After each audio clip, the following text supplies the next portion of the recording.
The Royal Commission has now resumed. Please be seated. Ms Hogan-Doran, good morning. Let's proceed, please. Morning, Chair. Good morning, Commissioners. Commissioners, one of the documents tendered in evidence on Tuesday is the response to the Bushfire Natural Hazards Cooperative Research Centre, dated 1 May, in which they were asked, amongst other things, to describe any key land management trends. Operator, could you please bring up BNH 500 001 0001 at page 0006.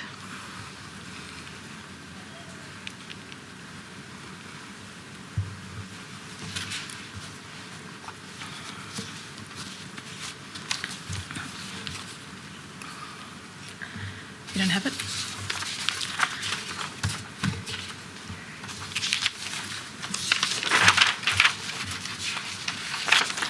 I'll just try that one more time.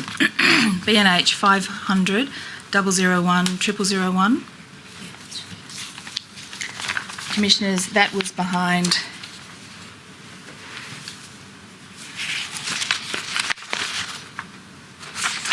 sorry, Commissioners, I can't tell you where that is. That's not the right document. In any event, Commissioners, what I wanted to do was to share with you some of the observations made in the first two paragraphs. They identify a long historical transfer of responsibility for the protection against hazards to the government and its agencies on the premise that it is better to have properly trained and resourced organisations to respond and protect us. Commissioners, do you have it? You have it? Page 6. Apologise, Commissioners. Page 6 of the actual. 0006 at the top. Okay. Start that again. It has a long historical transfer of responsibility for the protection against hazards to the government and its agencies on the premise that it is better to have properly trained and resourced organisations to respond and protect us. It also makes the observation that individuals are no longer taking sufficient responsibility for their own risk management, and that governments over many years have allowed this risk transfer to continue through incentives that favour people not taking responsibility. Taking on board those observations, Commissioners, as I mentioned at the opening of these hearings, we sent 5 scenarios to each of the states and territories. The aim was to obtain an understanding of how easy or difficult and expensive it would be for individuals to take responsibility for their own risk management. And Commissioners, you'll recall that I said at transcript 596 that it was intended to tender the state and territory responses this morning and make them available to the public on the Commission's website soon after. We also propose to take the matter up next week with local councils, and we've notified the state and territories of that. We've received responses from, as at this morning, all but one of the states and territories. I propose to tender those that are available at this moment. The first is, this is in bundle 9.3, the notice to give scenarios responses. These are identified in the supplementary tender list sent to parties. I have that. The first is the New South Wales Rural Fire Service response to the notice to give information NTG HB2 397, dated 16 June 2020. That's at 9.3.1. I also tender the Department of Planning, Lands and Heritage Western Australia response to the same notice to give, and that response is dated 16 June 2020. The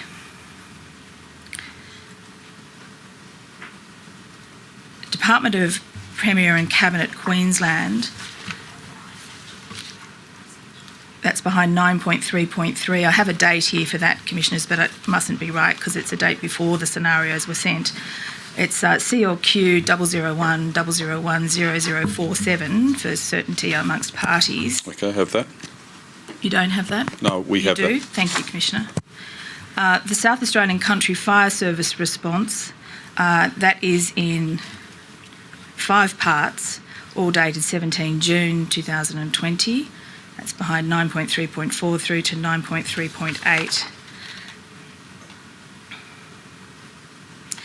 And the Department of Environment, Land, Water and Planning response provided this morning at 9.3.9, and that's also dated this morning.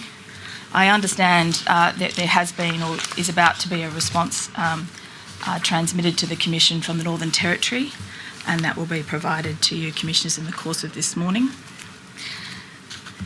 Okay, thank you for that. And all those documents will now be received as exhibits as marked. Commissioners, we've received a notification from the State of Queensland who asked that the Commission publish a statement advising the reader of certain matters concerning the content of that response. And if I may, Commissioner, I'll just read that onto the record. Please read it on the record. Queensland's response to those scenarios focused on the planning and environment laws and regulations which, to the best of its knowledge, seem relevant to the Commission's work. The response is not, and is not intended to be, a comprehensive statement of all of the laws and regulations that may apply in all possible types of activities within the scenarios. You will appreciate that there is a wide range of possible alternatives depending upon land type, location, classification, local council planning schemes and other variables. Commissioner, I also seek to read onto the record the response provided by the Department of Land, Water and Planning of Victoria. Victoria was provided an extension to midday yesterday. Their response was received this morning at 8:11 a.m. The response has been prepared by DELP in consultation with the Country Fire Authority, having regard to legislation as it presently stands, based on the facts in NTG HB2 398 as they stand, and based on the information that could reasonably be obtained in the limited time available. Thank you. Commissioners, the intent of identifying the matters at the commencement of the hearing on Tuesday that these documents would be tendered today, and to have the deadline being Tuesday and a short extension being given to midday yesterday, was to facilitate the council assisting team preparing an analysis of their responses for today. That has not been able to be completed. What we would intend to do is take that up further with the states and territories and advance the matters further during the local council week next week, local government week, and then again in the state and territories week in the following fortnight. Let's do that and we'll get to the bottom of that. It obviously shows the complexity of trying to work through all those scenarios that look simple at the start but obviously aren't. Thank you, Commissioner.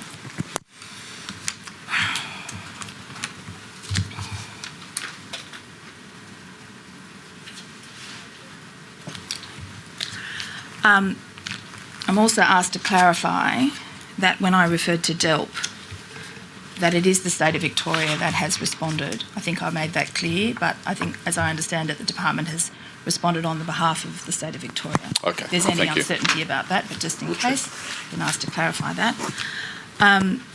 Commissioners, I'm not sure whether or not the Bushfire and Natural Hazards CRC response has been identified yet in the Commission's database.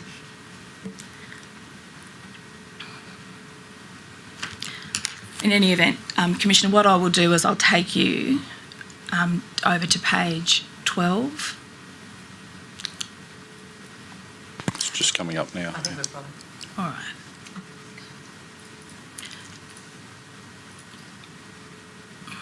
Will you go to page 12? Actually, what I'll do is now that we have the document, if you can go back to 6 and I'll just have that document broadcast. That would be good. I think then everyone can see it. Now that we have it, we could go back to page 6. No, page 0006, not the page. I'll give you, operator, I'll just give you the page. That's it. No. If you could go back to the page you were just a moment ago. Just go back one to the page you were before, page 6 at the bottom.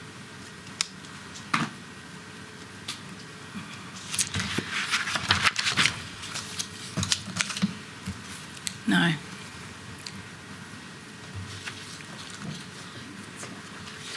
Can you get me the document, please? No, the actual physical document.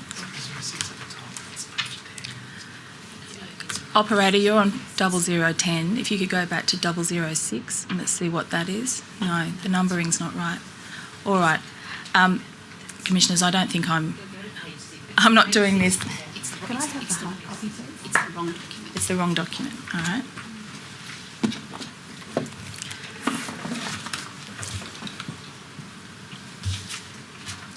No, go back. Please remove it from the public broadcast. Thank you.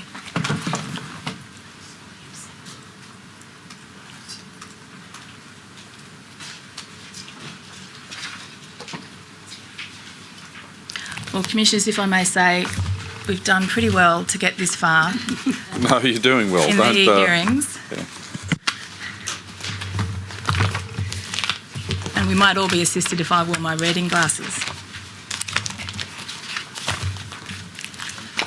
All right, if you could I'll just direct you through and go forward until we get to the page that we're trying to identify.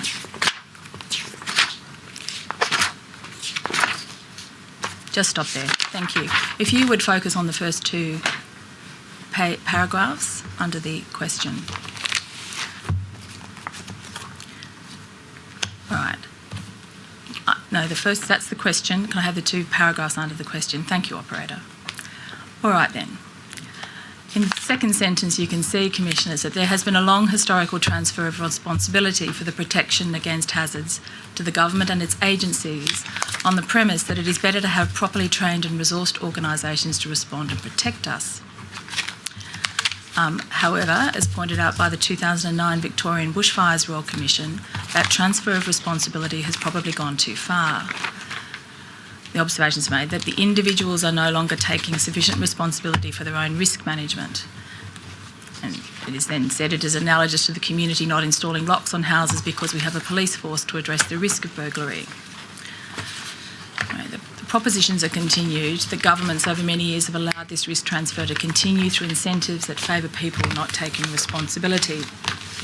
All right. If we could just pass from that over to page 0012. So, Commissioners, I made the observation that in light of those observations and others in submissions that had been received by the Royal Commission, those scenarios were prepared and sent to the states and territories to examine not just measures that individuals and businesses may take for their properties involving prescribed burning or planned burning, but also other measures such as mechanical hazard reduction, thinning, using and also other measures such as grazing.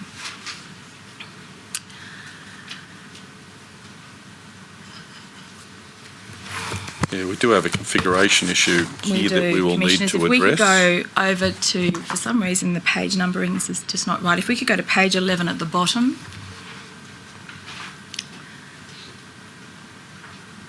So on this version that's being displayed, it is page 15, Commissioners, but the version I have, and I think the version you have, It's the version we have as well. 0012. Yeah. Yes. So, Commissioners, just identifying that two of the matters that we took the bushfires Natural Hazards CIC to was to ask them to respond to certain questions about the usefulness of mechanical clearing of vegetation as a tool for managing the risks posed by bushfires to communities and infrastructure. The response they provided was that there are other methods of fuel reduction, including selective thinning and mechanical removal. And, Operator, if you can highlight that paragraph. Although these may be more labour intensive and therefore more expensive, they may be more appropriately applied in areas where the use of fire is not practicable, such as close to housing or other infrastructure, where arguably it is more effective in reducing the risk. I just pause there to note that other submissions that have been received by the Commission and taken up as a theme by others, is that mechanical fuel load reduction also avoids potentially the adverse effects on air quality through smoke, which we heard the New South Wales Rural Fire Service Commissioner raise yesterday. It also doesn't carry the risk of fire escape, and it responds to the reality some argue, of the progressively narrower window of appropriate weather days for fuel reduction burning.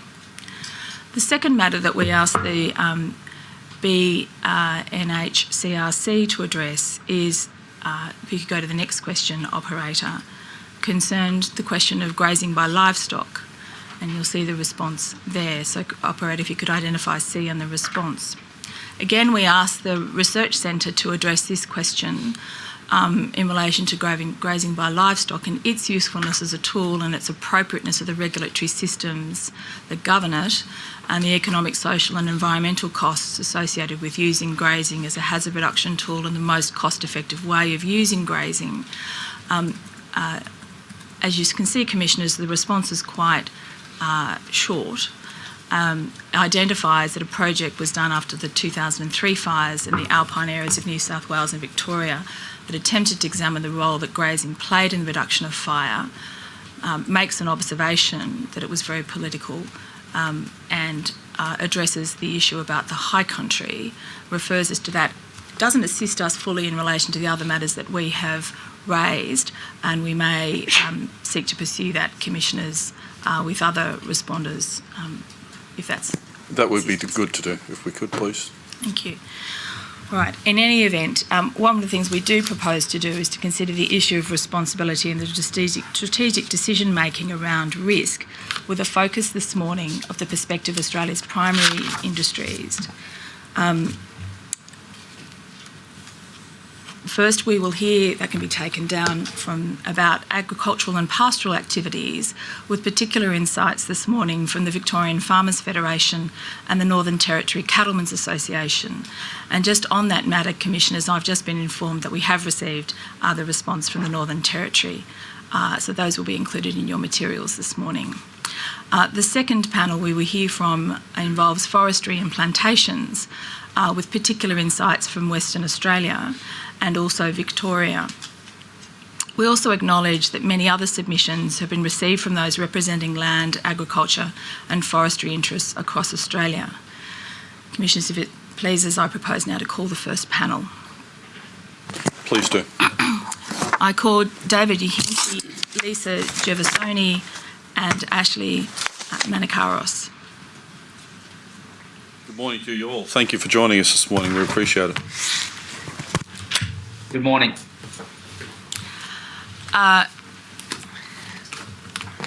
Good morning. Good morning, panellists. What I will just do is arrange to have you sworn, and then I will address Mr. Yahinki and Ms. Gervasoni together first. Mr. Yahinki, will you take an oath or affirmation?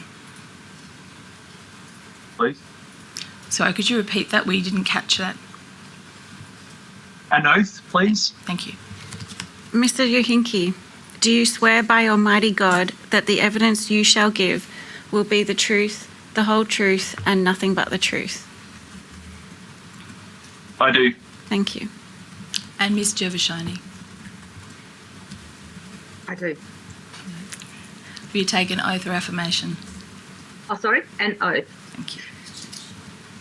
Ms. Gervasoni, do you swear by Almighty God that the evidence you shall give will be the truth, the whole truth, and nothing but the truth? I do. Thank you. And Mr. Manakaros, will you take an oath or affirmation? I'll take an affirmation, please. Mr. Manakaros, do you solemnly and sincerely declare and affirm that the evidence you shall give will be the truth, the whole truth, and nothing but the truth? I do. Thank you. Thank you. Mr. Yahinki, you are the President of the Victorian Farmers Federation and also a member of its National Board. Yes, correct. The VFF, if I might call it that, is Australia's largest state farmer organisation, representing, I understand, more than 10,000 farming families and businesses. Is that right? Yes, correct, in the state of Victoria. In the state of Victoria.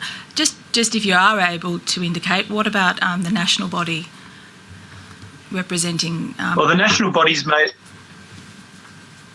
The national body's made up as a federation of different organisations, and from that we rely on those organisations to represent their members up to the national level. So we are basically a members organisation and at the national level, and therefore rely on those connections to either create policy that advance agriculture or for us to disseminate information from the national level down to the farmers. You yourself have a diploma of applied science and a third-generation farmer operating a family property at Murrawarra, north of Horsham, is that right? That's correct. And I understand you produce various broadacre crops and finishing prime lambs. Yes, that's correct, and I'm also a very active member of our local fire brigade too. Right.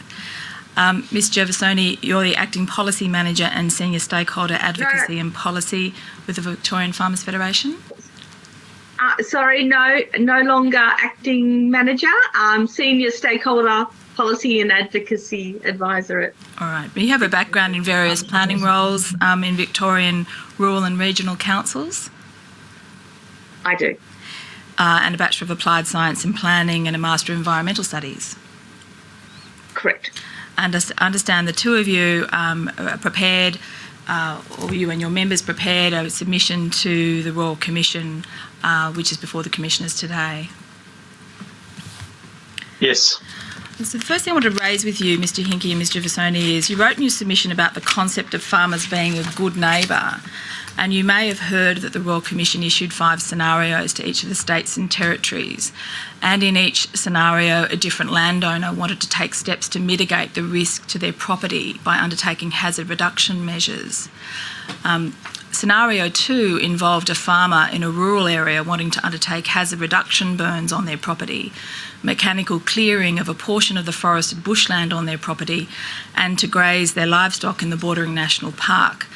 Now, I appreciate that you're the VFF, but of course the scenario was intended to apply to farmers across Australia, and we will look to all of the states and territory responses for their assistance to those farmers. Could you assist the Commissioners by giving some insight into the ease or challenges of the framework for Victorian farmers who want to take responsibility for their land? Well, for starters, when we look at grazing in particular, especially where we've seen intense fires earlier this year, grazing is the predominant activity of those farming operations. And for a lot of those operations, you cannot eat every blade of grass down during the fire hazard period because you've still got to feed your livestock through to that next autumn when you get predominantly the autumn break to get the next lot of grass to grow. So there will always be an element of fire loading on any property because it is the ability for that farmer to feed their livestock through that summer period. So there's always got to be that base load. However, in a lot of those instances, there will be areas on that farm where they'll graze down to have refuge points, especially in densely wooded settings where they can herd their cattle and sheep into those settings so that if a fire does occur and they have enough time, they can be in a secured allotment for a short period of time where the either intensity of the fire can't get them or the fire loading itself will be reduced enough for the livestock to survive. Other circumstances or other scenarios where farmers try to mitigate their risk is where how they place their buildings, their property to be in an open spot so it can be defended. When I mean that, it is an area that is usually flatter on their property so you can get vehicles around because noting as well the undulation or topography of some of these properties are quite difficult to get vehicles to and access. And then also their location to amenities such as public roads so you can get access in and out in all weather scenarios. But then finally, it's that border between the interface between the private and public land and the ability for the farmers to, as was discussed previously, mechanically make a barrier between their property and the adjoining, which is generally adjoining Crown land, be it managed by either state or federal jurisdictions. That is some of the areas that we have great difficulty in because of either the native vegetation laws that bind farmers that they cannot remove any more than 4 metres in a combination of either side of their fence line in Victoria. And then also the native vegetation, the trees, the habitat on their farmland is also quite heavily restricted by the same legislation. So thinning is not a very viable option, or is an option that takes a lot of work and requires an offset also on the property to be either put into a covenant or protected for further use. So you're actually offsetting your ability to reduce your total fire load on the property. And one of the things that we hear a lot of is the extent that farmers can take to reduce the amount of risk that they have on their property, but the mitigating risk, the area where the fires generally come from is external to their properties, and it's the intensity of those fires, it's the intensity of that fire front that has changed over time in many scenarios, and the ability for them to either dampen that risk before it reaches their property, but then when it does reach their property as well, the fact that these fires tend to be a lot more intense, they have ember drops a lot further than what they had previously, making some of the previous plannings negated by our current or even future fires. Thank you, Mr. Hinkie. Ms. Gervasoni, could I ask a particular planning question of you, which is obviously a lot of properties, very large, will have roads running through them or adjacent to them.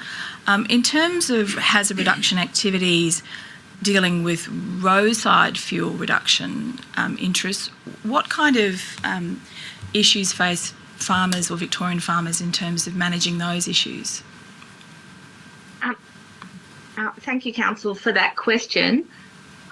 I think it raises a broader issue with the current native vegetation controls in Victoria, which is clause 5217 of the Victorian planning provisions, so in every council's planning scheme.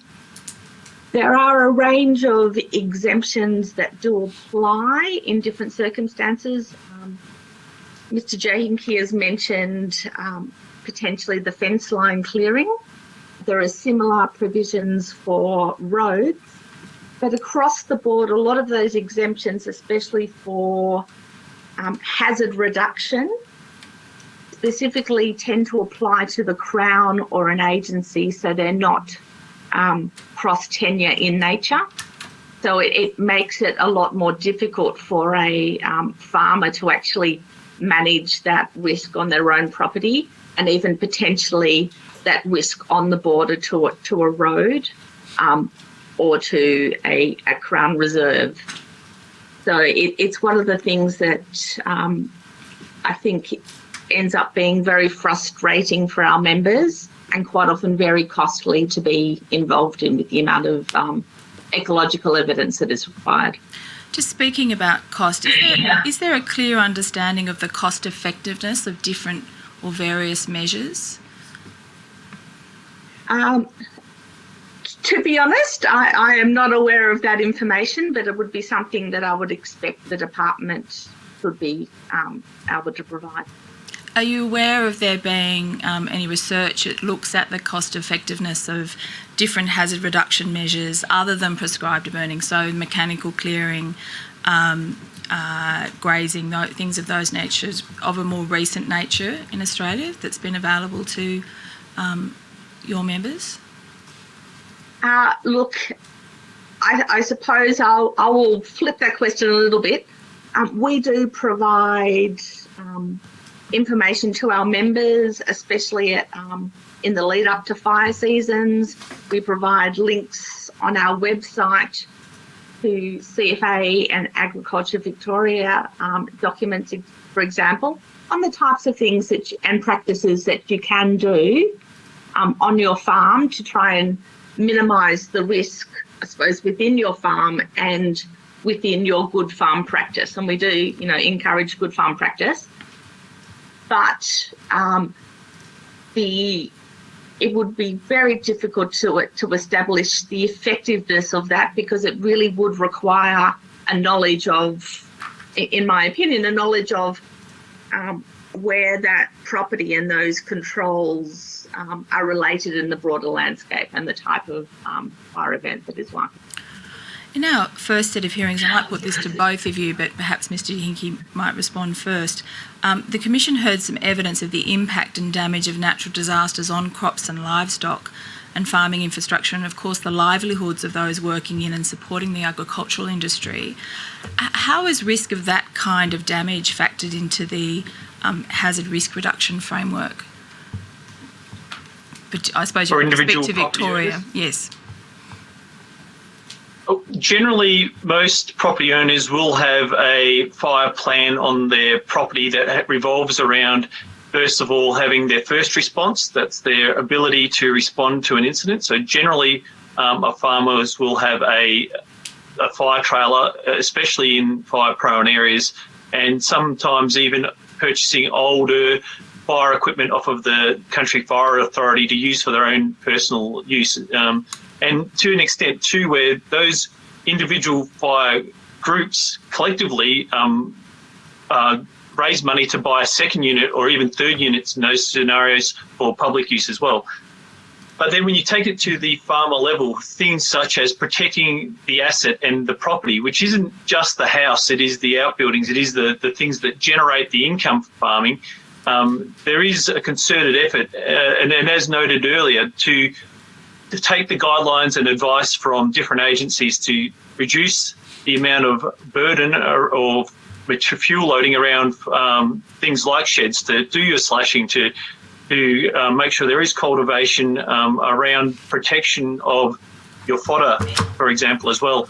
And there's been numerous examples of location of those assets to ensure that they are best equipped to get through fire scenarios. So such as putting your hay shed in a laneway. And a laneway is generally where you move your livestock, so therefore the amount of fuel loading or grass in those areas are quite low compared to the paddocks that you actually want to keep your grass in for those, once again, summer periods. Other methods is you can remove a very limited amount of trees by the current Victorian guidelines, but when you can put that into a scenario of being into the forest interface, the reduction or the ability to reduce the amount of burden or loading there is once again quite onerous. So farmers tend not to have the ability to utilise that as their method. So it's very much a mechanical of reducing the amount of fire burden on the ground, and then also planning it on their processes for buildings. And then in the scenario where fires do come through, people are very generally aware of their ability to protect. But once again, that ability is on a lot of local knowledge or the ability to have faced those fires previously and the understanding of which direction, the wind conditions, the weather conditions, and how those fires would react, and therefore be able to make an informed decision. Yep. One of the biggest issues one of the biggest issues that our members have is the change of how those fires have acted, especially in the 2020 fires, have not acted as they had previously. Ms Gervasoni, you spoke about the landscape, or questions more broader landscape. Just the question about taking into account livelihoods of those working in and supporting the agricultural industry. You make a portion of your submission addresses that question of the prioritisation of those concerns in the risk matrix. If you could just expand on that for the commissioners. With pleasure. I suppose I'm looking at one of the lines from Safer Together, that better knowledge equals better decisions. And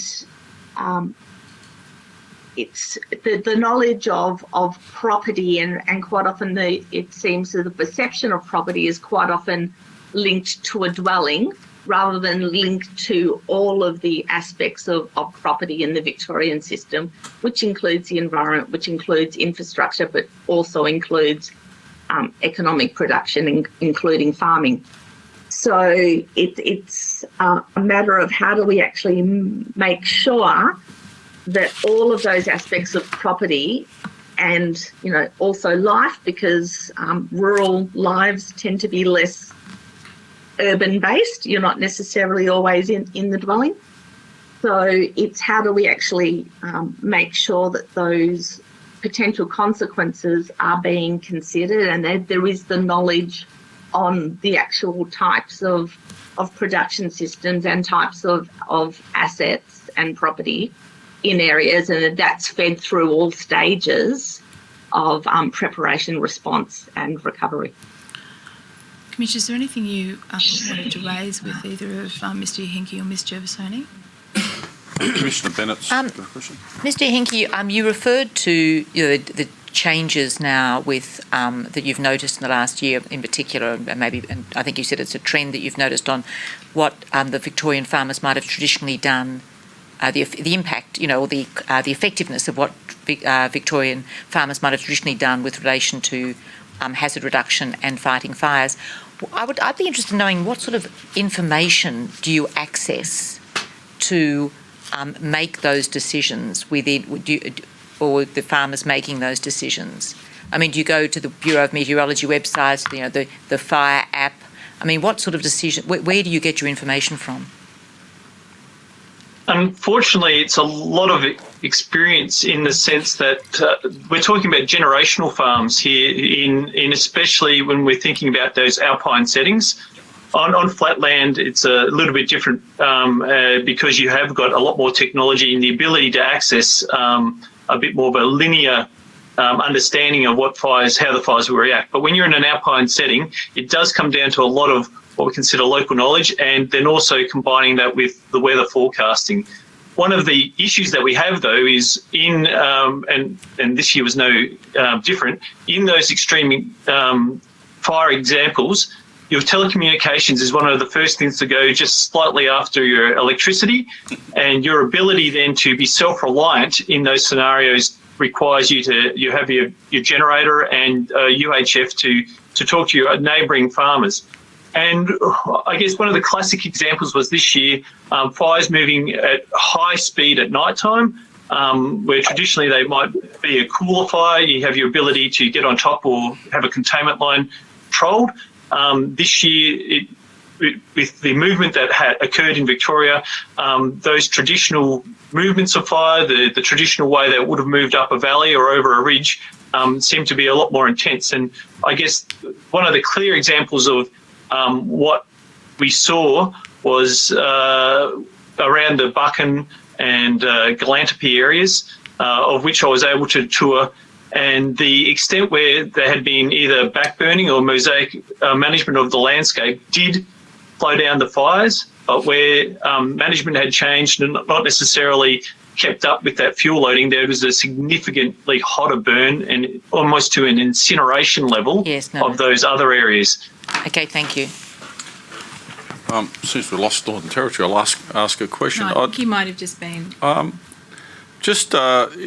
if I go back to sort of early on when you were talking, obviously there's a frustration where you're sharing boundaries with other landowners and managers that don't have the same imperatives that you do, or the same requirements in managing that land. They have exemptions or whatever. What comeback do you have there to try and put pressure there to try and have them mitigate the risk that ultimately will flow onto your or your members' lands? One of the classic examples is roadside native vegetation in those densely forested areas. The roads that we were seeing this year that were either blocked when fires came through, but then also took a long time to clear, for us demonstrates that the management of that vegetation, the ability to actually have a clear pathway for both emergency retreat or emergency access post fires, is a huge concern just as an infrastructure piece of equipment, let alone then the forest interface that farmers have, because even though the farmers have the responsibility to protect their land, they're also the volunteers that go in and fight the fires in those settings. And the difference between a managed park versus a park that has got a very high fuel loading not only jeopardises your ability to go in and stop that fire coming towards you, but then also when you're actually wanting to be home protecting your own assets, it's quite a paradox there to get that balance right. But one of the examples of making it work and seeing it firsthand was that the painted line track between Buchan and Orbost was a really good example of how a fire was stopped by good land management. And what we're seeing is farmers being more frustrated that they're not seeing enough of that around their properties, and then also the ability to have that clear line or clear border between their property and the forest or parkland to be managed, so that they have got the ability to either reduce the intensity or the ability to go and actually in the right settings attack the fire and stop it from entering their property. So there is a very big frustration that the laws have made it yes, saved every tree, but perversely, on the other side, when we're trying to reduce or stop the spread of the fires, we've actually had more trees burn, more of the landscape burning because of the pendulum swinging too far one way. Thank you very much. I appreciate that answer. Commissioners, Mr Manakaris has come back on the screen. I might, No, that's good. in the interest of time, and I don't think we had anything at his end, if I might go to Mr Manakaris next. Mr Manakaris, the Royal Commission heard evidence yesterday from Ken Botch, the Director of Policy and Planning, Bushfires NT, and Jonathan Vey, the Assistant Director of Planning Services from the Northern Territory Department of Tourism, Sport and Culture, and I think you were going to attempt to follow that evidence. We heard that the Bushfires Management Act applies to 99.8% or thereabouts of the land in the Northern Territory. That is, to put it one way, the Act is tenure blind, or perhaps to put it another way, tenure neutral. That is, it applies across all tenures, be it pastoral, leasehold, freehold, Aboriginal land, and that at its core, this legislative framework allocates responsibility for bushfire management to the landowner. And we also heard separately some other experience in the southern regions of volunteer fire brigades, but that again in the Northern Territory it's more a case of groups of landholders working together.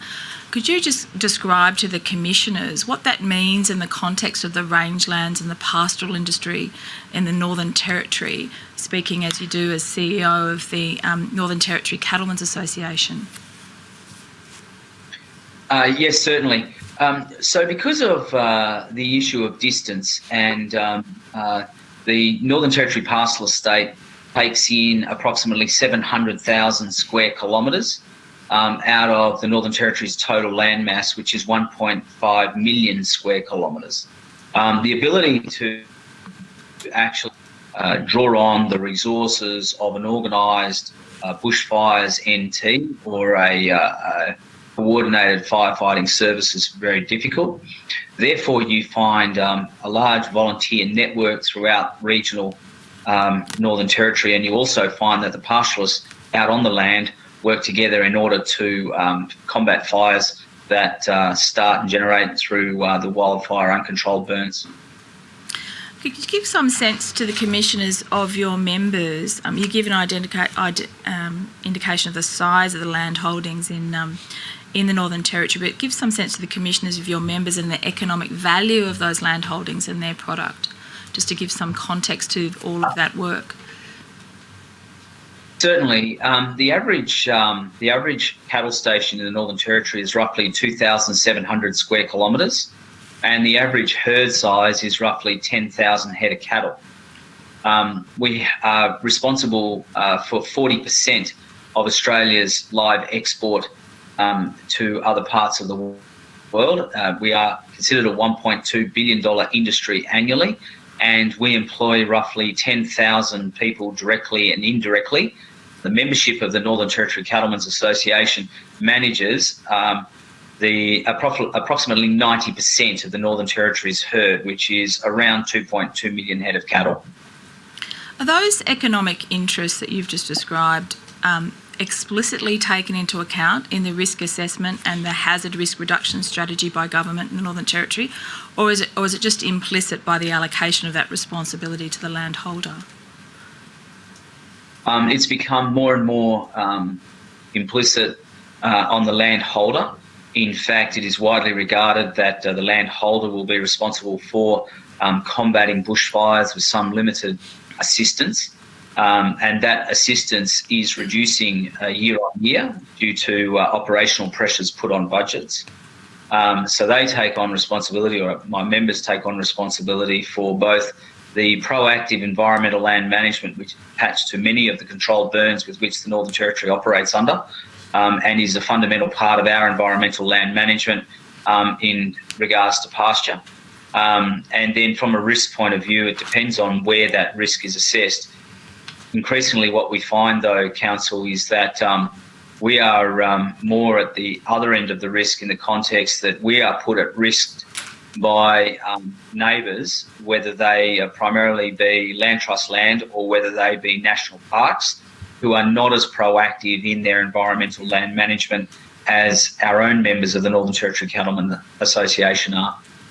And when you refer to national parks, they're national parks by name, but they're not under Commonwealth control, is that right? No, so when I refer to national parks, I'm referring to not necessarily Commonwealth, but also Northern Territory government-controlled parks. I see. You spoke just a moment about pasture, and we heard some evidence yesterday, a little, about the vexed issue of gamba grass at transcript 721. As I understand it, it has been in the economic interests of pastoralists to use this introduced grass as a fodder, but that there is a risk it can escape pastoral leases and get into those territory parks and conservation areas. We also heard that as a high biomass weed, it provides or can provide extensive additional fuel for fire, creating a real risk to the wider landscapes. What kind of, could you just expand a bit more on that for the Commission, but also to understand how those kinds of trade-offs are managed in hazard reduction terms by landholders and in your experience? So grazing in relation to gamba grass is, as you have rightly pointed out, Council, and as the evidence received yesterday, can be used as an important fodder for the livestock out on the pastoral properties. But it also has, when not controlled, either kept short through the livestock grazing or not dealt with at all, burns what is colloquially known in the Northern Territory as hot, and it can be uncontrollable when it does start fire, and it burns incredibly hot. It is particularly an issue around regional townships where it hasn't been properly managed, where it's not properly managed on an annual basis by either the landholder or the government agency. There's a number of examples where government land actually has quite strong infestations of gamba grass. Broadly speaking, though, out in the pastoral properties, the gamba grass can be controlled through the livestock grazing. There is, however, 1 or 2 permits which exist primarily for the growing of gamba grass for grazing purposes. The issue of feed and fodder is very much linked to the way the land is controlled and the environmental burn and the economic impact of wildfires that occurs here in the Northern Territory, because pasture is in fact considered by the pastoral industry, and grass is considered as an asset. Just asking more broadly a question about the planning for burns. I understand that planning takes account or uses the NAFI satellite mapping system. Could you just explain that a little bit more for the Commissioners? I don't know whether the photograph behind you is from that, and perhaps you might just explain how it is used in the planning for burning activities and other hazard reduction activities over a period of time, and then in the course of fire tracking and active fires. So the North Australian Fire Indicator is an incredibly important tool to pastoralists in the Northern Territory, and in fact across Northern Australia and even down into southern tips of Northern South Australia for tracking, monitoring and also proactive burning of fires. NAFI tool is a satellite-based system developed through a grant network over a decade, and it's been generated and is managed by the Charles Darwin University. Its importance is that it is a data repository and also a real-time tracking system updated every 20 minutes, particularly for wildfires and for fires. Pastoralists use it and rely on it because it will give them historical data about fire scarring and also tell them where there has been historical burns, so that then enables them to combat what areas in the line of a fire front which are likely to burn hotter than others, which means they can be proactive in the management and set up their fire breaks, knowing that the historical data is there so that if there is an area that was burnt out a year or two previously, it's less likely to burn hotter than an area that hasn't had a fire go through it in more recent time. It allows them to demonstrate scarring, which allows them to also manage where they put their fire breaks. From an accuracy point of view, because it is satellite-based, if there is an emergency threat associated to NAFI, as we heard from evidence given by David a few moments ago, communications are generally one of the first things to suffer in the case of a emergency, and particularly a bushfire emergency in built-up areas. Because this is, it isn't as susceptible to that type of interruption that we see, and because it is updated every 20 minutes as a satellite passes over, it gives accurate information in real time. And I have pastoralists who anecdotally tell me that NAFI provides to them a greater, more accurate service than perhaps them standing on their porch and actually looking out from the front porch, seeing smoke that may seem to be 25, 30 kilometres away, but might actually only be 5. I see. Commissioners, is there anything arising out of that? I'm sure Commissioner Bennett has a question. Sorry, it's not directly arising out of that, but there's a question, something Ms. Gervasoni said that makes me want to ask one question. We've heard a lot about the concept in the different jurisdictions that hazard reduction is tenure blind.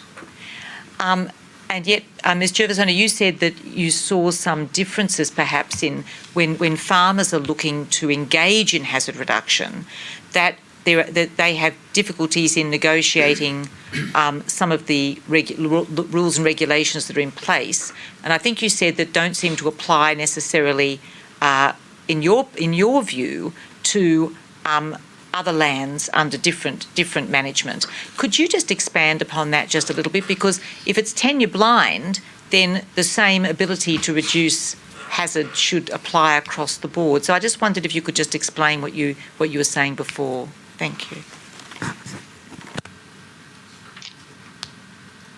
Okay, so what I was referring to was the table of exemptions at 52.17-7 in all of the Victorian planning schemes.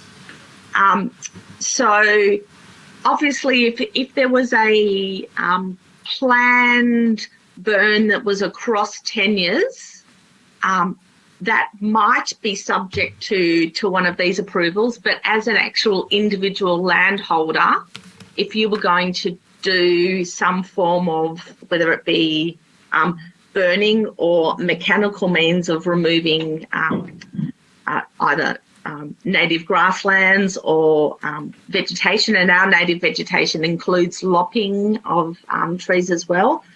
So those exemptions do not apply to you undertaking those works. They apply to the Crown undertaking those works. I see. Thank you very much. And Mr. Manakaris, I mean, do you have anything to add to that with regard to the responsibilities that you say, are happening in the Territory with regard to more individual responsibilities by the cattlemen?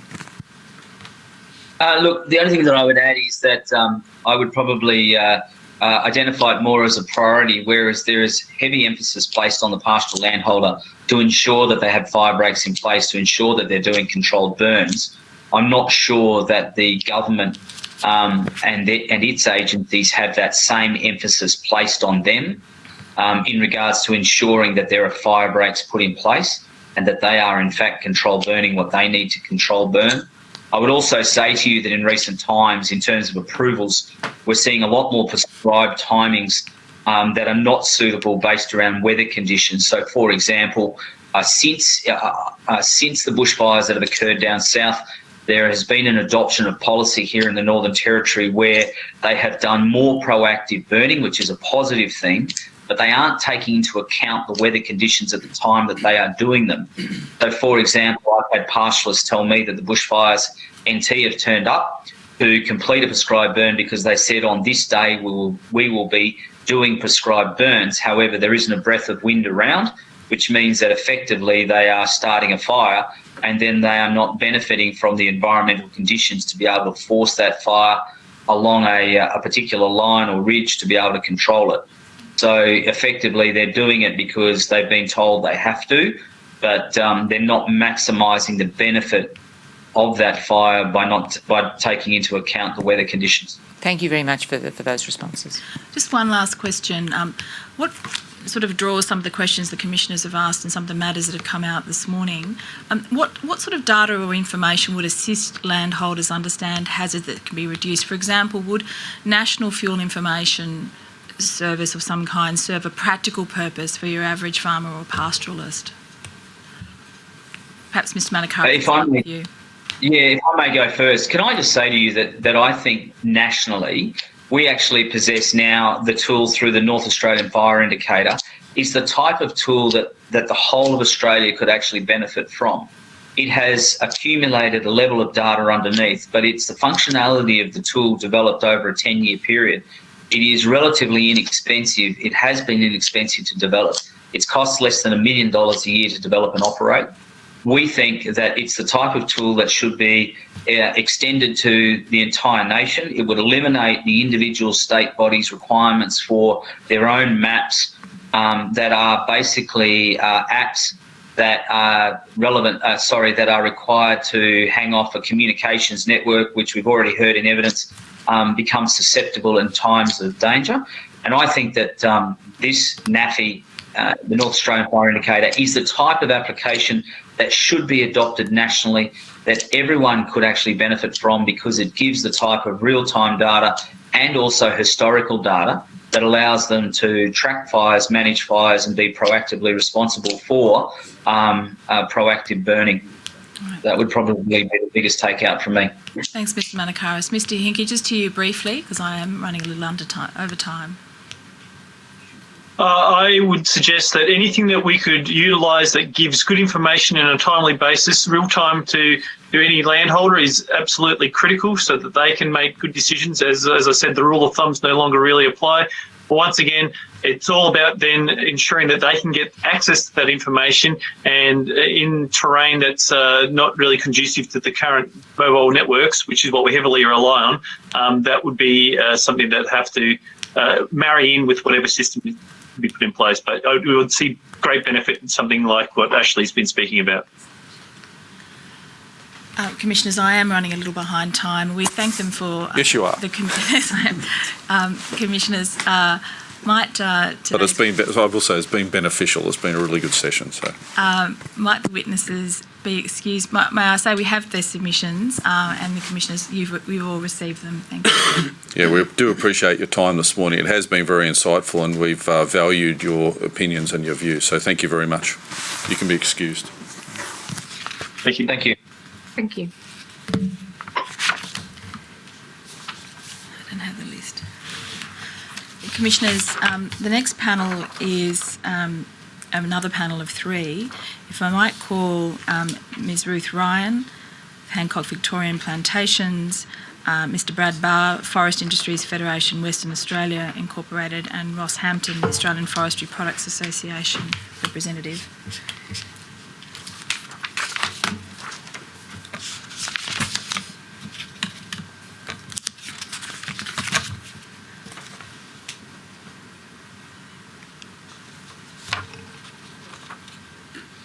We're just waiting for that panel to be sent through from the That's okay. e-hearing waiting room.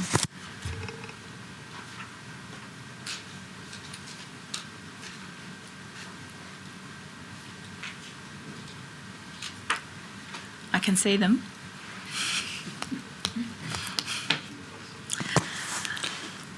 Mr. Barr, Ms. Ryan, and Mr. Hampton, thank you for joining us this morning. Commissioners, I note that they're all presently on mute. What I'm going to do is ask in turn Ms. Ryan, Mr. Barr, then Mr. Hampton, whether they'll take an oath or affirmation. Commissioners will just... Ms. Ryan, will you take an oath or affirmation? An affirmation, please. Ms. Ryan, do you solemnly and sincerely declare and affirm that the evidence you shall give will be the truth, the whole truth, and nothing but the truth? I do. Thank you. And Mr. Barr, will you take an oath or affirmation? An oath, thank you. Mr. Barr, do you swear by Almighty God that the evidence you shall give will be the truth, the whole truth, and nothing but the truth? I do. Thank you.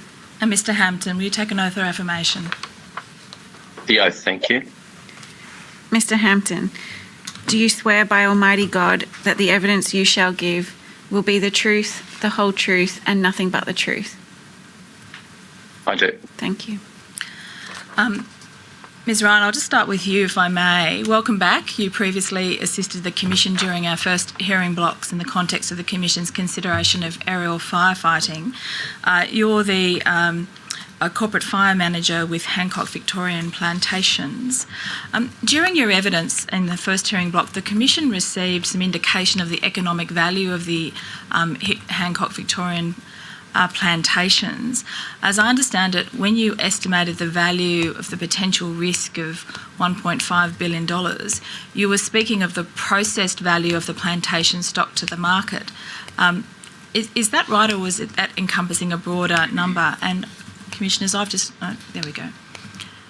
Ms Ryan, did you hear what I said then? No, sorry. My connection seemed to time out. All right. What I was telling the Commissioners, reminding the Commissioners that you'd given us some evidence in the first hearing block in which you'd estimated the value of the potential risk of $1.5 billion. Were you speaking then of the processed value of the plantation stock to market, or was that some narrower or wider estimate?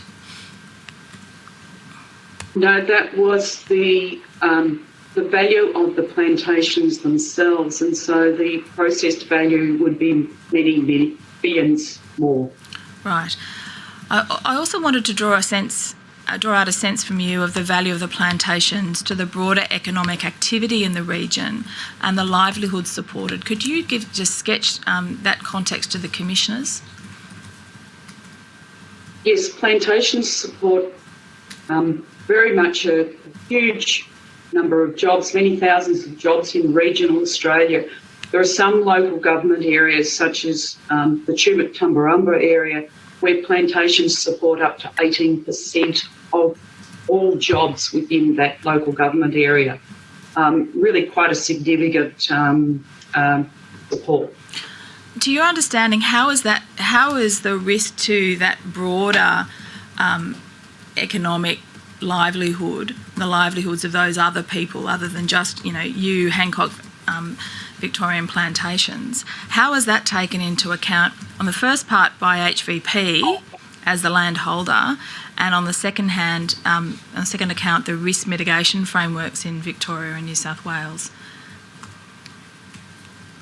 Yes, as a landholder, we work very hard on protecting the risk of our fire on our plantation. It is the biggest risk that we have, and we work through quite a variety of risk management strategies and techniques. But one of the main risk management techniques that we are able to get major impact from is the prescribed burning program. Now, Ms Ryan, I'm going to try to battle with the gremlins and the technology again this morning. Have called up NND 001.00982.01_0001, which is the HVP Plantations submission to the Royal Commission. And for those following along at home, that's also on the Commission's website. If I could ask you to go to 0030 of the submission operator, and if we could have that broadcast. You've just spoken about prescribed burning being the principal method of hazard reduction activity that's taken on by HVP in terms of mitigating the risk to itself and others. Could you just describe to the Commissioners what we're seeing here on the screen, which I understand to be the prescribed burning impact on fire behaviour, the Rosedale fire in January 2019, and an indication of what that is. Thank you. Yes, that is a line scan, an infrared line scan of the Rosedale fire and what it takes into account is the original fire path and the subsequent path after the fire was hit by a southwest wind change.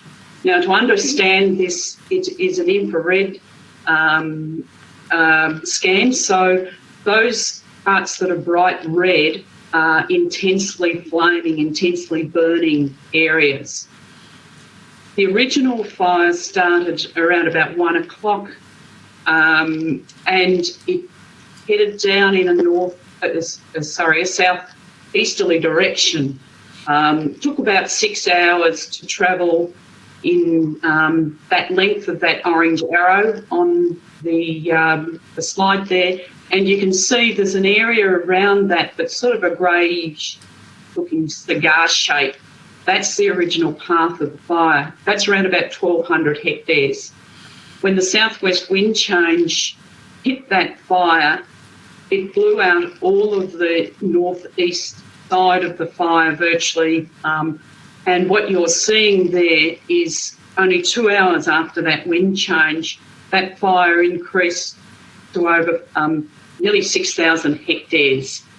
And you can see there's sort of 2 tongues of fire going in a northeasterly direction from that main orange arrow. And they're split with a gap in between. That gap, which I have indicated with the green polygon there, is a area that was fuel reduced 2 years before this fire hit. So you can see there's a sort of a shadow behind that where there's no flame and there's no burning. Commissioner McIntosh.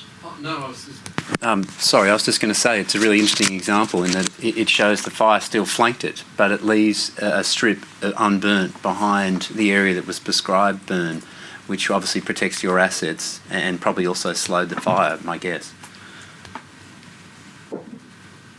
Yes, unfortunately our assets are in the northeast of this fire, and so they were still largely consumed, but it probably did provide a little bit of protection there.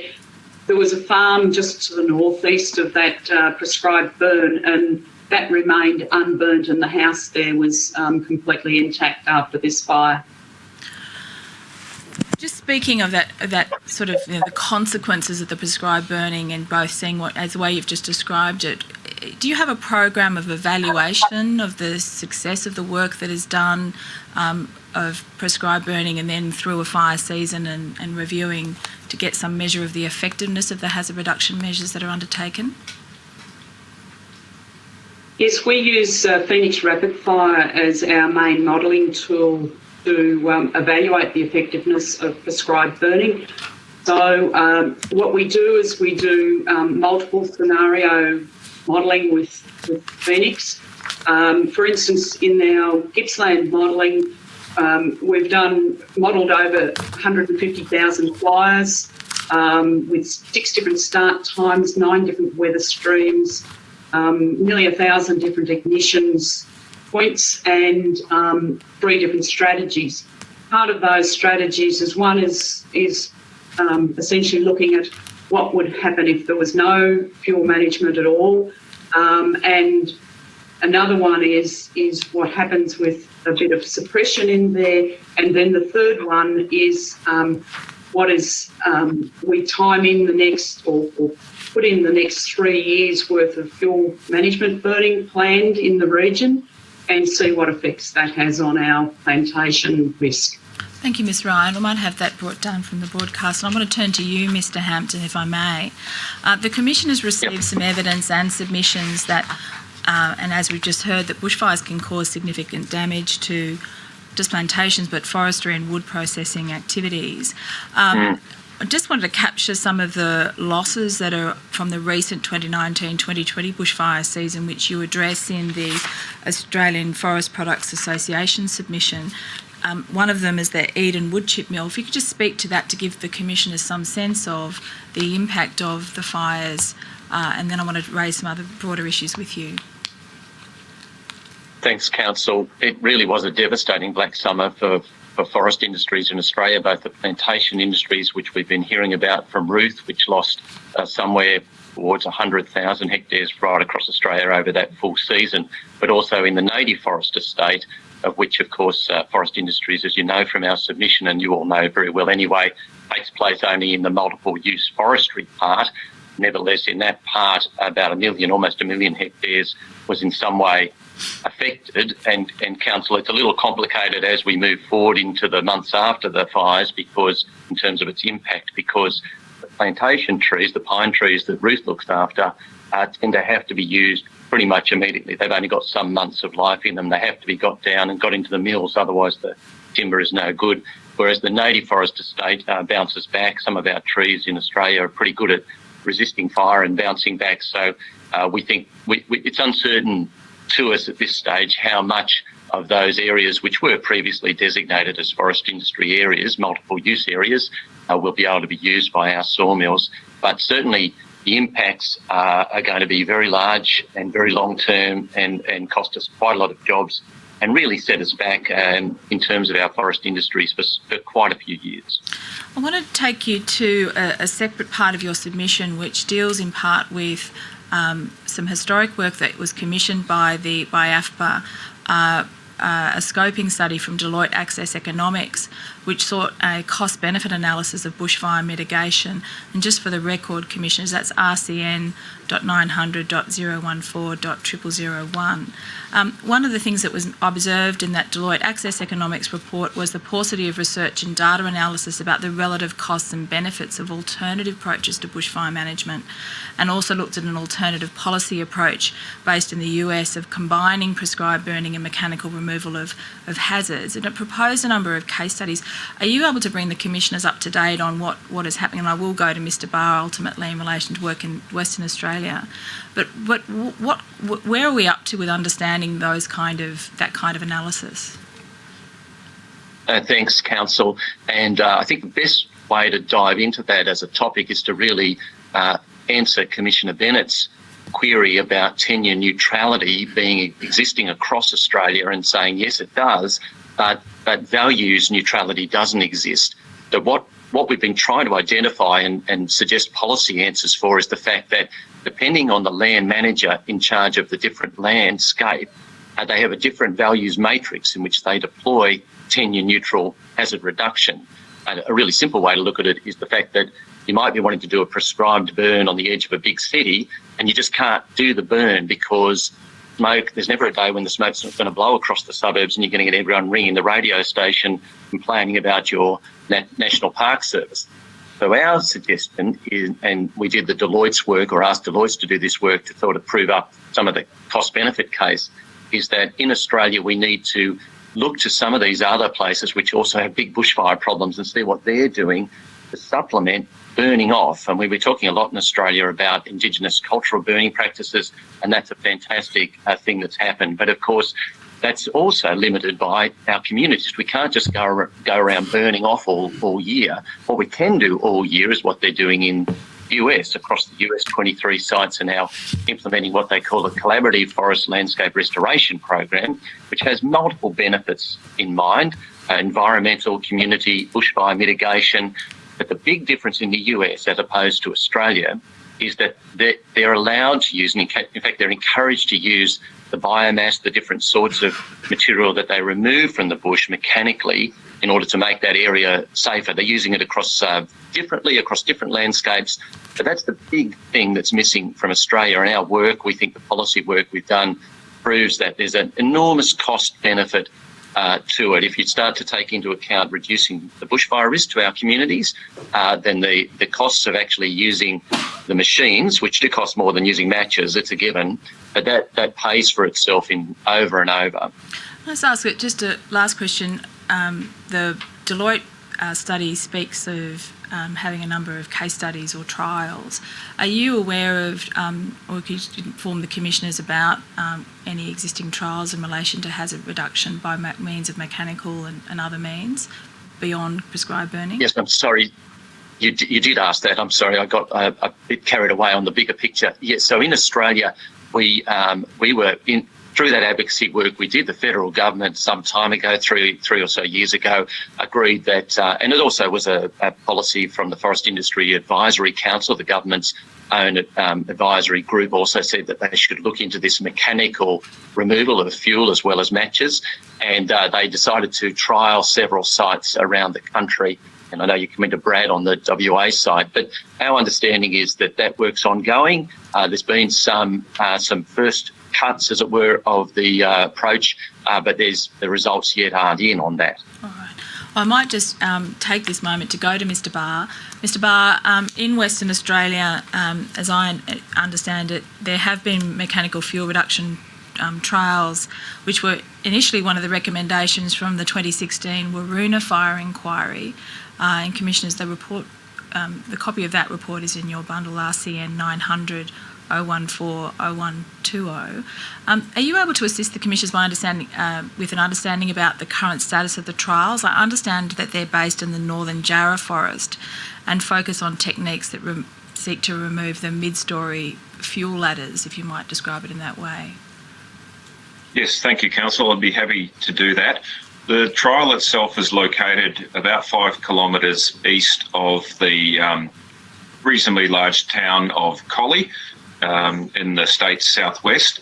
The trial was hosted by the Department of Water, and it was a collaborative approach with the WA Parks and Wildlife Service, timber industry, Forest Products Commission and local fire brigades, volunteer fire brigades, as well as DFES. So it was a lot of people were involved. It was a regrowth forest that had been partially prepared for clearing in the 70s and was then acquired by the Department of Water in order to prevent it being cleared for salt salinity reasons. It was quite overgrown, and the need was identified to remove the ladder fuels, and the ladder fuels are the fuels that allow a fire to transition from a surface fire burning mainly leaf litter and twigs up into the canopy, where it is able to accelerate because of higher winds higher up, and also more fuel. Simply there's more fuel higher up as the canopy itself burns, and intensity increases exponentially, and so does the danger of suppression. So the key things that we wanted to achieve was to firstly not make the situation worse. We were very conscious to not utilise traditional forestry harvesting techniques. Traditional techniques are not effective in this circumstance was our presupposition. We looked at it on first principles. Traditional harvesting equipment can't process small trees efficiently. They're too rough on them and they break them, and then you end up with a lot of trash on the ground, which then becomes fuel. Secondly, they typically only extract the main part of the stem, because that's the part of the stem that can be used for sawmilling or wood chipping, for whatever other industries that presently exist in the local area. And the consequence of normal harvesting is that those elements of the tree that are really the most flammable are left behind. And that's not good if your goal is to try and reduce the overall fuel hazard. Now, I see in your briefing paper that you refer to Proctor and McCarthy's report, which showed a decrease in fuel hazard after thinning after a period of time, which is indeed correct, but you do suffer a period of increased risk because you've translocated a lot of flammable material from the canopy to the ground. Mm-hmm. But what needs to happen to make sure that you get an immediate benefit in fire behaviour or moderated fire behaviour is to extract the full stem, and also to use equipment that is able to cut and snip many small trees to make a bunch, as it's called in forestry, and then that bunch is able to be dragged by a specialised tractor out to the edge of the forest and not leave any material behind. then you, in order to effectively eliminate that fuel or to remove it, you then chip it. We took an approach that we didn't necessarily know what market we were going to try and sell the material in to defray costs. That wasn't our objective. Our objective was to take a very pure approach to it and simply remove the fuel and put markets to one side. We figured that that's more a question for policymakers and politicians to decide what to do with the material. We simply wanted to remove it and look at the consequences from a fire perspective. Ultimately, we were able to sell the material. It was used to eliminate the need to burn so much coal in a power station. So it had some carbon benefits from that perspective. But that was a happy coincidence, and it actually covered all the costs of the machinery. The machinery itself, if it was uncosted or there was no ability to recover the value of the product, it would have cost somewhere between $1,200 and $1,500 per hectare treated, which, as you could imagine, could add up when you try and scale up the operations to something that has a meaningful impact around towns and plantations. In the US, similar techniques done by hand are costing upwards of $5,000 or $6,000 per hectare to achieve the same level of protection. And the final thing, and I'll be quiet soon so I don't take up too much of the Commissioner's time, is to make sure that the coppice or the stumps are controlled. The Australian forest trees are quite well adapted to resprouting from the stump.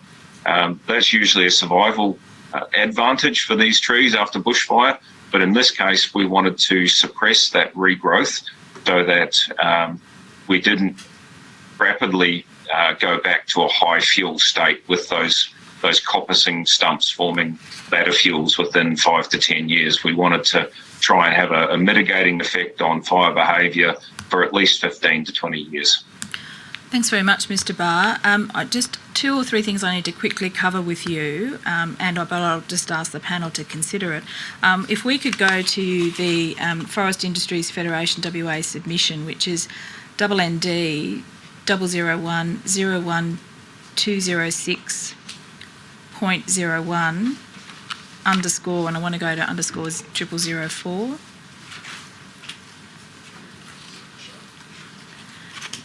And there's a chart there, NND 001-01206.01, and go to page underscore 0004.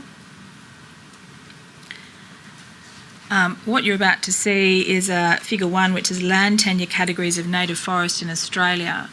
Now, this chart, which is in your submission, actually comes from an Australian Forest Products Association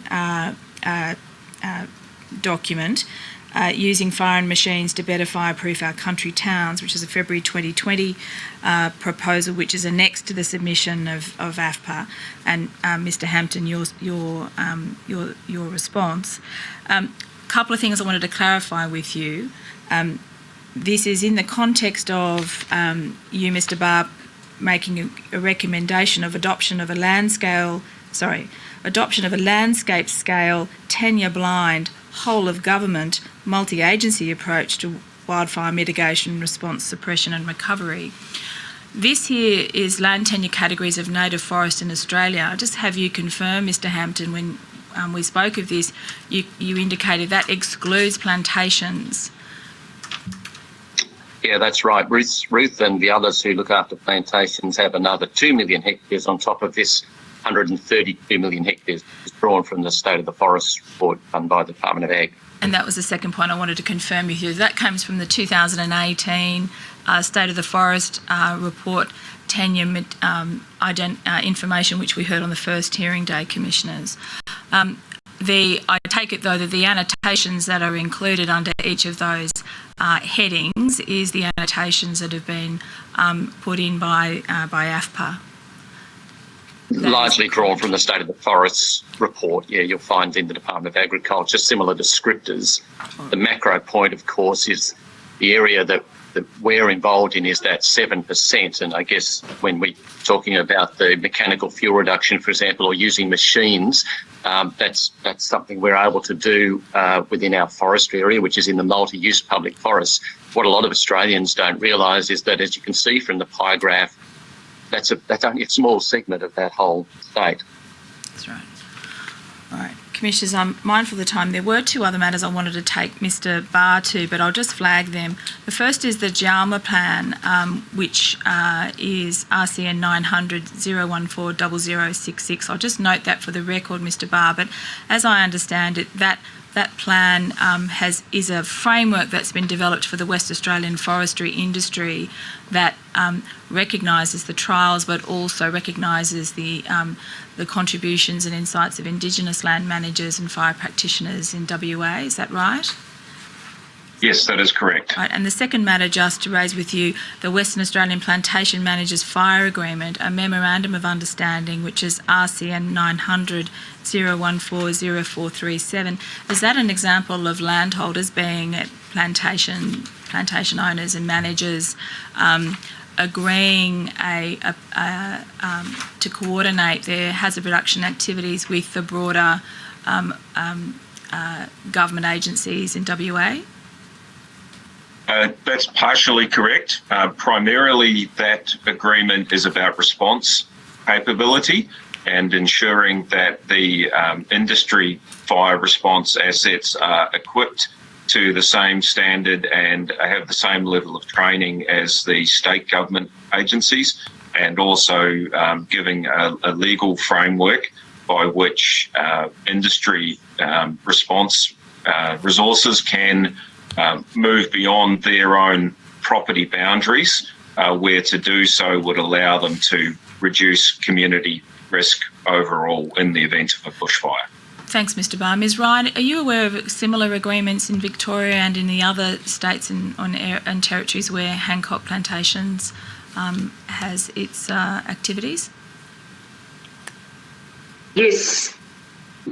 Hancock Plantations has a significant involvement in a group called the Green Triangle Forest Owners Conference.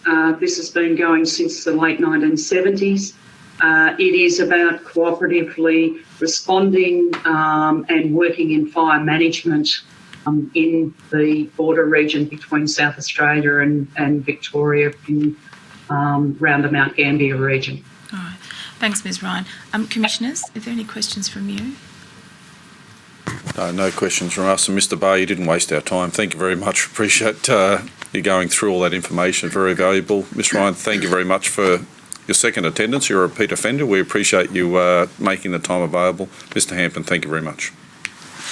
Might the witnesses Thank you. be released on their summons? The witnesses are released on their summons. Thank you very much. Thank you. Commissioner, would that be a convenient time for the morning adjournment? I think it's very convenient time. How about we adjourn until 11:45 Canberra time? Thank you, Commissioner. Thank you. All rise.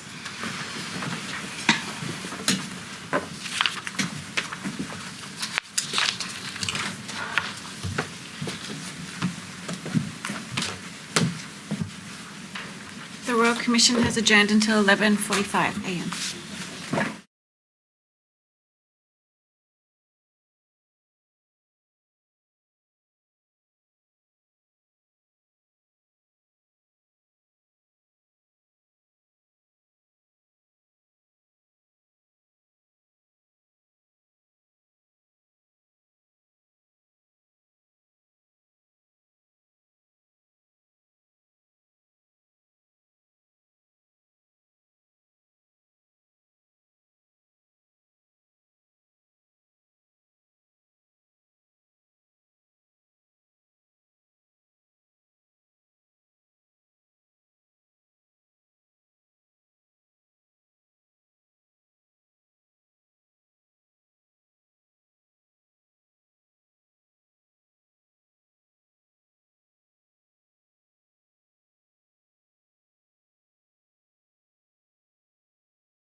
The Royal Commission has now resumed. Please be seated. Ms Hogan-Doran, let's continue, please. Yes, Chair, just some housekeeping before we move to the next segment of our consideration. The first is I just want to tender the material that came out of that most recent panel. This is behind, these are some of the materials identified in tab 9.4 of the supplementary tender list circulated to parties.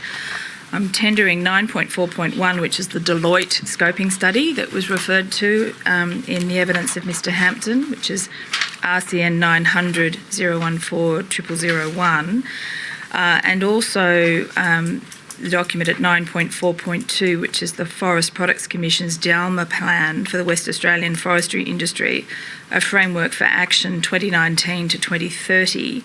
It's RCN 900 014 0066. The third document is 9.4.5, which is the Memorandum of Understanding for Mutual Support in planning and responding to bushfires within or near plantation estates and other bushfires as required, which I referred to as the Western Australian Plantation Managers Fire Agreement. That is RCN 900 014 0437. Those are the only documents I presently propose to be tendered out of that morning session. I might just deal with those, Chair. No, okay, we'll take those documents as exhibits as they are marked. Thank you. The additional matter is an additional notice to give response from one of the academic researchers that the Commission approached. You may recall on Tuesday I tendered a large number of those. This is an additional one that was inadvertently omitted from that tender. In the supplementary tender list, that is identified as 9.4.7, which is the Research Centre for Future Landscapes response to Notice to Give Information NTG HB2 394, dated 10 June 2020. That's MIC 500 001 0001. Okay, we'll take that as an exhibit as marked. And Commissioner, I was hoping to be able to tender the Northern Territory response to the scenarios. I think that's still being processed into the Commission systems and then will be loaded from the Commission systems with a new doc ID sent to parties with leave online workspace. And when that all has been done, we will ensure that gets tendered today so that it's available for next week's hearings. Okay, thank you. What I propose to do now is to, there's one more document, apologise, Chair. An additional document, 9.1, which is an additional document made available by the State of Queensland and its Queensland Fire and Emergency Services. This is a document called Operation Cool Burn 2020 Bushfire Risk Assessment Guide, dated 29 May 2020. QFS 003 001 0001, if that might be marked 9.1.1. Okay, we'll take that as marked as an exhibit. Thank you, Commissioners. Now, what I propose to do now is to provide just a short overview of what we are now moving to, and then I will tender the underlying material that will be relevant to the consideration for the rest of the day. So as I indicated in my opening on Tuesday, the Royal Commission will now receive evidence in respect of traditional land and fire practices. Now, these differ across the country and they're informed by a number of factors, including history, geography and technology. And the land and fire practices we will hear have also adapted and changed over time as the environment has changed and the circumstances of Indigenous people have changed. The evidence we anticipate will indicate a core principle of traditional land and fire practice is local knowledge that comes from a connection to country and understanding of the local conditions and local environment. The evidence also will indicate that traditional land and fire management practices have been successfully deployed to reduce the effect of wildfires. Terms of Reference G, if I may remind you, Commissioners, requires the Royal Commission to have regard to any ways in which the traditional land and fire management practices of Indigenous Australians could improve Australia's resilience to natural disasters. The Commission has also received a substantial number of public submissions calling for support and recognition of traditional land and fire practices. We have now 15 witnesses across 3 panels for the rest of the day. The first panel is a panel of academics, each of whom has provided a submission to the Royal Commission. The evidence from these witnesses will provide an important historical and contemporary context to this topic. The second panel consists of representatives from state and territory agencies on the experience of working with Indigenous people to use traditional fire practices as part of a broader hazard reduction framework and activities. And the final panel today, we will hear from Indigenous fire practitioners and their personal experience and insights. Commissioners, if I may tender the documents behind, move to the documents behind 9.2. Those are the Indigenous fire management materials from 9.2.1 through to 9.2.13. Those are the Cape York Land Council response to the notice to give, the Goonna-Kurnai Land and Waters Aboriginal Corporation, the Kimberley Land Council, and additional materials from a number of the witnesses who will be called in the rest of the today. If those all might be marked in accordance as exhibits in accordance with the supplementary tender list. Okay, they'll be entered as exhibits as marked as well. Thank you. And if I could just check one moment. Is the NTG material from Northern Territory? No. All right.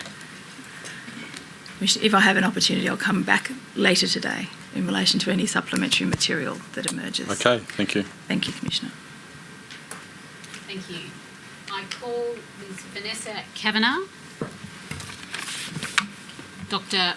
Michael Sean Fletcher, Mr. Byami Eckford Williamson, and Dr. Timothy Neal. Good morning. Thank you for joining us today. We appreciate it. Thanks. Morning. Each of the witnesses will be taking an affirmation. Could you please administer the affirmation to Ms. Kavanagh? Yes. Ms. Kavanagh, do you solemnly and sincerely declare and affirm that the evidence you shall give will be the truth, the whole truth, and nothing but the truth? I do. Thank you. Dr. Neal, do you solemnly and sincerely declare and affirm that the evidence you shall give will be the truth, the whole truth, and nothing but the truth? I do. Thank you. Mr. Eckford Williamson, do you solemnly and sincerely declare and affirm that the evidence you shall give will be the truth, the whole truth, and nothing but the truth? I do. Thank you. And Mr. Fletcher, do you solemnly and sincerely declare and affirm that the evidence you shall give will be the truth, the whole truth, and nothing but the truth? I do. Thank you. Thank you. Ms. Kavanagh, you provided a submission to the Commission dated 28 April 2020, is that correct? Yes, that's correct. Commissioners, that is tender document 9.2.10 in volume 10. Ms. Kavanagh, could you just provide a brief overview of your background for the Commissioners? Sure. Jingiwala, Nyanyeri Vanessa Kavanagh, Mamirang Bangam Bunjalung Dubai, and Wanneroo woman. So my name is Vanessa Kavanagh, and I'm an Aboriginal woman and mother from the Bunjalung and Wanneroo nations. I'm currently employed at the University of Wollongong in the School of Geography and Sustainable Communities as an Associate Lecturer in Indigenous Geography. I'm also undertaking my PhD. My PhD topic is Aboriginal Women and Cultural Birding in New South Wales. Prior to my PhD, I undertook my undergrad at the University of Wollongong in the Land and Heritage Management, and I obtained first-class honours in looking at Aboriginal people, Bunjalung people, and threatened species management. Prior to academia, I worked for over 2 decades in the environmental sector. The first 16 years of this, I worked in the New South Wales National Parks and Wildlife Service. I started off there as a field officer. Part of that role of being a field officer was being a firefighter. I got trained up to remote area fire team member, so I was going in and out of bushfires, getting winched in and out of helicopters and travelling all across the state. During my years in that department, I also worked in different divisions. So I worked in the Cultural and Heritage Division. I worked in Aboriginal Joint Management of National Parks, Parks Operations, as well as a researcher. In the corporate sector, I successfully managed a 3-year Aboriginal environmental traineeship in southwestern Sydney called the Georges River Aboriginal Riverkeeper Team, and that saw 8 successful Aboriginal trainees get traineeships in conservation land management. Personally, I'm also a landowner, and the property that I owned was devastated in the Gospers Mountain bushfire over the summer, and we're currently in the cleanup and insurance recovery stage of that, of responding to that fire. I also sit on the New South Wales DPI Department of Planning, Industry, Environment, Cultural Burning Working Group, and I advocate for the roles of Aboriginal women in all of these roles and all the work that I do. Thank you. Thank you. Dr. Fletcher, you, along with a number of other academic colleagues, provided a submission to the Commission, is that correct?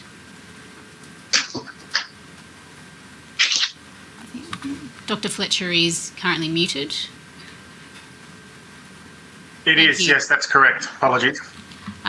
Commissioners, that is tender document 9.2.13, and again, that's in volume 10. Thank you.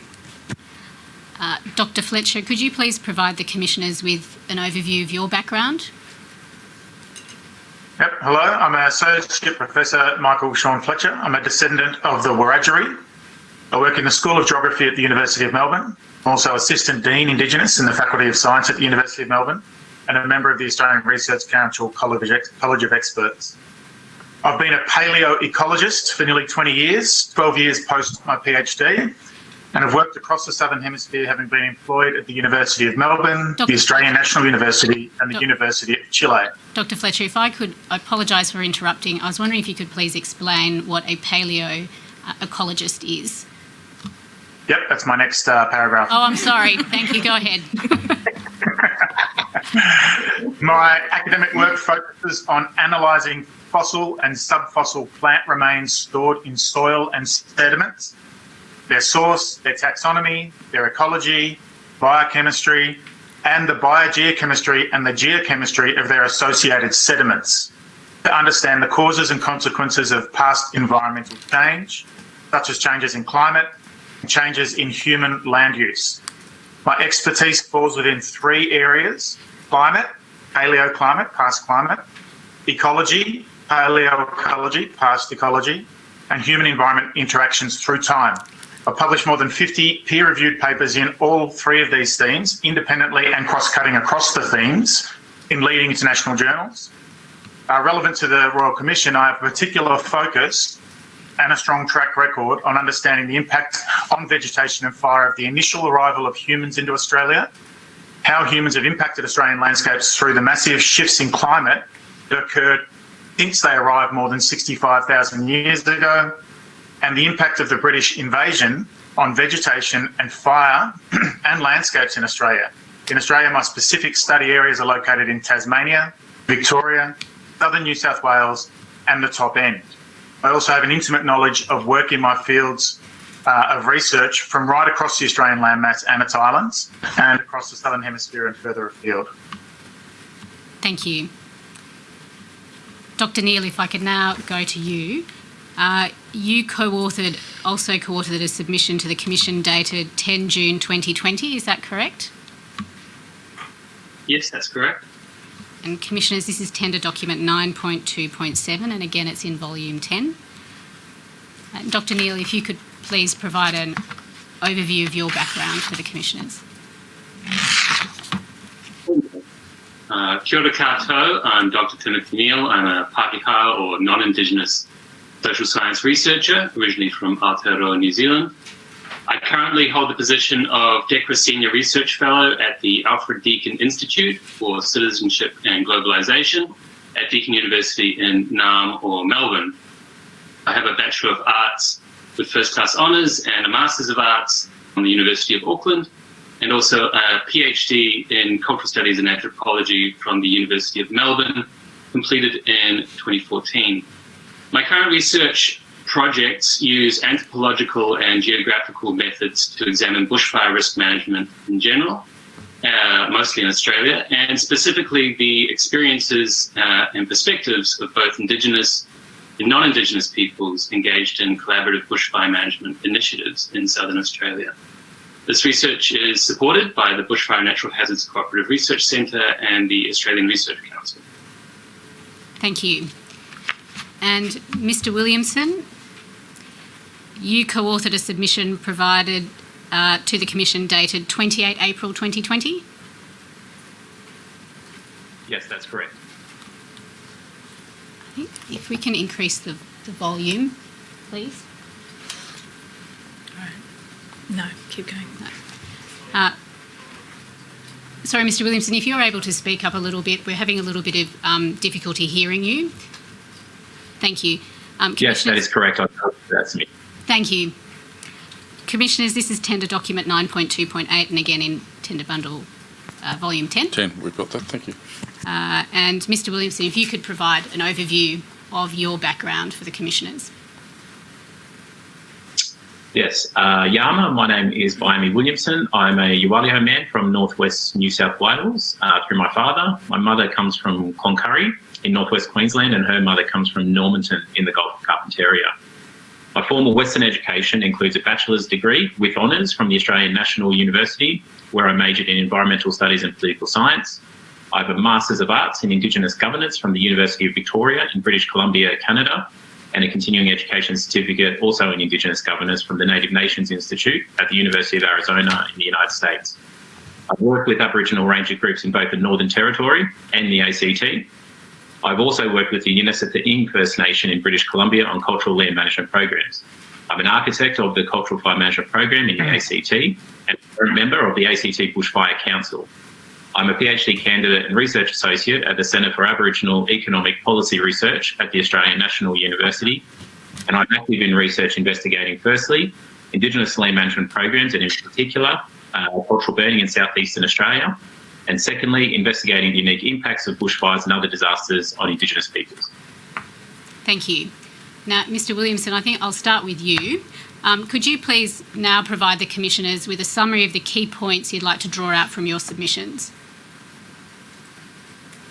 Sure. So the three key points that I'd like to draw out, the firstly would be a definition, a clear definition and clear understanding of cultural burning. The second key point would be highlighting the disproportionate effects of the summer fires on Aboriginal and Torres Strait Islander people. And the third point is highlighting the need to better understand the unique impacts and consequences of bushfires and other disasters on Indigenous peoples. Thank you. If I can take you to the first topic, which was understanding what cultural burning is, could you please explain that to the Commissioners? Yes, so thank you for that. I guess clarifying the meaning of cultural burning, it's fair to say that the events of the last summer have created extraordinary public interest in Aboriginal people's land management practices, especially that of burning. However, there are a number of popularly held misconceptions that we must disabuse ourselves of if we are to understand this re-emerging practice. The first misconception is that of the practice itself. Whilst popularly known as cultural burning or traditional burning, cool burning, Indigenous burning, etc., the practice is actually cultural land management. Burning is but one tool that Aboriginal land managers may use to better manage their country. So cultural burning is a tool, but cultural land management is the practice. We can think about this in quite a practical sense, that in any given year there might be 2 months where the right climatic conditions allow groups to conduct burning. But that means there are 10 remaining months of the year. The work that is carried out in the other 10 months is just as important as cultural burning, and indeed the success of cultural burning is dependent upon the success of these other cultural land management activities. Another misconception is that cultural burning can be boiled down and simplified into a common and universal technique applied at a particular time of year and applied the same throughout Australia. Notwithstanding that there may be common elements and principles of cultural burning shared between different Aboriginal groups, the key ingredient of cultural burning, the thing that makes it cultural burning, is control by Aboriginal people. Cultural land management is not a supplementary approach. It is not an add-on or an enhancement. It is not a practice that can simply be grafted onto the regimes of non-Indigenous land management agencies. Simply put, if Aboriginal people are not in control of the planning, preparation, implementation and monitoring of landscape burning, then it is not cultural burning. The final misconception is that cultural burning attempts to return to some kind of pre-colonial state of managing the environment with fire. But of course, Australia is a country transformed through the impacts of European colonisation, and the land management practices of Aboriginal groups pre-colonisation may not in and of themselves work now. So I guess we've got a clear understanding of what it's not, but for what it is, perhaps the question of what is cultural burning would be better to transform that question from a descriptive analysis of what is burning to a more pragmatic understanding of what can cultural burning do. So cultural burning equips Aboriginal land managers with the ability to weave the knowledges of their distinct groups from particular places and with ancient jurisdictions with the latest scientific information and technologies. By weaving together ancient and modern knowledges and technologies, Aboriginal groups are fundamentally creating a new body of knowledge, whilst also remaining firmly grounded in the Indigenous principles of place and of balance.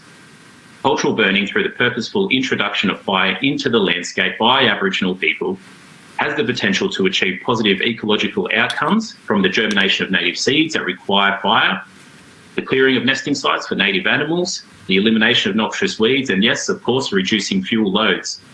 It is responsive to both the cultural customs of the vast number of Aboriginal groups throughout Australia, as well as Australia's various and unique landscapes and climates. It strengthens the connection between Aboriginal people and their country and promotes the health and well-being of Aboriginal communities. Furthermore, it has a now well-demonstrated potential of bringing together Indigenous and non-Indigenous land managers to co-learn in an environment of respect and collegiality. There exist very few other practices, whether land management or otherwise, that has such universal benefits. These benefits are evidenced through the significant number of submissions and notices to give information in relation to cultural burning that the Commission now has. And supporting cultural burning requires supporting and empowering Aboriginal groups to build on their strengths and make strategic decisions with regard to how they choose to reinvigorate these ancient land and water management practices.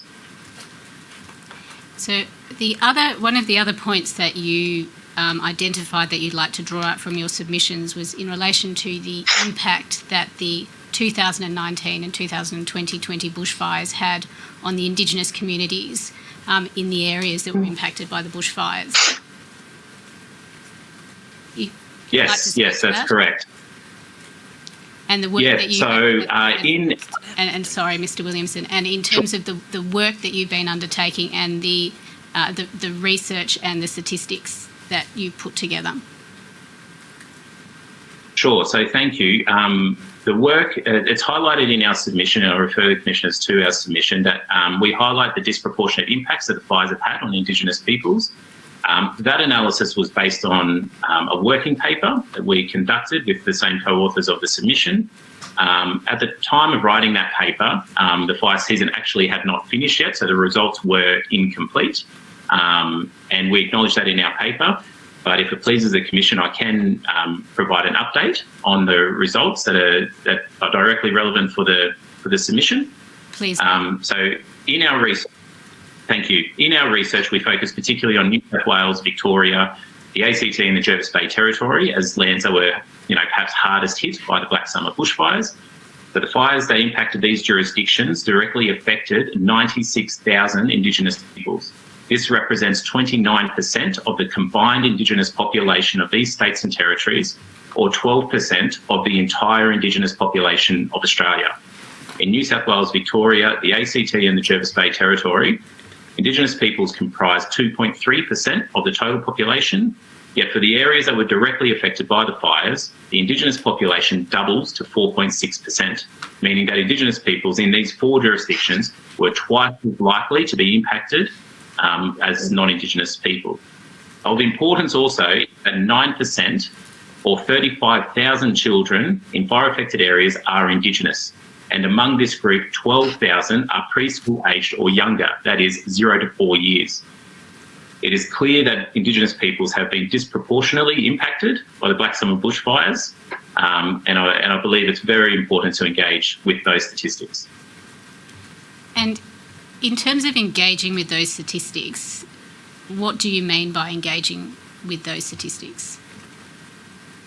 Firstly, acknowledging that the fire's impacts have disproportionately affected Indigenous peoples, and thus making recommendations or promoting strategies that directly engage and target Aboriginal groups, and that includes engaging with the unique impacts of bushfires and other disasters on Indigenous peoples. And can you explain a bit what you mean by the unique impact that it has on Indigenous people? Yes, thank you. So, as I said in the opening statement in defining cultural burning, Aboriginal peoples are inherently and forever tied to particular lands and waters, popularly known as country. This includes attachment to landscape features such as mountains, rivers, coastlines, and unique native plants and animals. This unique attachment to lands and waters is now a well-established legal convention and commonly understood through the lens of native title. The impacts of disasters such as the bushfires disrupt the attachment to lands and waters and deeply impacts the existence of Aboriginal peoples. Indeed, the destruction of landscape features, whether that be plant species, native animals or cultural heritage sites such as scarred trees, rock art or stone arrangement, threatens Aboriginal groups as distinct cultural beings attached to the land. Whilst it may seem obvious that Aboriginal people may experience loss and associated trauma from disasters differently, the reality is that this is an area that has been ignored and overlooked by consecutive post-disaster commissions and inquiries. In our research, we examined previous post-bushfire commissions and inquiries and found what I can only describe as an extraordinary absence of Aboriginal peoples, either as contemporary communities with unique needs or as distinct First Nations with legally recognised rights and interests in lands and waters. Where Aboriginal people have been, they are often relegated to an historical footnote in the natural history of a landscape or spoken about through the specific and restrictive lens of cultural heritage management. So Aboriginal peoples are uniquely impacted, and in our research we advocate understanding these impacts, the unique impacts, concurrently through the lens of strengths, vulnerabilities, and trauma. And I'd like to now take you to the recommendations that you have in your submission. Operator, that is document NND.001.00969.01. It's page 10.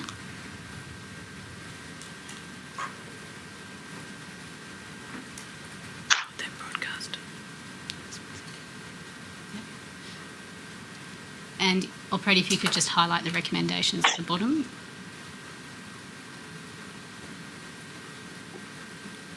And I think, Mr. Williamson, you've spoken to recommendation number 1 to a certain extent in terms of previous inquiries. In terms of the reflective work, what is the nature of that reflective work that you're recommending? Sure. It is fair to say that we really need to understand why it is that even as recent as sort of 5-10 years ago, in post-disaster commissions, Aboriginal people were ignored and not listened to, and specific recommendations were not made to engage with Indigenous peoples. And more generally, there is a distinct lack of scholarship in disaster recovery research that engages with Indigenous people's voices and their experiences, as I said, with unique communities, with specific vulnerabilities, and as First Nations attached to the land. This has also come up in previous evidence of the Commission, and I'd like to redraw the Commission's attention to evidence provided by Professor Lisa Gibbs. As the Commission, I'm sure, is well aware, Professor Gibbs is one of Australia's leading experts in post-disaster community recovery, and she suggests that, and I quote, further work is needed to understand Aboriginal natural disaster recovery experience and learn from Aboriginal knowledge systems about trauma and healing. So it's not just Indigenous peoples that are saying that we need to listen and engage with Indigenous people's voices. It is non-Indigenous experts in this field as well. And I want you to, in answering this question, if you could, please draw on your experience in the ACT Bushfires Council and your involvement in that council, and to the extent to which participation of that nature will address some of the recommendations that you're making, in the sense that, is it an example of some of the engagement that you are recommending in your recommendations? Yes. So in the ACT, so 70% of the ACT, as I'm sure the commissioners are aware, is national park, and that national park is full of cultural heritage values. Many that are recorded, but many that are actually unrecorded as well. And it's not just the recorded cultural heritage sites, but the unrecorded ones. Indeed, the way that traditional owners engage with the land as an entire landscape, as an entire cultural landscape, that is of most importance. And through through my position in the ACT Bushfire Council, this is something that is widely recognised, and people are aware and cognizant of. I do believe the ACT does a fantastic job with partnering with traditional owners, and there is evidence of that in the protection of cultural heritage sites, such as rock art sites that were undertaken during the Black Summer event, and in particular the Aurora Valley bushfire. Okay. Mr. Williamson, I might now actually move to Dr. Fletcher, unless the commissioners have any immediate questions arising. No, I think that's been good with this continued progress.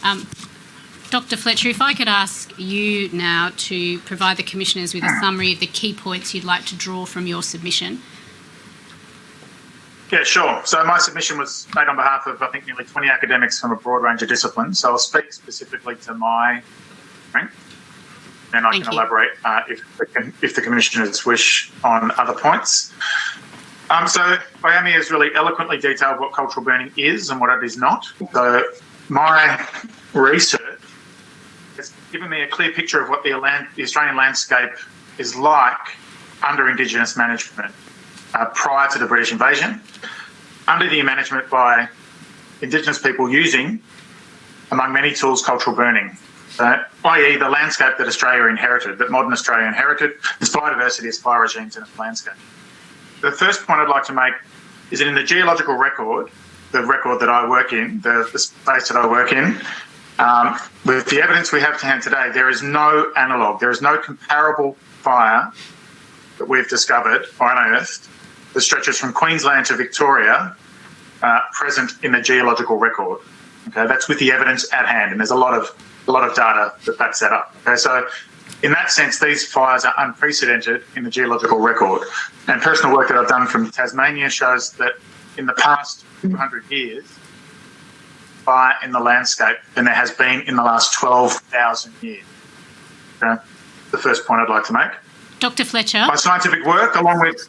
Yes? Dr. Fletcher, sorry, just your sound came in and out when you were making that first point. If you could please repeat that for the commissioners. Oh, no, you got it? Might just ask that you don't move backwards and forwards near the microphone. I think that's causing, just keep a constant position with the microphone, but we got the first point. We're good. Oh, okay. Yeah, it came quickly.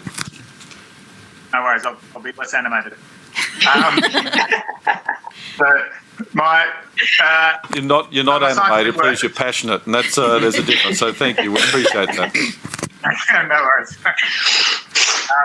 So my scientific work, along with my interrogation of written accounts of British and European invaders and settlers, so that's the ethnographic record I'll refer to, has revealed that many parts of the Australian landscape, including the southeast Australian forested regions, but importantly not all, it's a very important distinction, but vast areas and large parts of the estate were radically different under management with Indigenous cultural burning. In the forested parts of southeast Australia, this change is almost universally, the change following the British invasion is almost universally toward a more forested or woody landscape, below what we call the altitudinal timber line. That's below the point where temperature starts to suppress growth and things like that. Below there, where forests can grow, what we see following the British invasion and the removal of Indigenous cultural burning is almost universal shift from open landscape to a woody landscape. And indeed, work that was commenced shortly before the 2019-2020 fires by a former PhD student of mine and a collaboration of a bunch of us,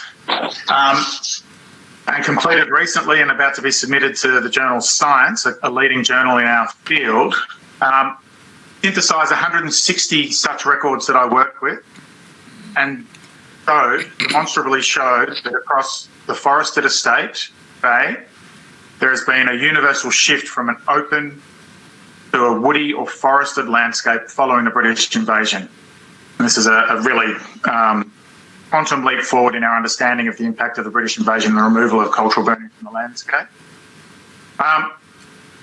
Another thing that came along with that is a concomitant increase in charcoal production from woody plants, i.e. forest fires, along with the shift from open to forested or woody vegetation. Beforehand, charcoal production was dominated by fine fuels. That's fuels from grasses. And not only does this corroborate the ethnographic record, which has received a lot of airing of late with people like Bill Gamage and Bruce Pascoe, in which Australian landscapes are almost universally described as open and managed by Indigenous people with fire, but it extends this understanding into knowledge black spots in the landscape not covered by this ethnographic evidence. So where we've actually invested the funds and developed the modern techniques, science is always evolving and we are developing new ways to absolutely and accurately date the timing of change in these records. We can relatively date them to pre-post British invasion by using things like the arrival of exotic taxa, a lot of exotic plants from Europe and things like that. But we can actually accurately and absolutely date the years in which these changes have occurred.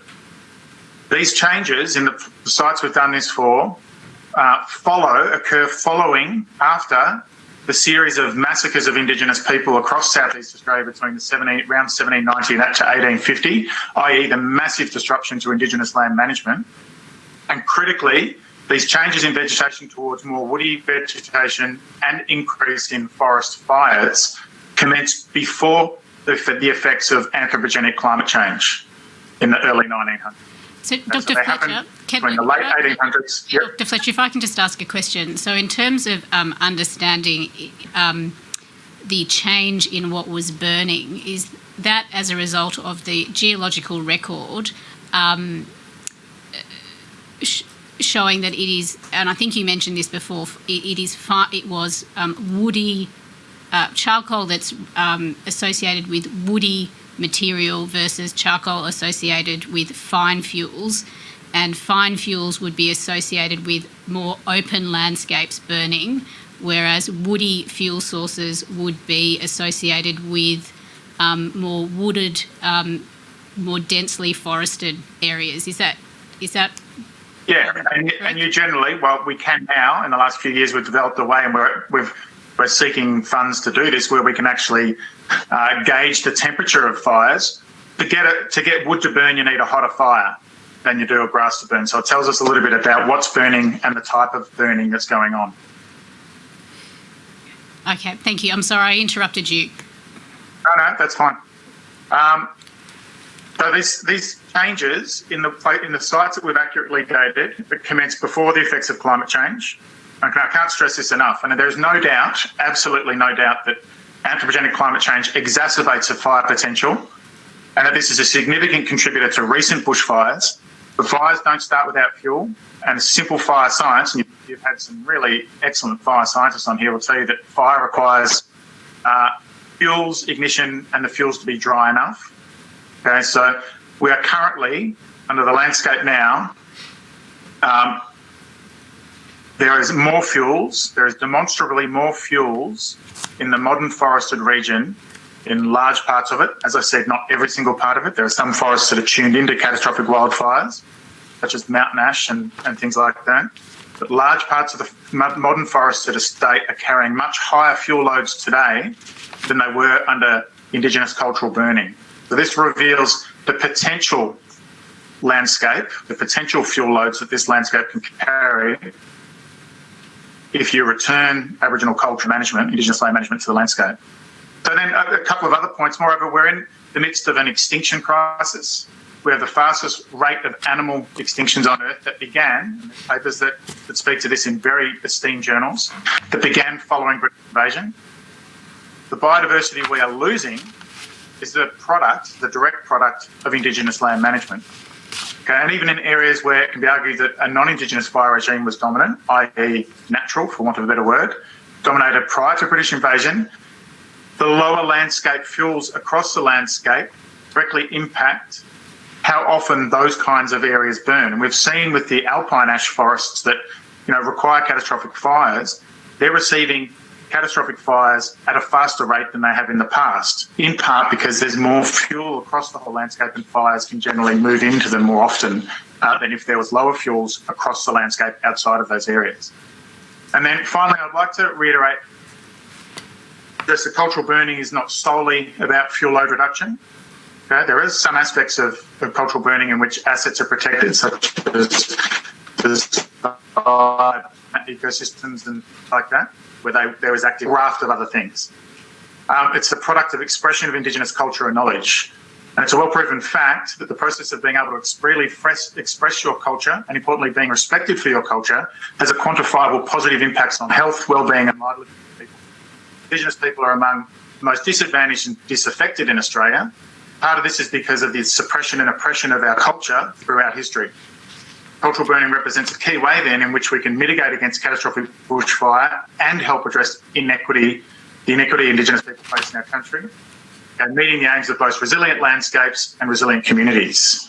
And pursuant to my Royal Commission submission, the mouthful, the most effective way we felt as a consortia of academics of achieving this was by significantly extending and bolstering the National Working on Country program, which underpins Indigenous-led and Indigenous-run ranger programs in Australia.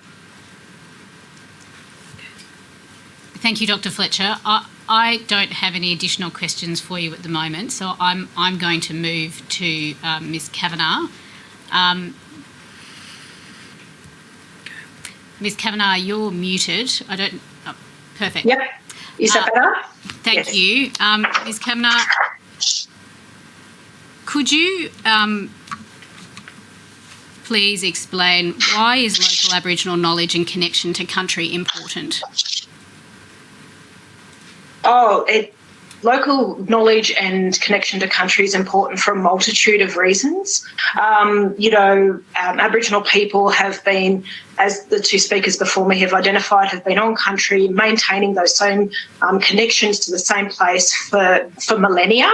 And, Aboriginal people want to have that cultural authority and ability to maintain those cultural connections and continue that through secure employment. So some of the women that I've talked to when I was preparing for this submission talked about, they see other non-Indigenous workers come and go in the, say for instance for a national park management, whereas the Aboriginal people who come from that place want to stay there and want to see that country managed well because they have got connections to that place that last throughout millennia of generations.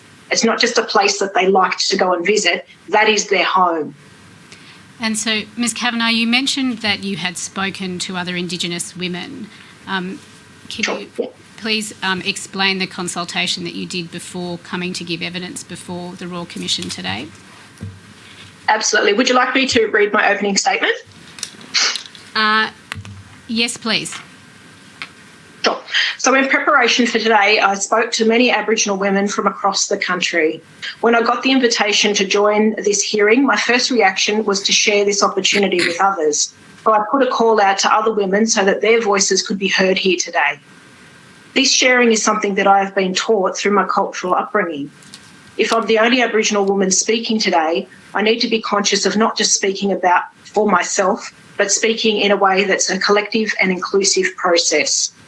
So I notified my networks, my family and friends, and invited other Indigenous women to contact me and to put forward their priorities and concerns. And as a result, I had many Aboriginal women contact me and tell me their stories. Those women wanted to have their voices heard today. And through my contribution, you'll hear not only my perspectives, but their perspectives as well as the thing that I know through my PhD research. So may I go on and read through the whole statement? Maybe if I could ask you questions and if you could respond to the questions. And I understand that this is the subject of your research. What are the successful models of women's engagement in cultural burning? Absolutely, absolutely. So I've been looking over the past 2 years, specifically focused on empowering and discussing with Aboriginal women about why their involvement in cultural burning is important. And I've heard from many women from across New South Wales that it's important for them because there's places in the landscape that Aboriginal women have got special association to. Aboriginal sites exist out on the landscape. Women have association with specific women's sites. They need to be able to protect those areas. They need to be able to maintain Aboriginal women's law, practice and authority. So there's physical places on the landscape that need Aboriginal women to be active in caring for them. But it's not only just about the places on the landscape, it's also about sharing the opportunity to teach our children. So you can see behind me there's a photo of my 2 kids at a cultural burn. Involving Aboriginal children in cultural burning and cultural land management is crucially important for their ongoing development and their futures. We need to be able to teach our children about who they are, where they come from and their connections to place. They need to know that they have the authority and the power to be able to look after their places, and they need to do that with their mothers and with their fathers, with their community, with their elders, all of these people coming together. And this is something that we've seen in cultural burns where whole of communities coming together, walking slowly and gently with the fire and caring and tending for country. And are there examples of jurisdictions, areas within New South Wales that you've worked in where there has been engagement of women in cultural burning practices? Absolutely. When I first started my research, overall, caring for country across Australia is very male-dominated, and so there are some places where Aboriginal women aren't engaging in cultural burning or in cultural land management because it is a very male-dominated field. So there needs to be specific resources and strategies set up to support Aboriginal women and to make sure Aboriginal women have the agency to be involved in these processes. Ms. Kavanagh, if I could ask, is that something that's happened in contemporary times in the sense that women have traditionally had a role in cultural burning, but that is something that is being reinvigorated now? Sure. So look, prior to colonisation, and as the 2 speakers before me identified, Australia is a big country, many hundreds of distinct Indigenous groups across the nation, so all with those cultural differences. But prior to colonisation, Indigenous women were just as engaged and active on the landscape as what men are. Women have values and interests and responsibilities to maintain on country, and that's why we need to be involved in cultural land management at every level. In some places, Aboriginal women were the knowledge keepers or are the knowledge keepers and hold that knowledge around fire. So in some places, cultural burning is women's business. And so we need to maintain those cultural processes and protocols where we're doing these activities. Okay. And in what ways can Aboriginal women maintain resilience through caring for country? Sure. So there's lots of things that Aboriginal women need. I spoke just briefly about the need to support and adequately resource for and have specific strategies that target Aboriginal women, because if Aboriginal women aren't being targeted, they will be left out and left behind. Aboriginal women... If I can, I apologise, if I can just interrupt and ask you a question. When you started working for New South Wales Parks, I understand that was a program that was targeted specifically to women. Yes, absolutely. And if you So could, use that as an example to explain how that has helped in terms of engaging a woman in these processes. And these absolutely. So, yeah, in New South Wales, they have, state government have got statutory obligations in relation to the amount of Indigenous employment or Aboriginal employment. So when I first got my job in New South Wales National Parks, the job that I went for, the field officer job, was an identified role for an Aboriginal person, but it was also a targeted role for women. So it was Aboriginal female field officer job. And if it wasn't targeted towards Aboriginal women, I wouldn't have went for it because I would have been up against all these other men, and I just would have felt like, well, that's not a job for me. But because it was an identified Aboriginal women's role, and it was encouraging me to come and have a go at this job, I was 20 years old. I won that position, a secured job within national parks. As I said, I got trained up into all different levels of, firefighting, but all the other associated practical operations of caring for country and park operations. And then I went on and worked through different divisions in that agency, and then I've gone on into academia where I'm now a lecturer at the University of Wollongong and able to share my experiences. So that one act of having a specific identified job has set me up for a career of success, and I've been able to bring other women along with me in that in the work that I do now currently. So it's that ripple effect of making that special inclusion at one point, and it has a positive outcome for a lot of other women. I'm sorry, Ms. Kavanagh, I actually interrupted your train of thought by asking you that question, but please continue with your train of thought in relation to Aboriginal women maintaining resilience through caring for country. Sure. So we kind of spoke to it, but I've got on my list, the things that we really need is access to country, support to bring our children along to these cultural burning activities and other land management activities, because it's really important for the children. Us as mothers are their first teachers, and we need to be teaching them as we go along. Secure jobs, access to country, a say in decision making, and a system that supports us as Aboriginal women and doesn't expect us to mould into a Western framework or methodology, but something that understands and accepts Indigenous knowledge systems and ways of doing. So, there's some of the things that are going to support us as Aboriginal women. And then how does that feed into community resilience?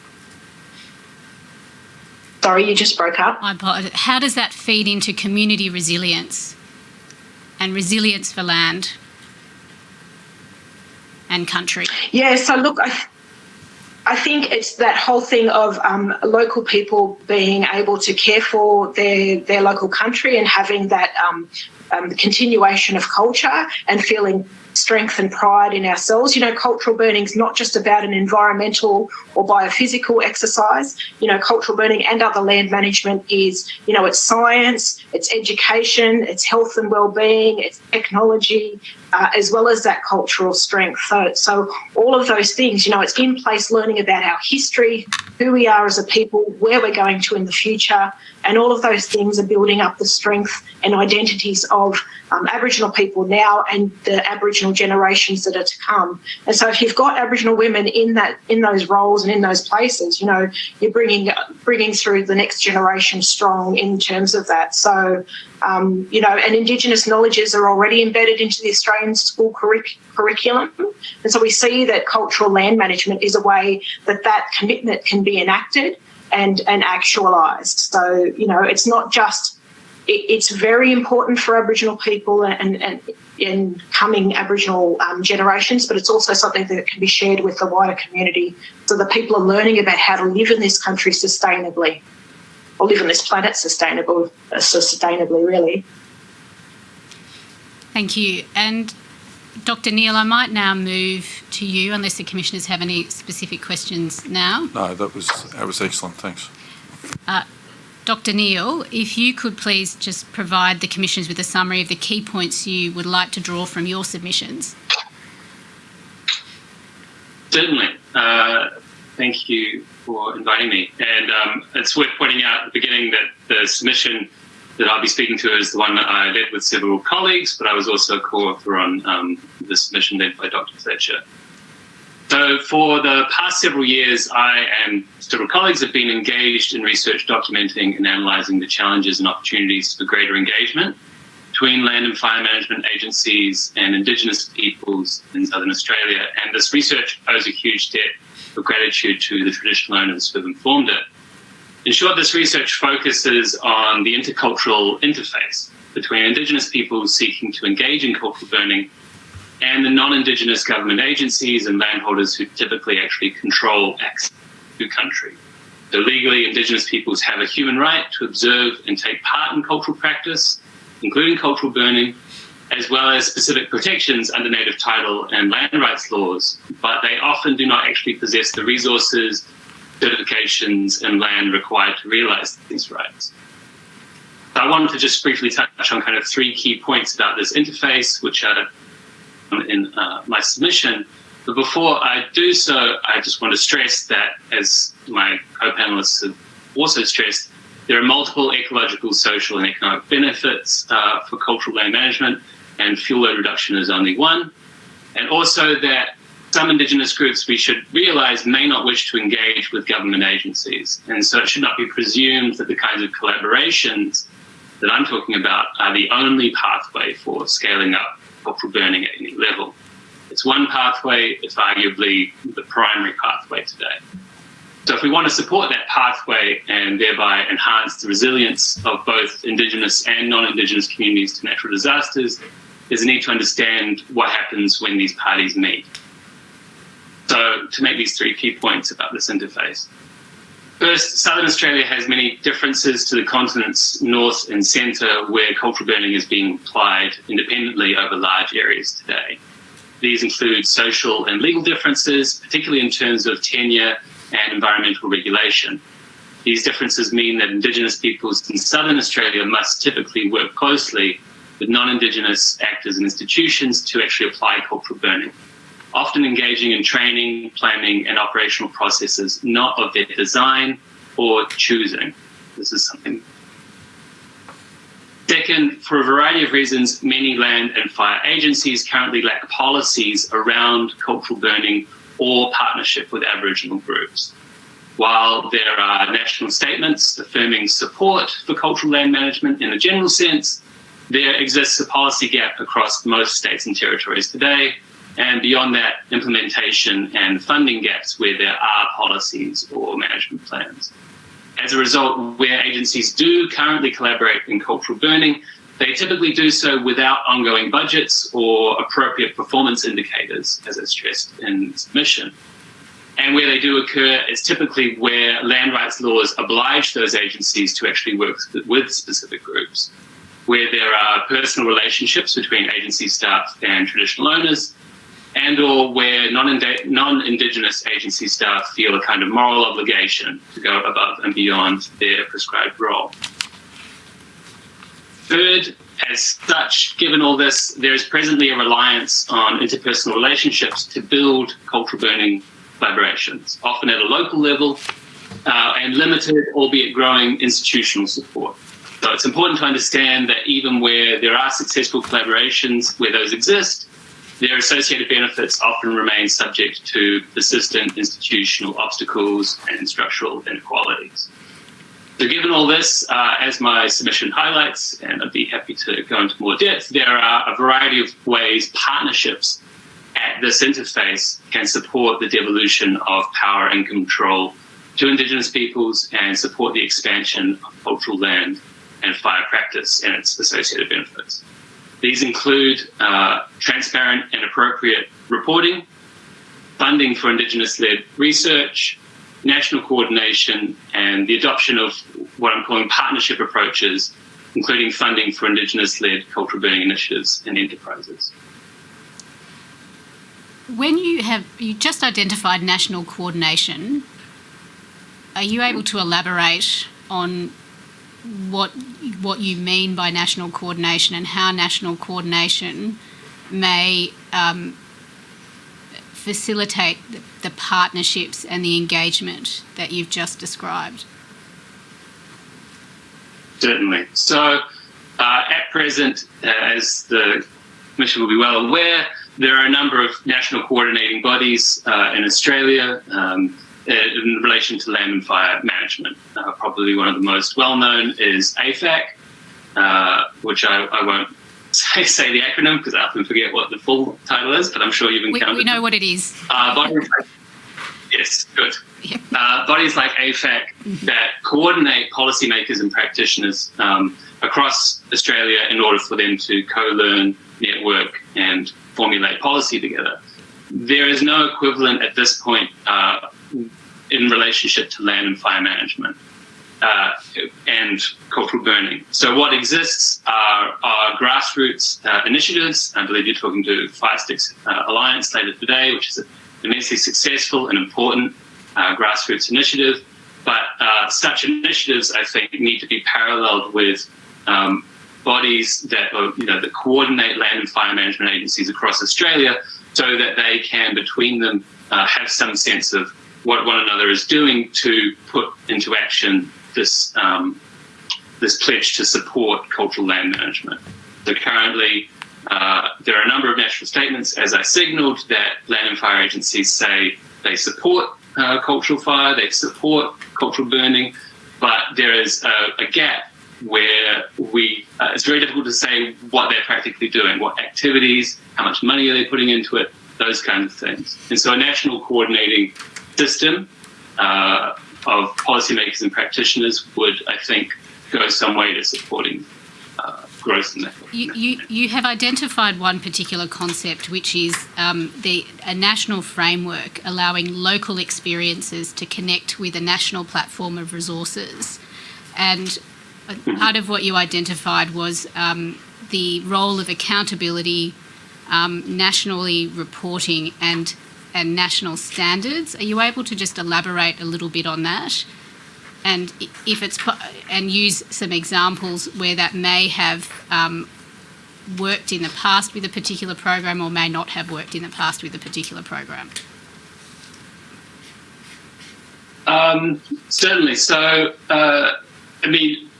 as I've discovered over the past few years, a lot of land and fire management agencies do not collect data in relationship to their engagements with Aboriginal peoples. This includes many agencies do not collect data on their the number of Indigenous people that they employ, how much they spend in contracting to Indigenous organisations to provide ecological services, any number of things.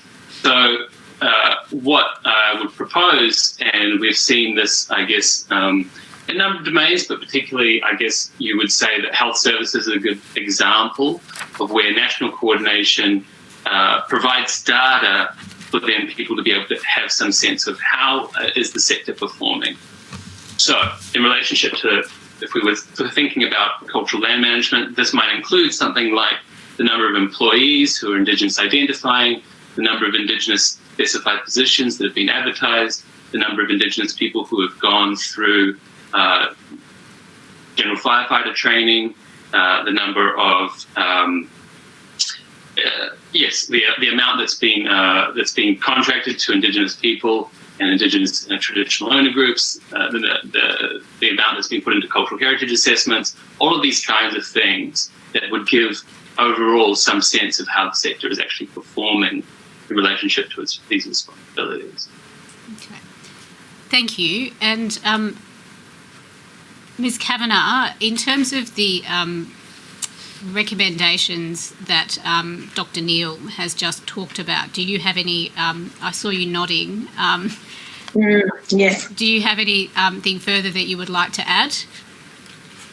Yeah, I was just, while I was listening to Dr. Neil, that was reaffirming some of the things that the women that I had spoken to, they were saying when they were telling me their stories, they're talking about but it's using different words. They're saying that, when they're involved in cultural burning, they're able to be involved in, managing their resources out in the landscape. So they're able to manage, when certain places get burnt so that they have access to the weaving fibres that they need for the weaving activities or for their bush medicines or, their cultural resources are there. So that's why the women want to be involved in that cultural burning planning and the different levels of the cultural burning so that they're able to have access to, speaking to that.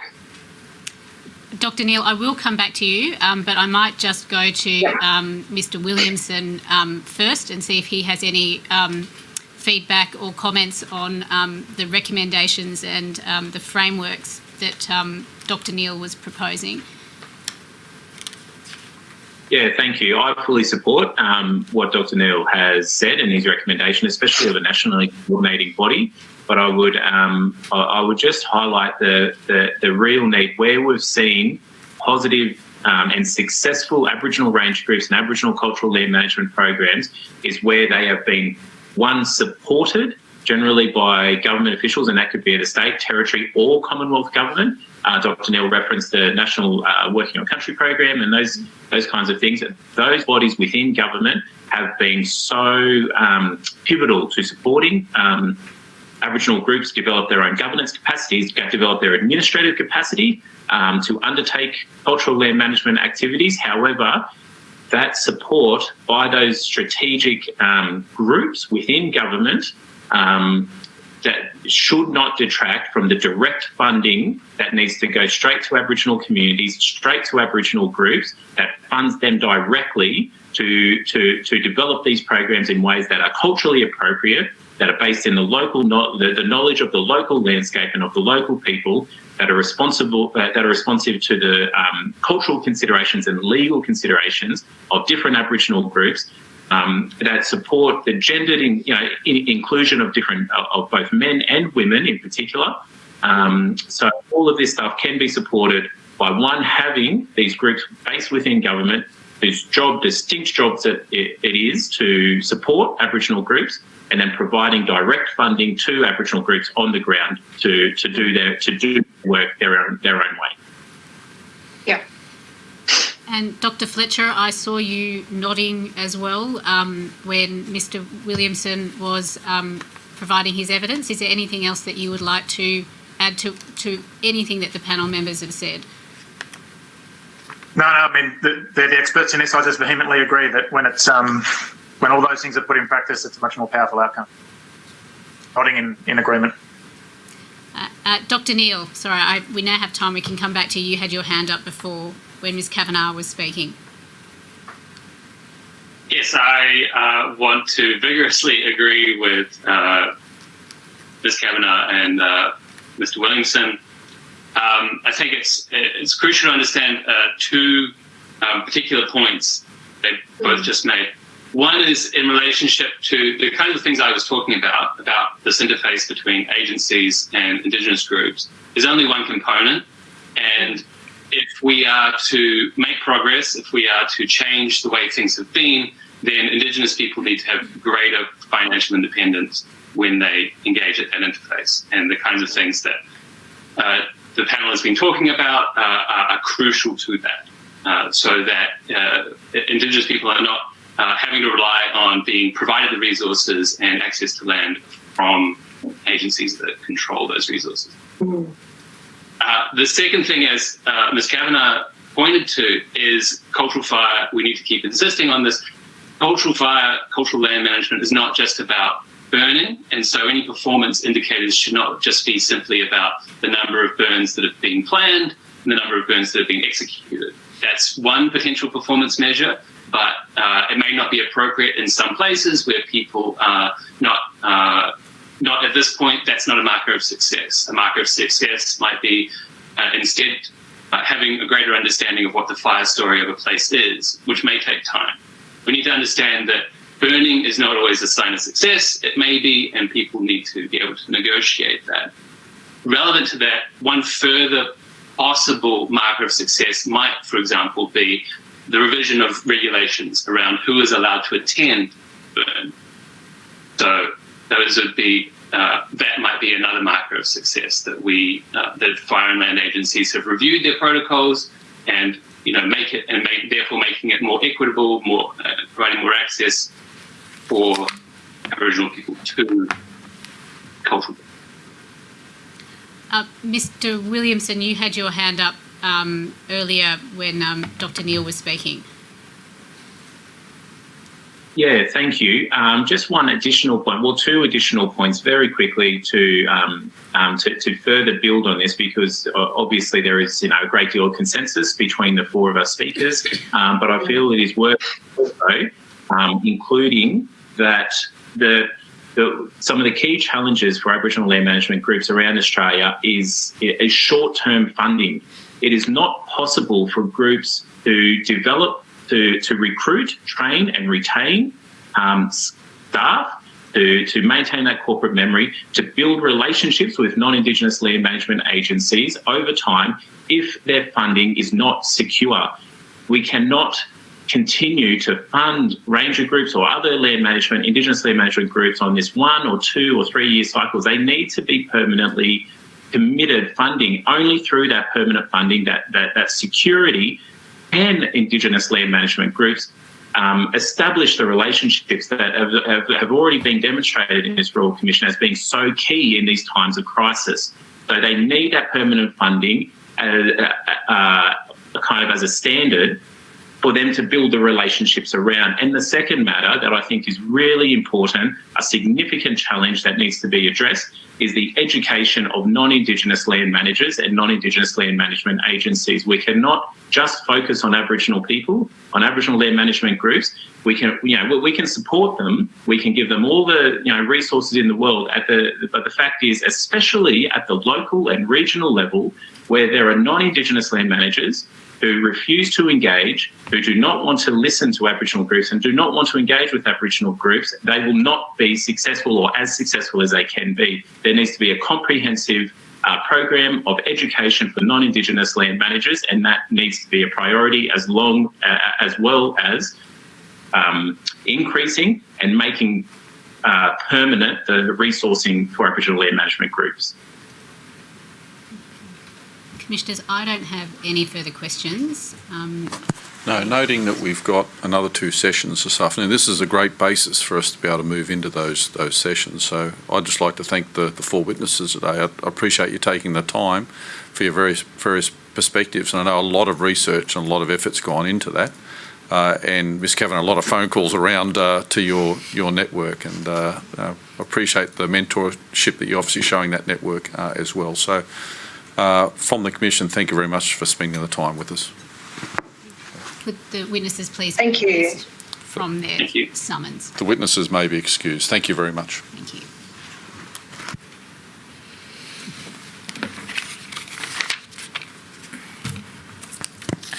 Chair, if I may just deal with one matter before the adjournment and tender the response of the Northern Territory Department of Environment and Natural Resources to NTG HB 2402 dated 18 June 2020, that is ENN.501.001.0001.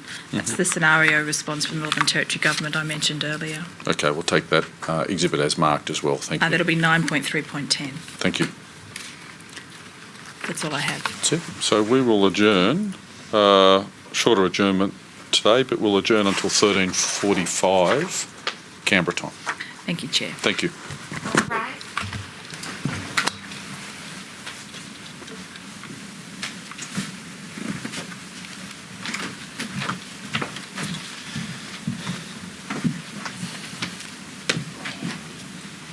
The Royal Commission has adjourned until 1:45 p.m.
The Royal Commission has now resumed. Please be seated.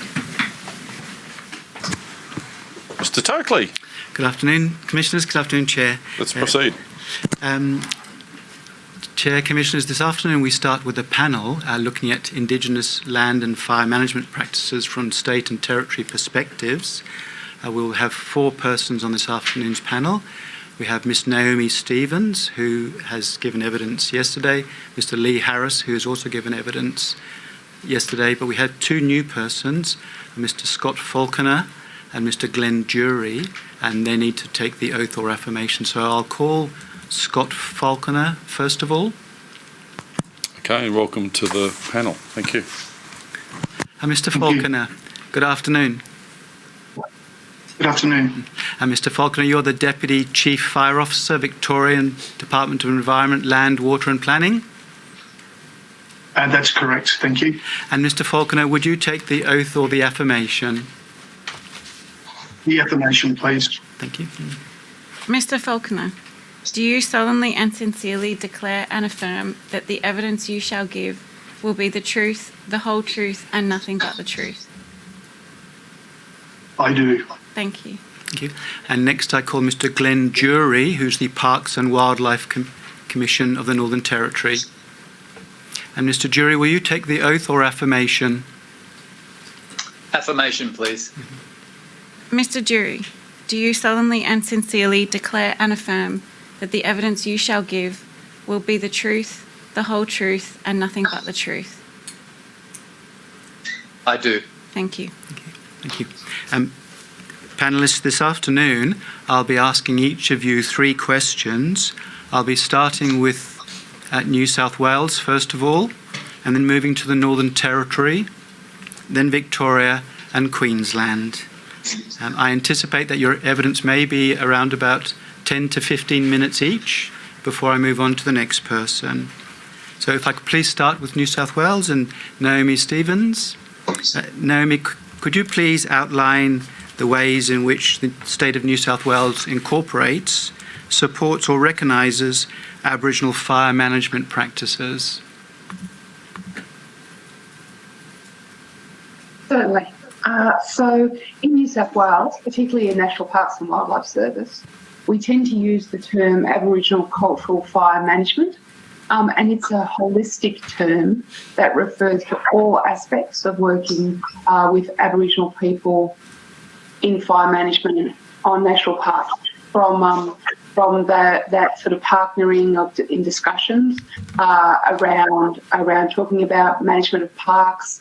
And obviously, fire management is just one aspect of land management practices that Aboriginal people are interested in talking to parks about, right through to planning management for fire on reserves and planning burns and then undertaking cultural burns on park.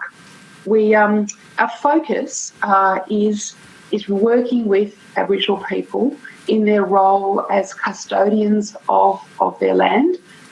In the case of our parks, we focus on their expressed desire to care for their country, to protect and enhance natural and cultural values, to have the opportunity to express and maintain their culture, and to share knowledge and practices. We have a number of ways that we have a framework around which we implement to be able to provide those opportunities, to facilitate those opportunities for Aboriginal people. And it's at all levels of the planning that we undertake for parks. When we undertake plans of management, we will talk to Aboriginal people, Aboriginal communities, local Aboriginal land councils and native title groups around their aspirations for the park, the values that they see in the park and that they'd like to see protected under the plan of management. We have a Living with Fire strategy, a 10-year strategy for managing fire in national parks, and one of the objectives in the strategy clearly articulates that we will identify the natural and cultural values of the park, and that we will work with Aboriginal people to ensure appropriate fire management in the park to protect those values. We prepare reserve fire management strategies, and once again, there's a really clear undertaking by the organisation, that consulting with Aboriginal people around the values and ensuring that they're protected under our reserve fire management strategies is a strong commitment that we made. We have an Aboriginal cultural fire management policy. We developed that in 2016, and it really is an expression of the commitment that we've made to work with Aboriginal people to achieve those things. And under that policy, we have guidelines that we've prepared, and they're guidelines for undertaking low-risk cultural burns with community on park. And since we've developed those guidelines, we've implemented a number of burns on the guidelines. We've also undertaken a review of the guidelines and taken into account the views of Aboriginal people who've undertaken burns under the guidelines in order to ensure that it does what we hope it will do, which is create a framework and procedures that will enable cultural burning to occur. We also have an agency position statement on Aboriginal cultural burning, and that was an attempt by our organisation to clearly articulate what it is we wanted to achieve in working and partnering with Aboriginal people in fire management on our reserves, but also through the other work that we do. And I'll talk about that in a moment. We have a joint management program, and of the 9% of New South Wales is under the management of national parks. And currently just more than 30% of the reserve system is under a joint management program. And a really key part of the joint management program is conversations with communities and with the boards of management and with the Indigenous and with the native title holders around their aspirations for cultural burning on park. We also have a strong Aboriginal employment program, and more than 10% of the people who work in parks are Aboriginal. And obviously those people are involved both in our hazard reduction program, but also in working with communities in cultural burning. So sort of making reference to the intersection of cultural burning, as I've just outlined it, with our hazard reduction program, I think it's fair to say that at this stage there isn't a great deal of intersection. The two tend to sit beside themselves and beside each other, and I think that's probably indicative of the New South Wales context. Currently, within New South Wales, there isn't a huge knowledge base around the role that cultural burning might play in hazard reduction or fuel reduction. But we are working with Aboriginal communities. We're partnering with them to undertake burns on parks, and those burns are burns that are coming from the community with clearly articulated cultural outcomes that they're looking for. And in some cases, hazard reduction is one of the objectives, and we're measuring the outcomes of those burns and observing the outcomes of the burns in order to build our knowledge base. We have a science group within the group that National Parks is within, and with the RFS we've established a bushfire risk management research hub. They've got some packages of work that they're doing, and one of them specifically addresses the health and social benefits of cultural fire management programs. And as part of that, we're also addressing how compatible our existing planned burn program is with contemporary cultural burning approaches. And we've established a monitoring, evaluation and reporting framework to support us in building our knowledge around that work. Thank you, Ms Stevens. Could I ask you, please, if you could identify what you consider to be the differences between the methods used by the state in terms of fuel load reduction and the traditional Aboriginal fire management practices that you've mentioned? Sure. In New South Wales, we tend to use two means of fuel load reduction. One is mechanical removal of vegetation, and obviously that's in situations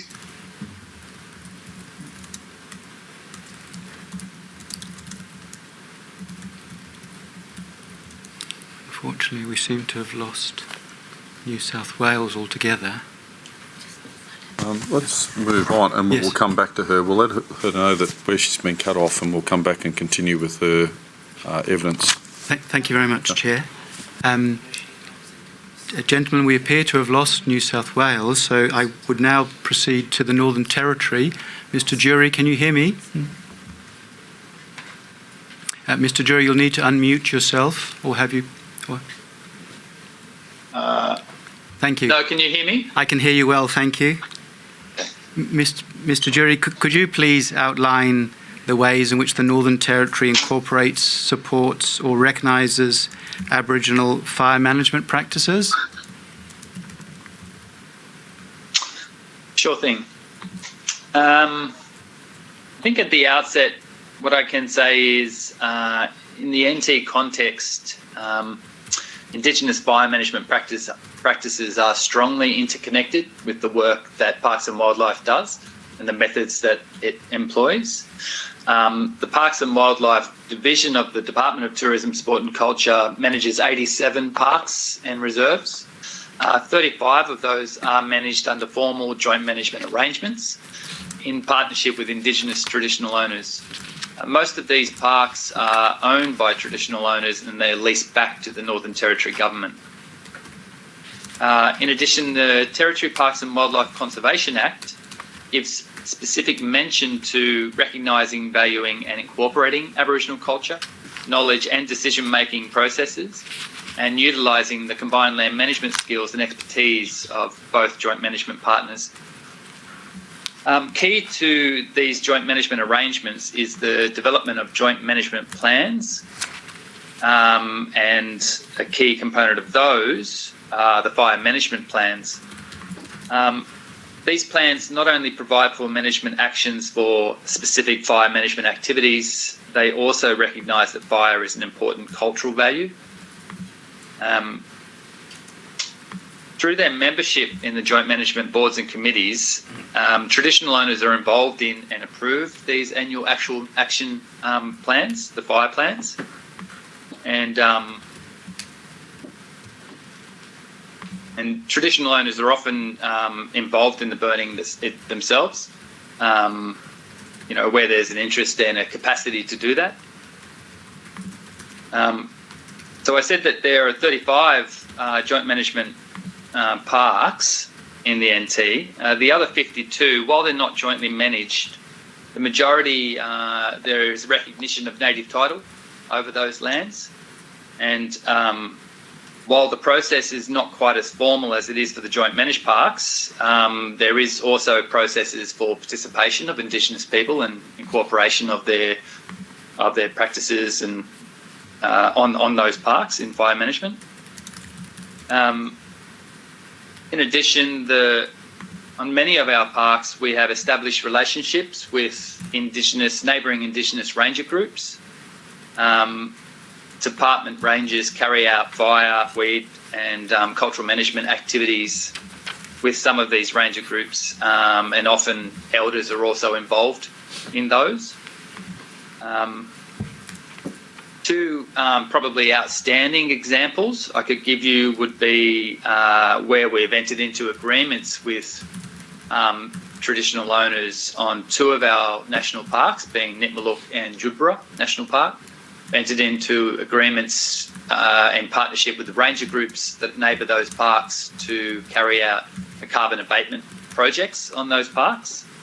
The purpose of these projects is to enhance fire management, improve Indigenous engagement, improve biodiversity outcomes, and provide economic returns to traditional owners.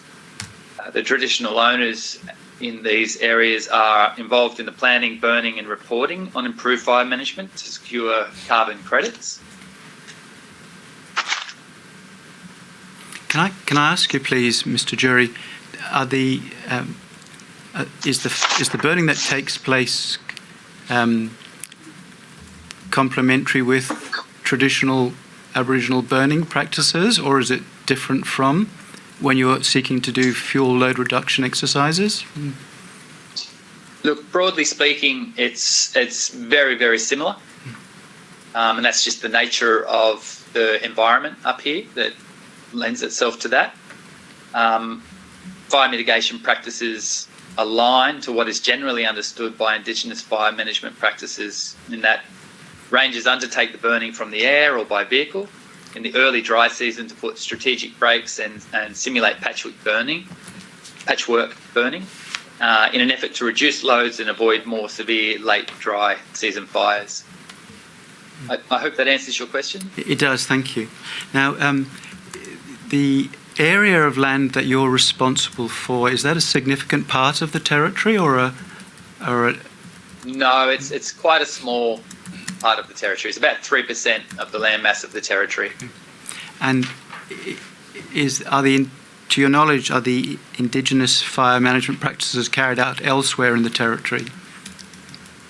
Yes, very much so. So, by way of context in the Northern Territory, I should have said that whilst Parks and Wildlife is only over 3% of the land mass, and I should say we have about 135 active rangers across those 87 parks and reserves. By comparison, the Indigenous land management groups up here probably number close to 1,000 full-time, part-time and casual rangers, and probably manage upwards of 20 to 30% active fire management projects associated with ranger groups. I don't know the exact figure on that, but I can say the context is we are the smaller player.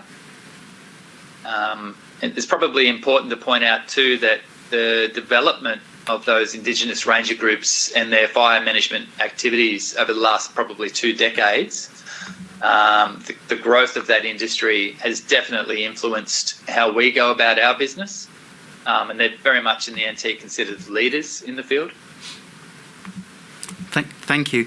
And could you please outline any advantages or limitations in employing Indigenous fire management practices in improving resilience to bushfires in the Northern Territory? Yeah, there are a number of limitations for Parks and Wildlife. I think the main limitation is probably resourcing.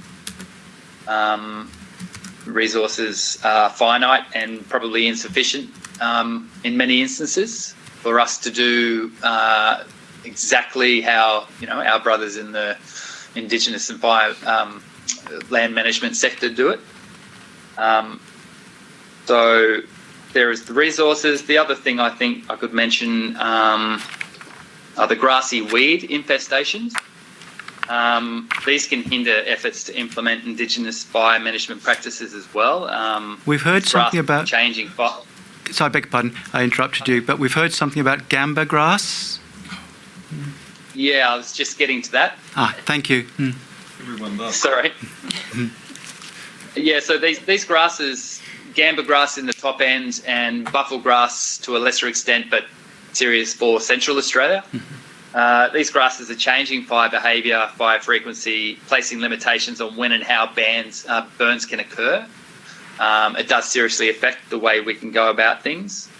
The other limitation, I think, for Parks and Wildlife too is we would have, more than the Indigenous ranger groups, we would have a focus on protection of life and assets and have a lot more visitor management issues than they would. So this certainly puts a limitation. The visitor season up here sort of aligns and correlates with the burning season.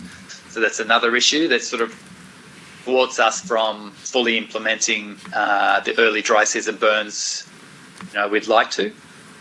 I think they're the main things. I think I could probably also mention one more limitation might be the threat to the NAFI service, the Northern Australian Fire Information Service. It's an absolutely essential tool for effective fire management and it's heavily relied upon by all fire practitioners in the NT. Currently there's no secure funding for that, so I would definitely give that importance as a limitation. Thank you very much, Mr. Jury. Is it fair to say that some of the Indigenous fire management practices may not be suitable for certain areas that need to be protected, for example, in close proximity to townships? Yes and no. Look, In principle, not really, because it's more about when you burn and how you burn. So particular methods of burning, yes, like aerial incendiaries, that might be a problem and might be much more difficult. But the cooler early burns is still the same principles involved. Thank you, Mr. Jury. I might now move. Does that answer your question? Yes, it did. Thank you very much. Might now move to Mr. Falconer from Victoria. Do you want to go back to Ms. Stevens? She's back up. Thank you, Chair. Just in case we lose her again. Thank you. Thank you. I'm sorry, Mr. Falconer. Ms. Stevens was midway through an answer, and when we lost her. Sorry, Ms. Stevens. I don't know if you remember the question I was asking you, but you were midway through an answer when we lost you.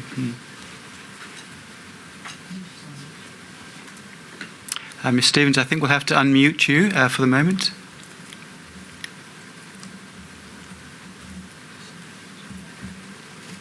Can you hear me okay? Yes. I'm afraid I can't hear you. Okay. Can you hear me? Yes, I can. Thank you. Excellent. Okay. I think I was talking about the fact that in New South Wales, the hazard reduction or prescribed burning program undertaken in parks, but also across the state by land management agencies. Yes. We use mechanical burning to clear vegetation in situations where it's warranted, and we undertake prescribed burning in situations where we want to reduce fuel. Obviously, the first priority under the Rural Fires Act is protection of life and property, but then we also have ecological and other cultural objectives of our burns as well. They tend to, the closer they are to community assets, the township, the houses, the telecommunications towers, and those sorts of things, the smaller they might be, but generally they're a relatively large scale, more of a landscape scale. But we do at times undertake low intensity mosaic burning in situations where it's warranted due to the ecological or other heritage concerns. Aboriginal burning, Aboriginal culture burning in New South Wales tends to be of a smaller scale. To be relative of a low intensity and to be focused on those three objectives I discussed earlier, which is caring for country, practicing culture, and ensuring and sharing knowledge and protecting nature and culture. Thank you. Now, when the Aboriginal cultural burns are undertaken, is that by Aboriginal people or is that on their behalf? On National Park, we have a range of activities. We have low intensity cultural burning undertaken by Aboriginal people and National Park staff under our Aboriginal Cultural Fire Management Policy and Guidelines. We also have culturally informed burning, which is undertaken by park staff, including our Aboriginal trained firefighters, and that's where we'll undertake burns. And part of the objectives of the burns are informed by the cultural outcomes that the Aboriginal community are looking for from that burn. We also, as I say, involve Aboriginal people in discussions around planning and long-term planning for our reserves as well. Thank you. But off-park, I should add that off-park, there's quite a lot of cultural burning that goes on Aboriginal land, undertaken by Aboriginal people. We also have local land services and Crown land and local government and the Rural Fire Service, who are all working in the field of Aboriginal cultural fire management. And the RFS has a hotspots program, and part of what hotspots focuses on is working with Aboriginal people to undertake Aboriginal cultural burning on Aboriginally owned land, and we also work with the RFS on that program. Thank you. Now I understand in New South Wales that after a planned burn or a prescribed burn, there's an evaluation process that's undertaken. Is that also true in respect of the traditional fire management practices? Yes, it is on park when we work with Aboriginal people to facilitate undertaking an Aboriginal cultural fire management burn, there'll be stated objectives for the burn, and there'll be an assessment after the burn of how the burn went in terms of the intensity of fire it was looking to achieve on the day, but then also over time, how the burn went, achieving the objectives in terms of the biodiversity and the management of threatened species, or in some cases impacting on pest species. The burns are clearly aligned to cultural outcomes, and we then monitor the outcome of the burn and learn from that as a result of the monitoring program. Thank you very much, Ms Stevens. I might now turn to Victoria and to Mr Falconer. Thanks very much, Mr Topley. And just for the benefit of the commissioners, I'd just like to clarify that I'm a non-Aboriginal person, and I'm not talking on behalf of traditional owners in Victoria when I talk about some of these practices. However, I have been working very closely with them over the last 5 years or so with other employees from both the Country Fire Authority and Parks Victoria. I also conducted a Churchill Fellowship in 2018 that looked at how agencies were working with traditional owner groups in the USA and Canada to do just the sort of thing that we're talking about today. And thank you for the opportunity. Cultural burning in Victoria, as it's mostly referred to, I'll start with the principles of how we've seen it as agencies, and essentially those principles are that it'll always be led by Aboriginal people. I would have started with conversations and asked them what they want to do. Colonisation obviously had huge impacts in this part of the world, and access to country by Aboriginal people has traditionally been very, very limited. We will support that, but in that order, they will lead and we'll support. As they describe it to ourselves, it's a contemporary cultural practice that connects them to country. And you often hear the term caring for country. Fire is viewed as the tool, not as a prescription, and it's done for a multitude of reasons. And it is an expression of Aboriginal culture. In terms of how we've developed a framework, this is for us about self-determination and supporting Aboriginal people. So DELP has a self-determination framework, as does the CFA and PV have similar documents which inform that approach.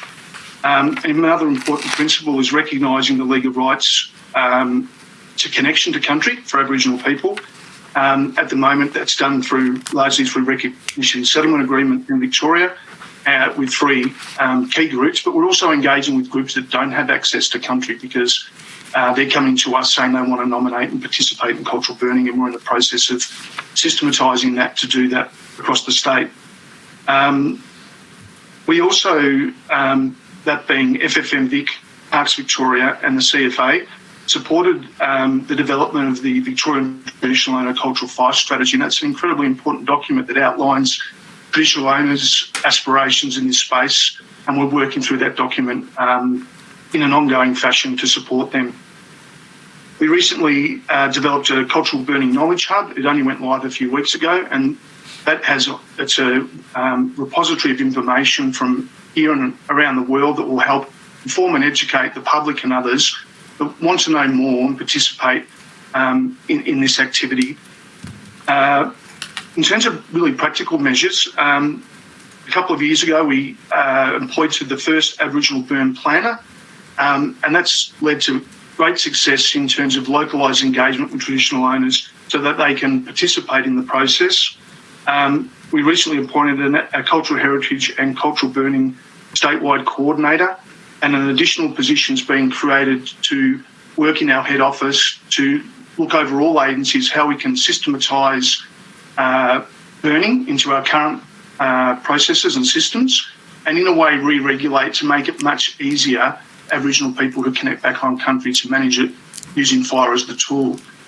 In terms of this sort of development, it's largely happened since 2017. Prior to that, to the best of our knowledge, there hadn't been any cultural burns, certainly on public land, for at least 150 years because people just didn't have access to that. In 2017, the Dja Dja Wurrung group of Central Victoria came to us and said they wanted to burns locally around Bendigo area, and we supported that. Since that time, 20 burns have been, or traditional burns or cultural burns have been completed. And as of last week, there are 100 currently being nominated by more than 6 traditional owner groups in Victoria. And the reason I bring that to your attention is it just shows the incredible desire for traditional owners to get back on country to be part of that management process. And I have no doubt that this will be play a much larger role in the future of fire management in Victoria. Could you identify for me, please, if the differences between the traditional Aboriginal fire management practices and the sorts of activities that are undertaken for the purposes of reducing fuel loads? Certainly. I'll start with what cultural burning has been in my experience here in Victoria.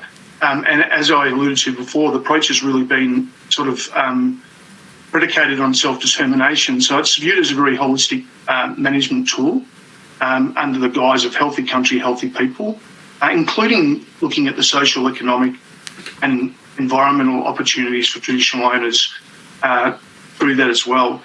There's a really vast difference between the scope and scale of the two burning programs. And what I mean by that is the purposes for which traditional burns happen for are very, very varied. And in our experience over the last 5 or so years, fuel reduction is often an outcome, but it's never been the primary purpose of a burn. And I'll give a couple of examples. I think it'll make it easier for people to understand what the burns have been. Thank you. The vast majority... Sorry. Thank you. The vast majority about promotion of food, fibre and medicinal plants. But when we've gone out there and met with people and traditional owners, it really is about the people. In their words, getting elders and children out on country, often post-burn, they'll go back and put seed banks back into the land because it's been, in this particular instance, is heavily mined. They call it upside down country. The seed banks are depleted, so they're planting plants that are important to their culture and their contemporary culture. Another example, there was a burn at Port fairly recently where they were encouraging the growth of particular plants and native grasses and perennial herbaceous plants for medicine, but also to look for cultural artefacts. So there's a really close link to cultural heritage here as well. And another example, and the last one I'll give, tragically a young Aboriginal man committed suicide on some country, and the purpose of the burn was to smoke it, to clean the spirit of that country. In stark contrast to that, and I know Mr. Hamish Webb and my Chief Fire Officer have spoken to the panel, the state's conventional burning program is largely, but not exclusively, about reducing fuels to reduce risk to life and property. And there's also an ecosystems resilience element to the burn program as well. So it's not exclusively about reducing fuel for risk. And certainly where I work a lot in the Loddon Mallee, a lot of our conventional burns in parks is actually to protect threatened species from devastating bushfires like the ones we're seeing this season. Thank you, Mr. Falconer. And to your knowledge, is the state seeking to incorporate traditional Aboriginal fire management practices into its suite of practices regarding for hazard reduction, or do you see the traditional practices as complementary, or how do you see the interface between the two? Thank you. I think it's a bit of a complex question in that we're conscious of respect and the intellectual property rights of the traditional owners. So we're making sure that's a priority for us. I do see it very complementary, and at the request of traditional owners, we are integrating it into our fuel management program, which we call our joint fuel management plan. So all the burns that have happened have gone through that nomination process. So although they're integrated, we haven't as yet, particularly because of the smaller number of birds, relatively speaking, in the last 5 years, even measured how much fuel reduction has happened because it's been so low. But I was looking at our records yesterday, and some of the burns that I mentioned, that 100 or so that have come through to be nominated, and I suspect it will be hundreds in the next few years, which we strongly encourage. Some of them are in forested areas, 200 plus hectares that will have, I'm sure, a fuel reduction component. So we will integrate them from a regulatory perspective. And I'll just bring to the Commission's attention, one of the reasons is traditional owners don't want government to say yes, burn, and we throw them the legal risk associated with that and what happens when there's a burn escape in the very unlikely event that there is. Thank you very much, Mr. Falconer. I might now turn to Queensland and to Mr. Lee Harris. And Mr. Harris, could you please outline the ways in which Queensland incorporates or supports or recognises Aboriginal or Indigenous fire management practices? Thank you. First Nations peoples and their knowledge is increasingly at the forefront to provide landscape-wide fire management in Queensland. Queensland Parks and Wildlife Service is working collaboratively with over 30 First Nation groups, covering a range of different cooperative management arrangements, including the development of protected area management plans, which we do in partnership with First Nations people. And those management plans will provide strategic direction for fire management activities, and we incorporate traditional knowledge through working with the First Nations people into those practices. We undertake direct on-ground fire management activities across many of our protected areas and work under fee-for-service arrangements with First Nations people and work together to implement those on-ground activities.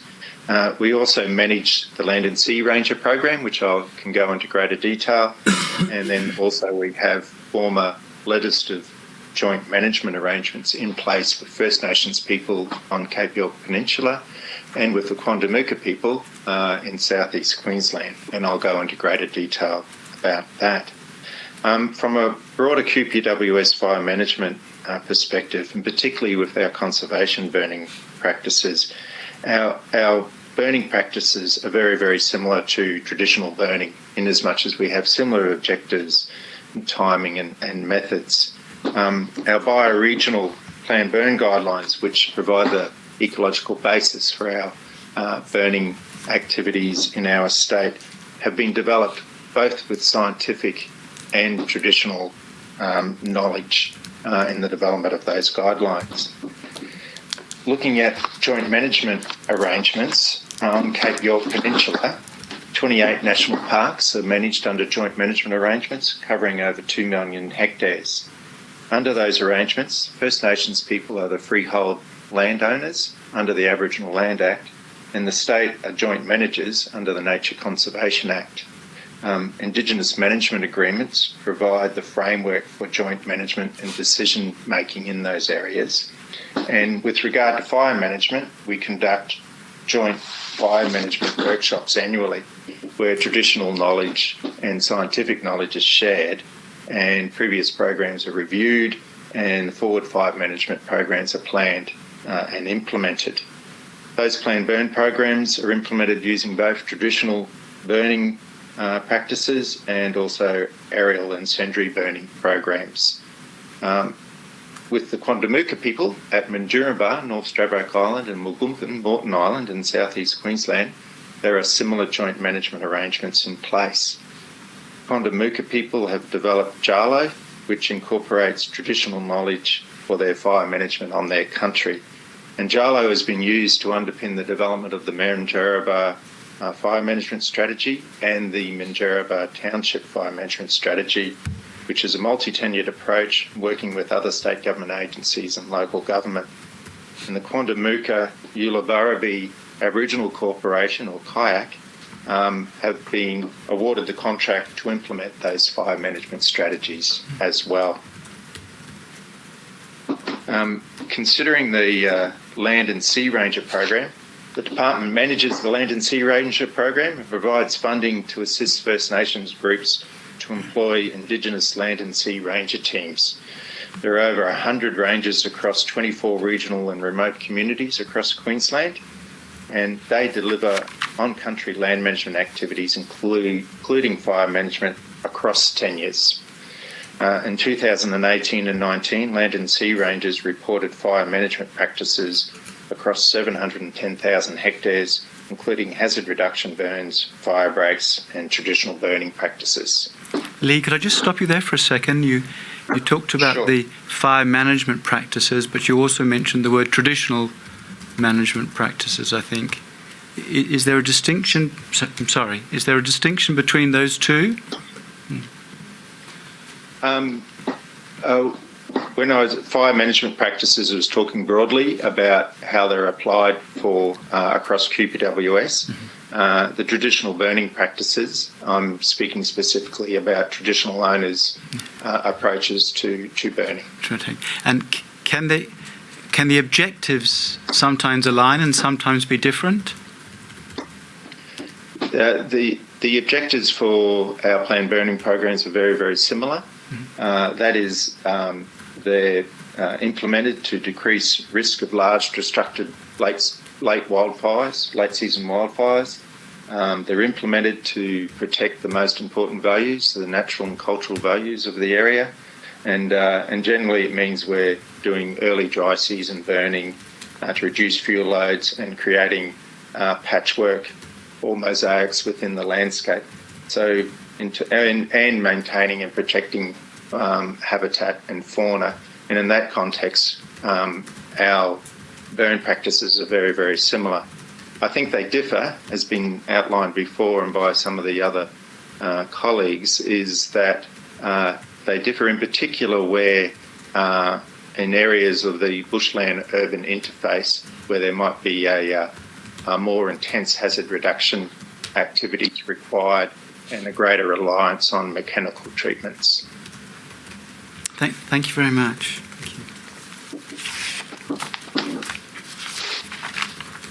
Ms. Stevens, I might come back to you.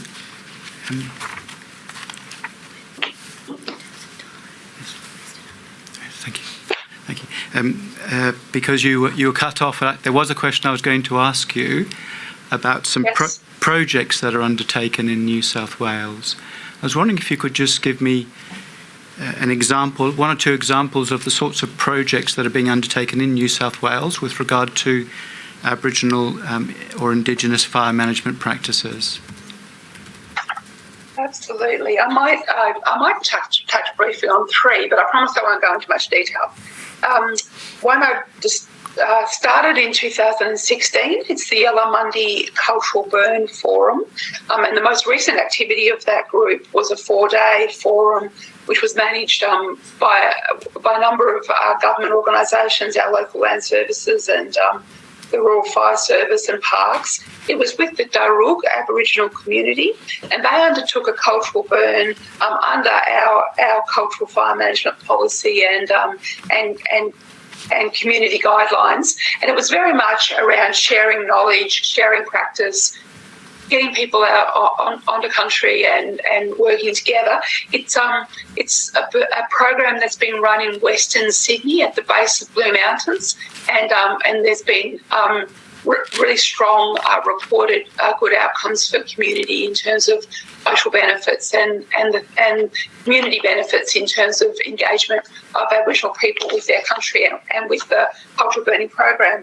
The second one is in northern New South Wales. It's called Restoring Grassy Land Biocultural Landscapes. It's also been going on since quite a while, since 2017. It's involved a series of burns. It's up near Dorrigo and the New England escarpment, and it's encompassed 50 hectares across several sites with a focus on protecting Aboriginal cultural values, grassland restoration and threatened species protection. It's been implemented by Parks in association with the Kambunya Gear and the Dunghutti representatives, and also Fire Stingers Alliance, which is one of the corporations that's active in land management. More than 6 cultural burns have been completed under that project to date. And then just very briefly, a third one, and it's of interest because one of the objectives of this project is hazard reduction. It's in the Tripolaria Nature Reserve. It's called the Cultural Burn Project, and it's in the Western Nowra on the south coast. So that's a third geographic area within national parks. They've undertaken one burn, and that was in July 2019, and they have other burns planned. It's a relatively small project, 3.5 hectares, but the focus is on threatened species protection, hazard reduction and weed control. And it's been undertaken in partnership with the Nowra Aboriginal community. And it provided a great opportunity for participants to make meaningful connection on country. So that's 3 examples of at least 8 projects that we have up and running across Parks Estate, as you can see, with, in many cases, multiple burns over a series of years. Thank you very much. And involved a series of people. Thank you very much, Ms Stevens. Commissioners, that concludes my questions for this panel. I was wondering if there are any questions from yourselves. No, from the basis we had this morning and now a description of some of the activities that are taking place, I just would like to go just round the 4 witnesses. I know from Victoria it started in 2017. New South Wales, it sounds like 2017. Can we just check with Queensland? I missed the date there. And Northern Territory, I know, has been going longer, but I'd just like to have an idea of the timescales we're talking about, because it helps with the context of some of the other witnesses that we've had about the not much is happening, but it depends on the context of where over the time period they've been looking at. So we just get a summary of the time frames. I know we've had New South Wales and Victoria. Just need Northern Territory and Queensland, please. Certainly. I'll start with Queensland. Lee, did you hear the Chair's question? With joint management arrangements in Queensland, they commenced in, I believe, 2007 or 2008. The joint management arrangements with the Quandamooka people are more recent and have been in place now for the last 3 years or so. The Land and Sea Ranger program has been established since 2007.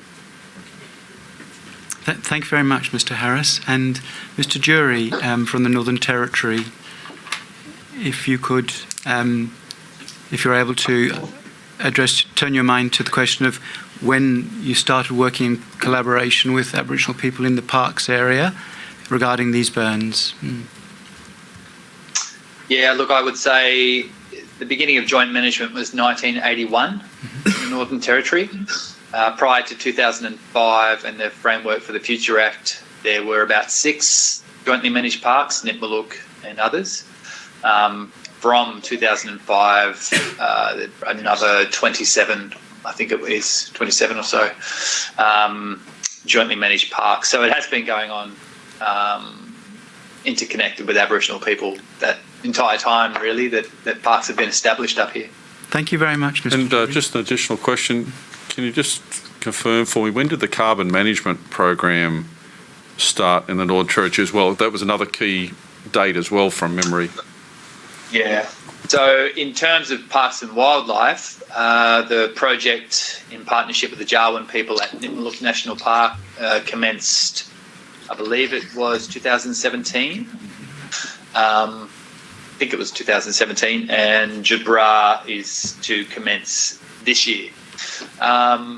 In terms of carbon abatement projects per se, you go back to 2006, I think, with the Walfa project at an Arnhem Land. Thank you for that. That's good baselining for us. Commissioner Bennett? No, actually, I don't. Okay.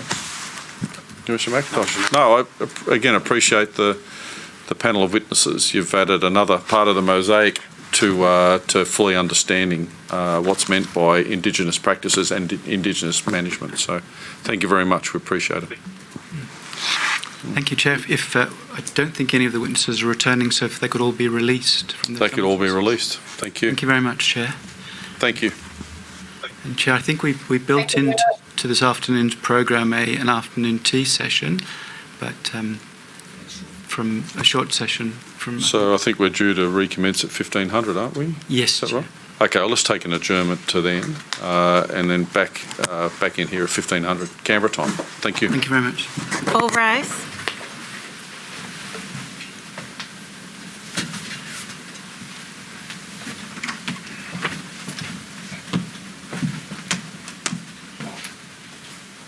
The Royal Commission has now adjourned until 3 p.m.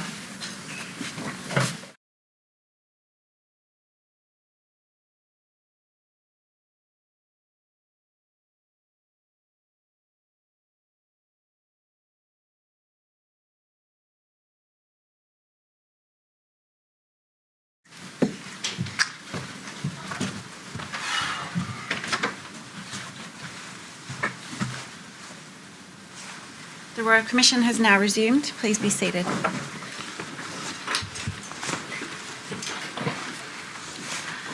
Ms Hogan-Doran.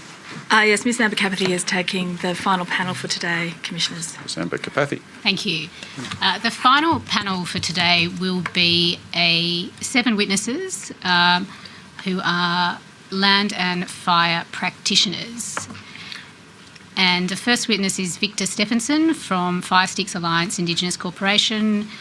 We have Oliver Costello from Fire Sticks Alliance Indigenous Corporation, Tyrone Garstone from the Kimberley Land Council, Dean Yabarbuk from the Wardakan Land Management Limited, and Sean Ansell from the same organisation, and Daniel Miller and Russell Mullett from the Gunakai Land and Water Aboriginal Corporation, which is sometimes referred to as GLAWAC. So I call all of these witnesses. And welcome to our afternoon panel. Thank you for taking the time to join us. We appreciate it.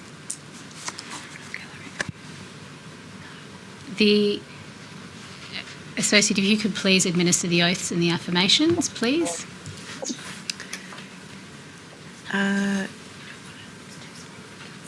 Victor, do you solemnly and sincerely declare and affirm that the evidence you shall give will be the truth, the whole truth, and nothing but the truth? I do.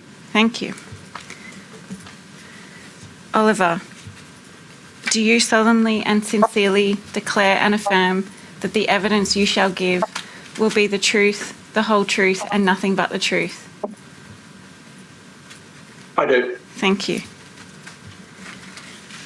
Tyrone, do you solemnly and sincerely declare and affirm that the evidence you shall give will be the truth, the whole truth, and nothing but the truth? I do. Thank you. Dean, do you swear by Almighty God that the evidence you shall give will be the truth, the whole truth, and nothing but the truth?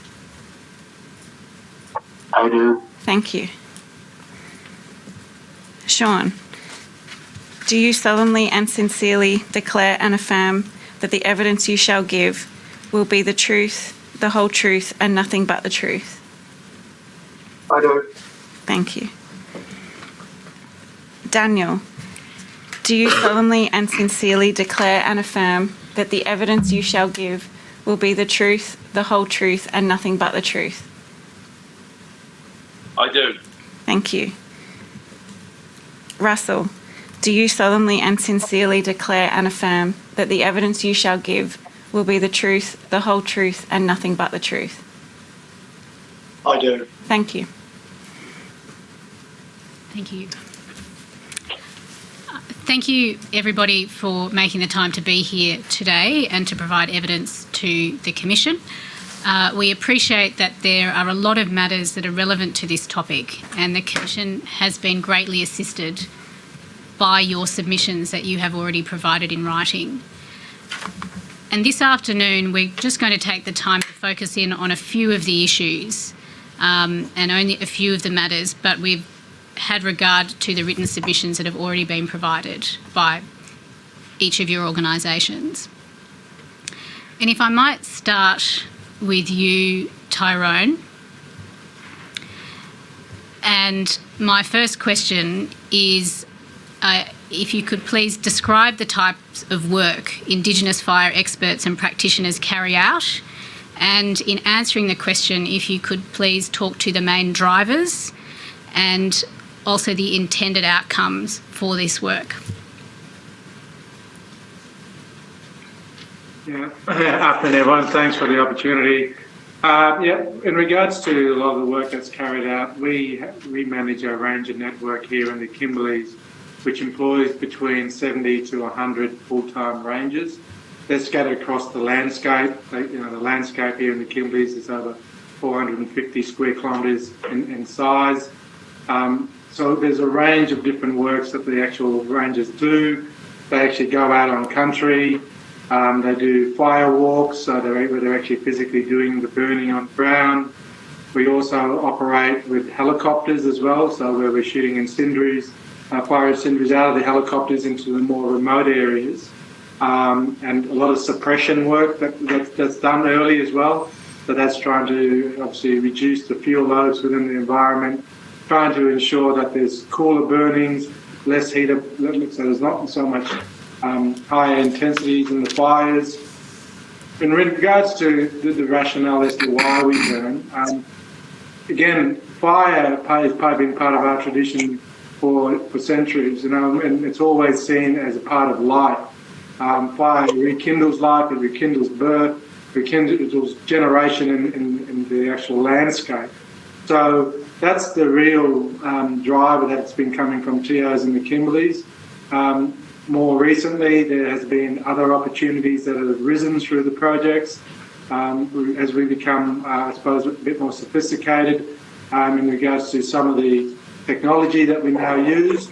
We've been able to harness a lot of the land management practices that we do through fire to be able to generate carbon credits. So in a few of the areas that are actually able to and fit the criteria to be able to generate carbon credits, we're now generating those credits which we're selling to corporate entities for reasonable money, which is then put back into the landscape and put back into managing country from there. So I think there's a lot of co-benefits that's happening through this program. The Rangers, we're seeing a lot of transfer of knowledge happening where a lot of the senior people are being able to talk about country, talk about the different aspects of the country with the new generation coming through them, being able to walk the country together. So that's happening through this program, and I think we're seeing really good co-benefits through the employment, through education, through, we have high rates of suicides in the Kimberley, so we're even seeing a downturn in particular communities where we have these programs running as well. So I think the measure of the program goes beyond just environmental outcomes. I think there's a lot of good social outcomes happening as well. Thank you. And Dean, if I might ask you the same question, which is if you can describe the type of works you and the other Indigenous fire experts and practitioners carry out, and what are the main drivers of that work?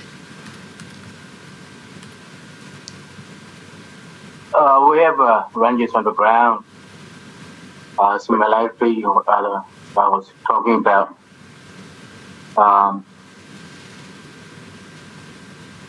Having people on the landscape able, live and maintain land as opposed to fire that has been happening for decades. And since that, people walked off the land. We operate under the big 4 million hectares where once upon a time our people lived and managed and carried out these specific fire projects, early burning. There are people there and living and managing and communicating each other.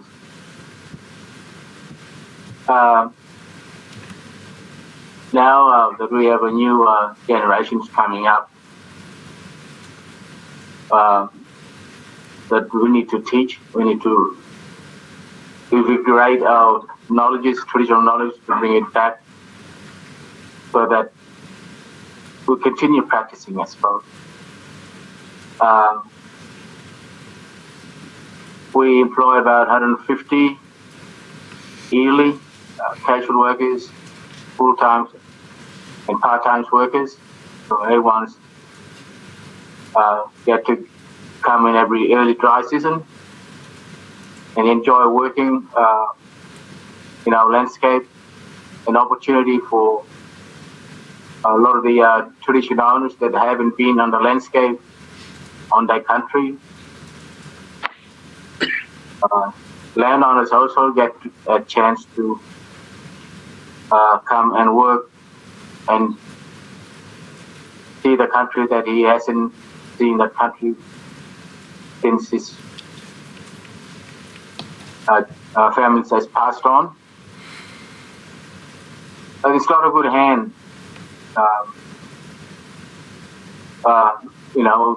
working toward this prize.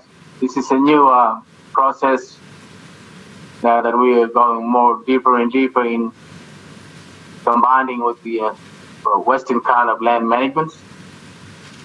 And we're seeing a big challenge of new technologies, new modern technologies taking place that we are requiring as well.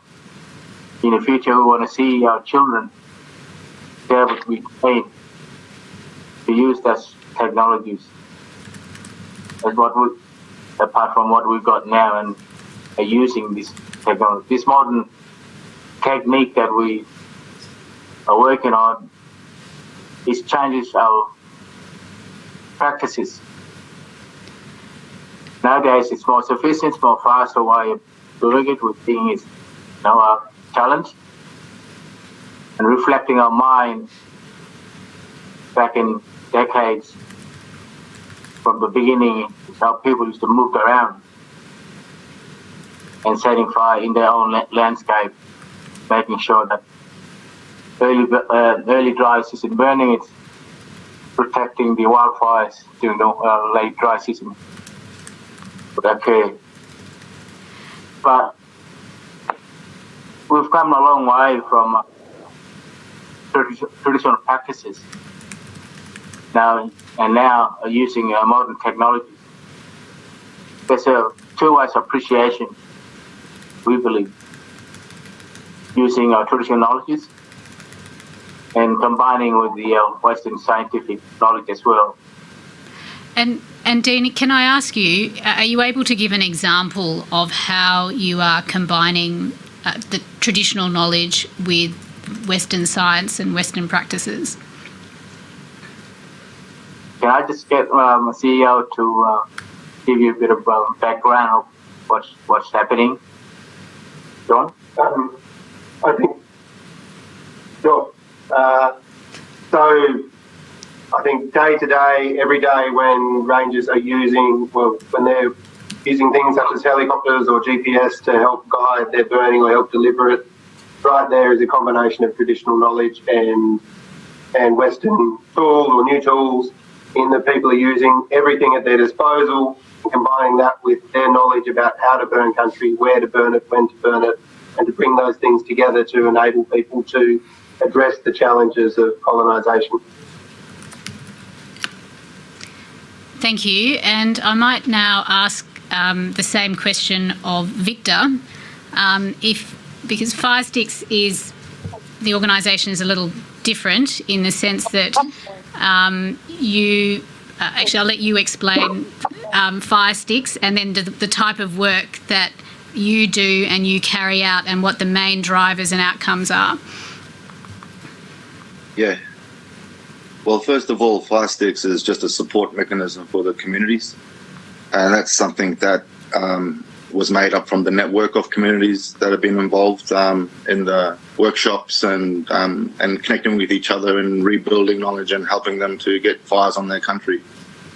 So it's a community network, and it's not an umbrella, and it doesn't speak for communities. It's just basically a support for those communities who need support in terms of training and in terms of Indigenous knowledge support.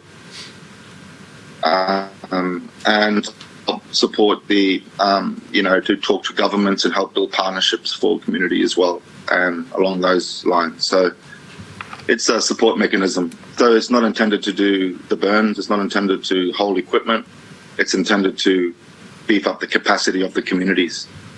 And that's how it should sit on a regional level for each regional place. And the work that we do is working with different regions and clan groups to structure their own programs the way that suits them and fits their landscapes, and support them with the right people that have similar landscapes or problems within the landscape. And the programs, what I really do is I'm Indigenous practitioner, Tagalog descent from North Queensland, and basically is to help people to get their fire programs going on country. And the way that it's done is through sharing knowledge and through landscapes, and helping communities to rebuild knowledge from landscapes. And the fire practice is just only one avenue of importance, and it's really important. And why it's up on the front and centre is because the land's unhealthy, and we need to improve the landscapes. And communities also are struggling with some social health as well in some places, and it's really crucial to get people back on country. So the need for this is not just about burning the country or hazard reduction, it goes right through to social, and it's really crucial because there's a lot of communities that need help with their social structures as well. And so learning this is all done practically, and everything that we do is practical, and it's also based on building relationships with non-Indigenous as well, and also partners and agencies to support a methodology that involves that it works from traditional bases and a knowledge base, and works from there upwards. And so it's a really important program for communities, and it's been quite successful in many places, and it only moves to places where community asks for it. So it's really a program that set for Aboriginal people. And it's really crucial that Aboriginal people are doing this, because the amount of benefits that come from Indigenous fire or Aboriginal fire management, like I said, it feeds through many areas. And that is something that we want to, that needs to be done by Aboriginal people. And it's a medicine. And the fire is a medicine, not just for the land, it's a medicine, the healing for the mobs. And it's also gives non-Indigenous people a great understanding of Aboriginal culture, and to respect that culture and to feel a part of that landscape and culture, and know that the Indigenous fire management is valuable for the future, not just for us culturally, but to look after the environment, but also to close the gaps in terms of non-Indigenous people getting involved as well under that token. But for us, the only way that can really happen is that we have Indigenous-led programs, and that's really crucial. And a lot of the work that's happening within the southern areas, and even the northern areas, is the healing of landscapes. And so the programs also is highly based on trying to heal sick country. There's a lot of sick country out there.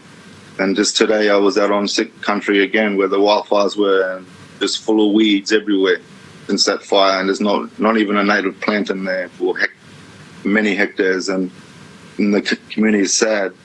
The trees got no leaves on it, they're stressed, and there's a lot of work to do. And so there's a lot of activities like getting out there and preparing landscapes for the fire that have weeds that don't dry out at the right time when that country's supposed to burn.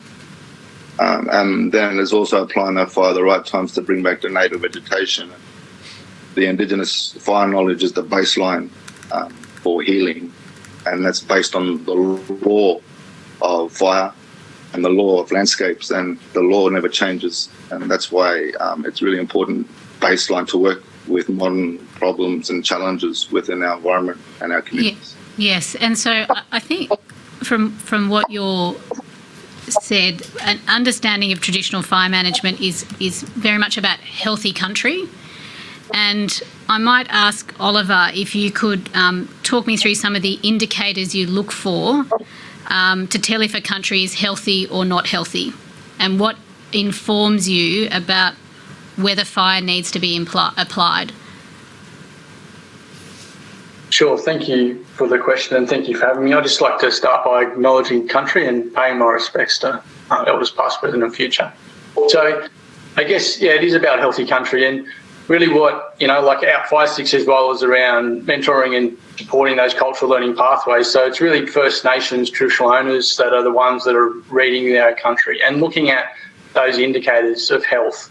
Unfortunately, a lot of countries are really sick, so there's a lot of really negative indicators.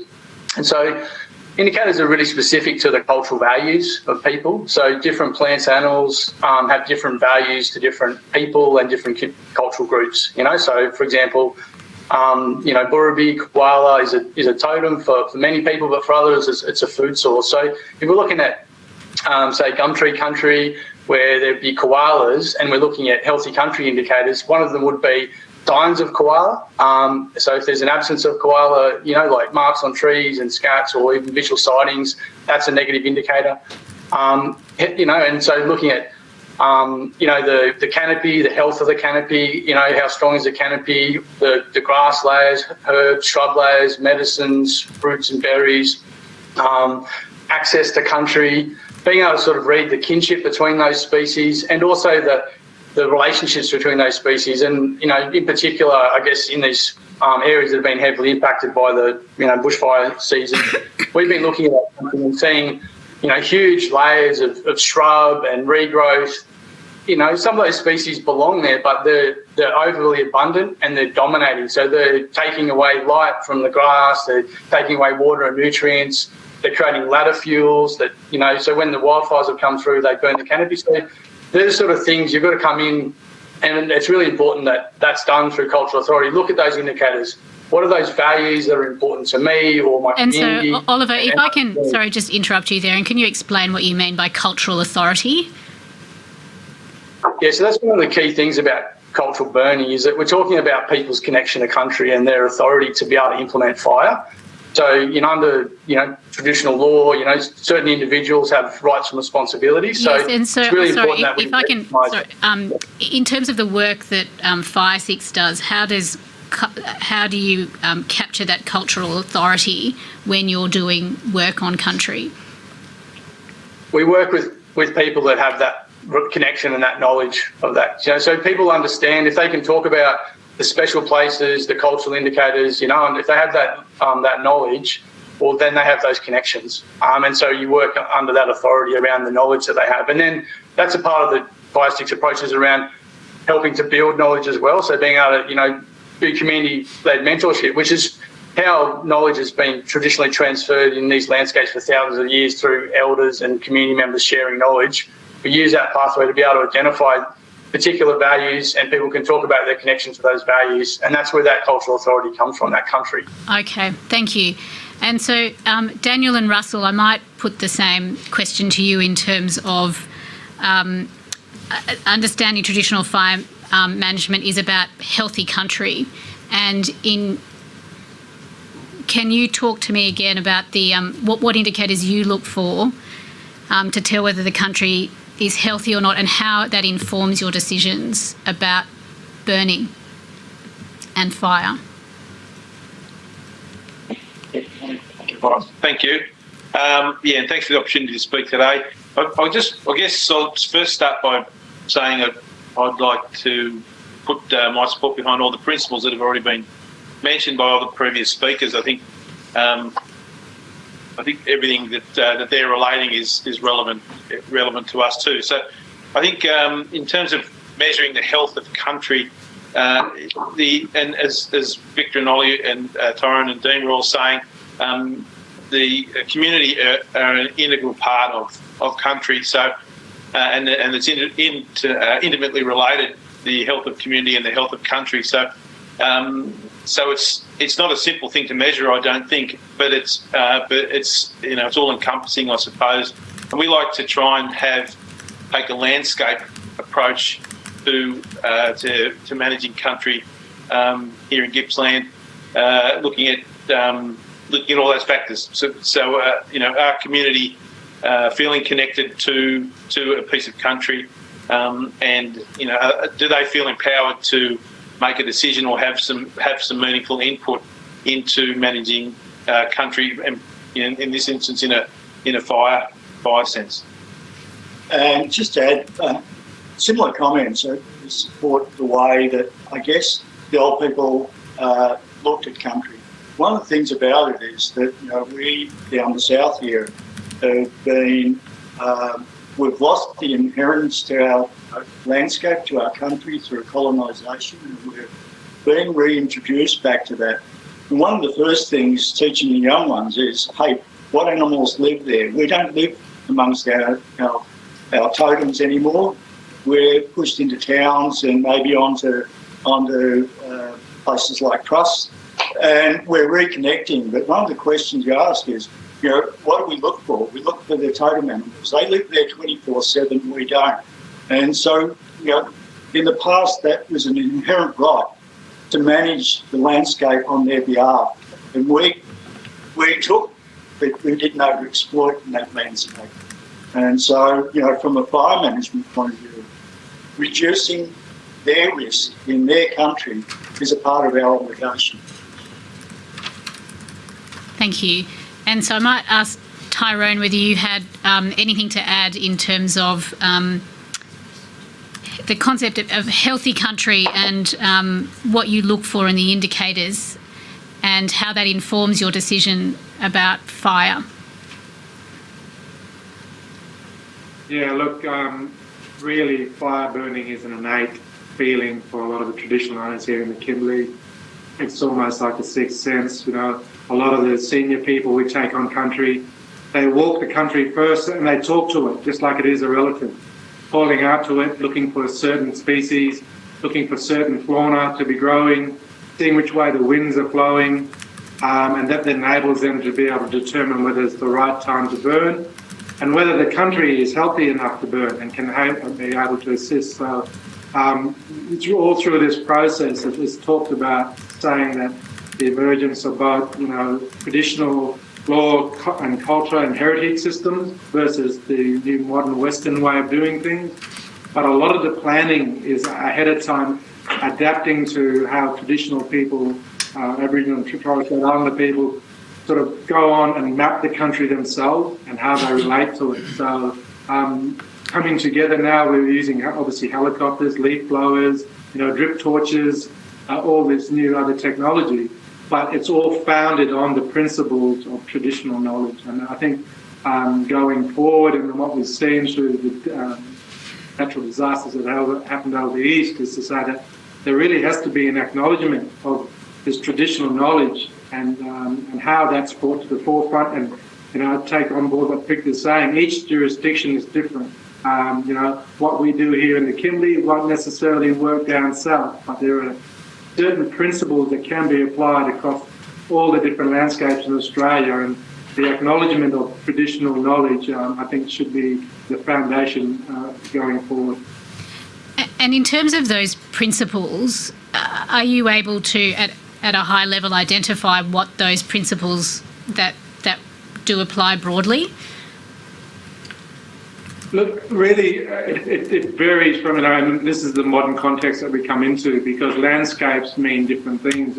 And as we have been more, I suppose, through colonisation, here in the Kimberley, we've got pastoralism, agriculture. There's certain industries having different requirements to how land is managed now. So from a principle of, from the First Nations people, is that country comes first. That's where all your foundation comes from.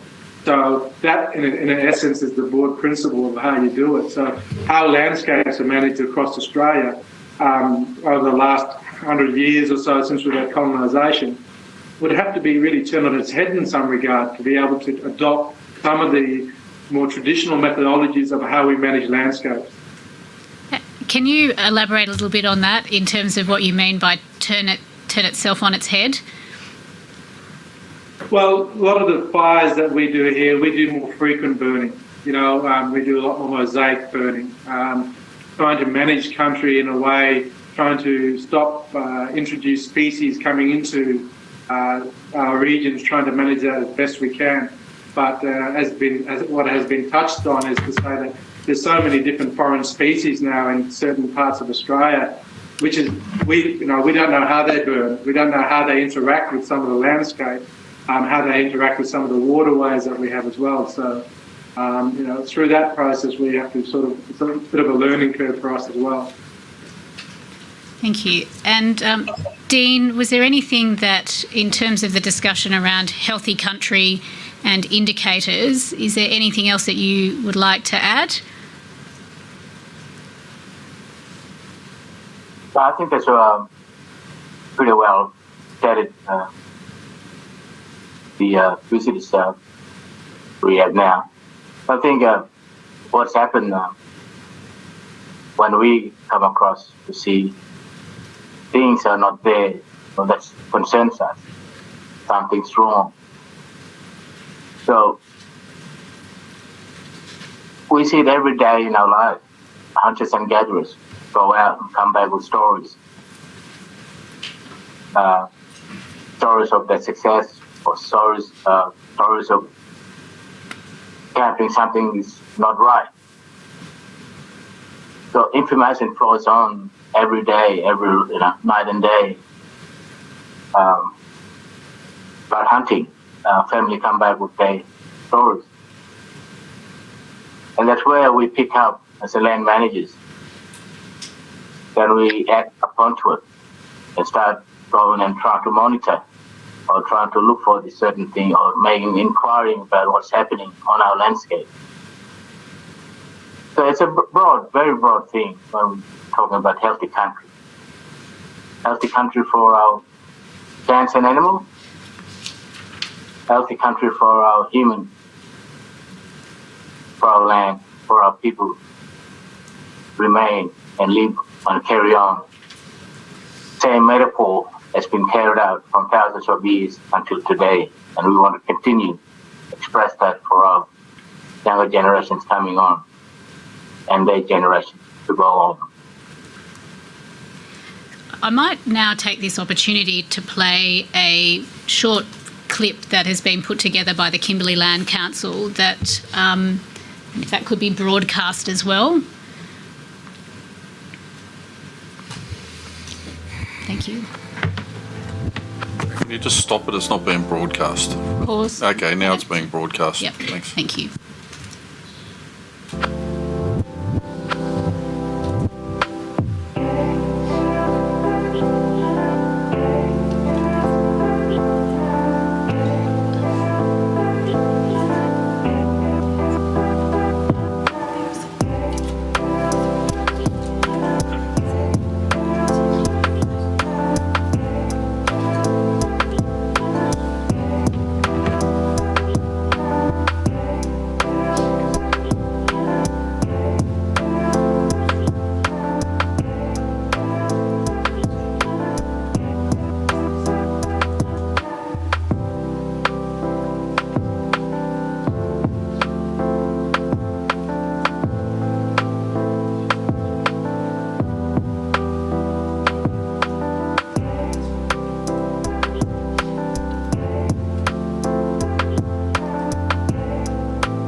Thank you. I might ask Tyrone again a question. Are you able to speak to what ingredients make a successful traditional fire management program, both from a healthy country perspective and as well as the community more broadly? Again, it varies in each jurisdiction, but from what we've found here in the Kimberley is constant communication, early engagement with the traditional owners from those areas, and an ability to find good partnerships going forward as well. So, as you can see with the video that we put up there, there's a number of different government and Commonwealth stakeholders when we do these types of fire burns, but the whole planning process that we go through is that we sit down with all the people, and I suppose through the native title process, a lot of the anthropological work's been done in regards to mapping who talks for what parts of country. So we'll be able to identify who are the right people to talk for what parts of those different areas.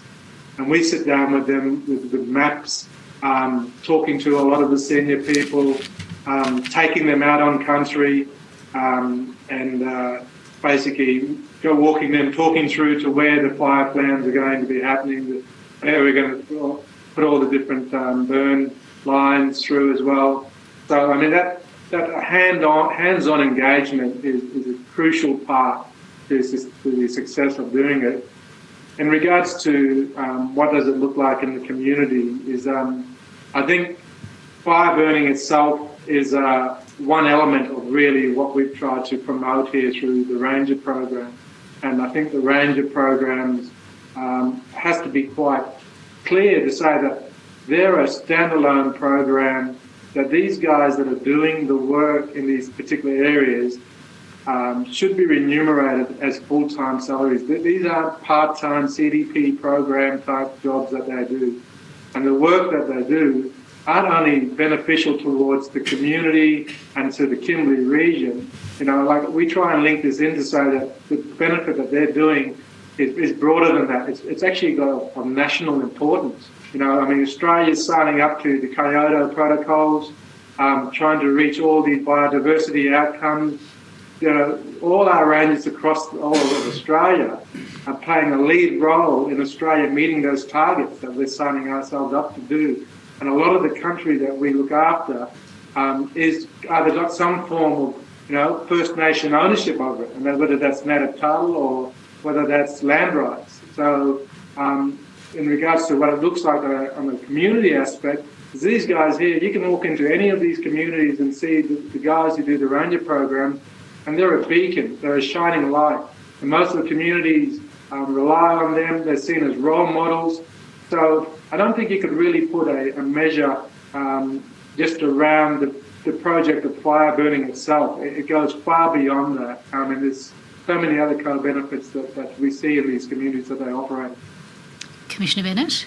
Yes, Tyrone, I had a quick question just for you and for Dean, because you've both mentioned the Rangers and now you've explained a bit more about the work that they do. It's a very mundane question in one way, but who employs them? Are they employed by the Kimberley Land Council or are they government? And if so, state or federal? I don't know if it's the same both for the Kimberley Land Council and the Wadeccan Land Management Limited, but I'd just be interested to know that. Thank you.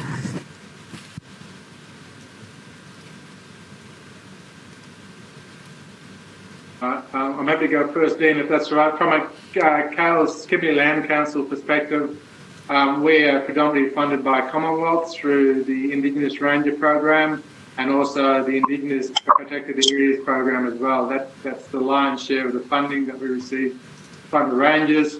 The KLC then employs them under our own EA, and we pay them accordingly in line with our enterprise agreement. Well then, if you employ, you were saying that one of the difficulties is that they're not full-time. I'm sorry, if they're employed by the Kimberley Land Council, why don't you employ them full-time? Let me just clarify that, sorry. We do have 70 full-time positions that we do fund, and we are funded from the Commonwealth. However, there's most probably another 100 odd rangers that we employ part-time. just the pure size of the Kimberleys is most probably, almost two times the size of Victoria. And if you think of only 70 people trying to manage that landscape, it's fairly difficult. So we're always pushing for more funding. And quite often what happens is people see a short-term goal in regards to trying to say that, well, maybe we should recruit more rangers through the CDEP program. And we're sort of against that because the CDEP program only generally pays for about 15 hours to 20 hours a week. And I think that's counterintuitive or counterproductive in regards to not really acknowledging the skill sets that these people actually have in doing the fire work. Thank you very much. I think Dean is the other person who mentioned the Ranger program. Is it the same situation in the Wadeccan Land Management? No, a bit different. Wadeccan Land Management we set up as an independent land management, not-for-profit company. So we run solely independent Indigenous organization set up this Wadeccan Land Management. Because of there has been a lot of awareness out there in that time. So we're an independent body. I see. Thank you. Thank you very much. I'm sorry. Sorry, Ms. Amkapeli, I interrupted you. No, that's fine. And so, Dean, does the independent company employ the rangers? Yeah, we employ about 150 during the dry season, casual work and part-times. They all come in. The young ones who is very keen to come and work and learn something different, they invite. Even the traditional owners during the first early dry season, we are out there, out in the growth areas, in the communities, or out in the bush where our senior elders are living. We consult with them, and they'll let us know, who to come and do the burning. So most of the employment is done by our own company. We employ our rangers. Thank you. I beg your pardon. Please go ahead. I'm sorry. Of course, we're scratching our back trying to get sufficient employee remuneration salary packages for our rangers who's been working for decades. But yeah, we're trying to cheer everybody within our team that we are working a way toward to increase their payments. When we see healthy young looking for it, but there's a lot of interest in working over the years, seeing the young fellas coming in, trying out, working in doing a fireworks, and later in the year, they keep coming back. We're seeing that sign, they're enjoying it, working out in the bush and seeing in their grandfather's country as well. So has it been a way of bringing another generation of people back onto country? That's what we are trying to develop with, when we want to see more traditional owners in that plateau, making sure that in the long run, we want to see new leaders, new generation be able to step on it and continue same experiences as we develop. But for us, we're continuing training for our young ones, give them knowledges for land, clan groups, ownerships, and what things are there that must be protected through our own understanding. Thank you. And so, Daniel and Russell, thank you for waiting patiently. If I have some questions for you now, I understand that you're at a different stage in terms of reconnection and reinvigorating burning and cultural land practices in your areas. And I was wondering if you could just talk a little bit to that capacity building work that's being done in the community. Sure. Thank you. So we're different state of I suppose.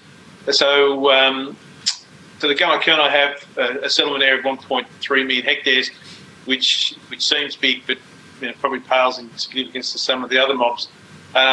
We do have. We're funded. One of our two core funding areas is for joint management. So we have some joint management rangers. We have rangers as well, and they're employed full time.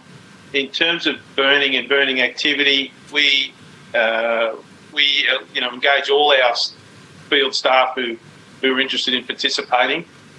So we can have sort of up to 10 or 12, perhaps 14 staff doing that. But as you said, it's where we feel we're at a point where we're wanting community to revisit this in a safe and in a constructive manner that allows older community members to demonstrate a lead and their knowledge, and younger community members to feel safe in learning that and practicing that. So we're working with our state partners to find opportunities to undertake burns or associated sort of works in a way that protects our staff and allows them to learn that in a way that suits them and practice it in a way that suits. And that's all stages. So the planning and the preparation and the consideration of what they're doing, the delivering, and then revisiting the country and deciding amongst themselves and ourselves whether in their eyes it was successful or not. So Daniel, if I could take you through some of those steps that you went through. So first of all, you talked about partnering with state agencies or working with state agencies. What did you mean by that, and what does that look like? So we currently consider the state to be a significant partner in this space with us. So five of my staff. If I can just clarify, as in the state of Victoria. Sorry, yes. Yep. Sorry, the state of Victoria. The five of my staff are currently trained as conventional firefighters with the state, and over the summer just gone, they participated in fire response throughout the whole period, and did very well. The region of Gippsland have what they call a First Custodians network, where they've tried to support their Aboriginal staff and their Gungakurni staff to come together and work closer together as Aboriginal firefighters. So we're aligning fairly closely with those First Custodians, that First Custodians network. We do see the state as a significant partner. So and we try and work closely with them to deliver what we see as our aspirations. But we do see some significant gaps in how we're resourced as a land manager to be able to do this properly and effectively. We don't receive any funding for fire-related work, direct fire-related work. I think we're in front in another line, though, and that is the management of our heritage in relation to disasters. We're invited into incident control centres that are set up for bushfires or for other emergency events like oil spills or beach whalings. And we can advise planners and situation officers around how to manage any cultural values in relation to an emergency. That's been a long, long road. I think our recommendations from the Alpine fires in 2003-4 was to have Indigenous community members leading where bulldozers operate, and to flag particular important places in our landscape, so they weren't going to be harmed by fire suppression activities. In relation to beach whales, they wanted to sort of put the carcasses in the sand dunes. These are places where our ancestors have been buried. So, we need to direct those sort of activities around emergencies. And I think that's been a strong thing for us in Gippsland, given the number of bushfires, the number of emergencies that we've had here. And, government have been fairly, very supportive of that. I shouldn't say fairly supportive, been very supportive. But once again, it's having technical knowledge feeding into that system so that it's not just pulling people off the street, put into these roles. These roles are knowledge about archaeology, knowledge about landscapes, cultural knowledge. There's a whole mix of skills that need to go into that sort of management. And in terms of the involvement in incident management teams when there is an active wildfire, how does that participation come about? When a level 3 incident arises, the incident controller can call GLAWAC and request our people to go in. They'll look at maps. We'll be able to then target where fire might be predicted to run, what sort of activities might be used for fire suppression or exclusion areas. It's a combination of, getting to a certain level in a bushfire or in an emergency, and they need cultural advice about it. And is that something? I'll just add. Sorry, go ahead. I was just going to add, I think from our experience, and that can be very successful, how that happens. One of the concerns that I guess I have is that it's based perhaps too much on personal relationships. We've included in our submission that we think there could be perhaps stronger trigger points that encourage direct the incident to an appropriate traditional owner group if there is one that can support them.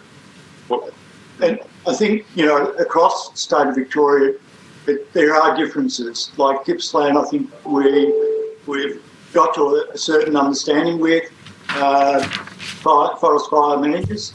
I think in other sections of Victoria, other regions, it may not be as well sort of adopted as a model.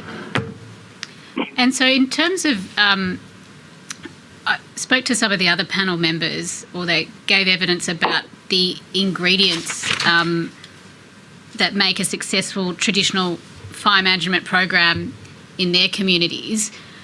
Can you talk to what ingredients make a successful traditional fire management program for you in your communities? Sure.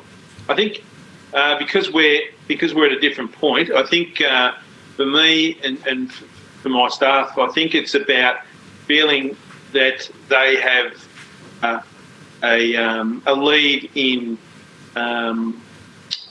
deciding or in planning, in undertaking and delivering the work. So it's been critical in our experience that they feel like they have a level of control. They're not just a resource that's sort of deployed by the state to do a task.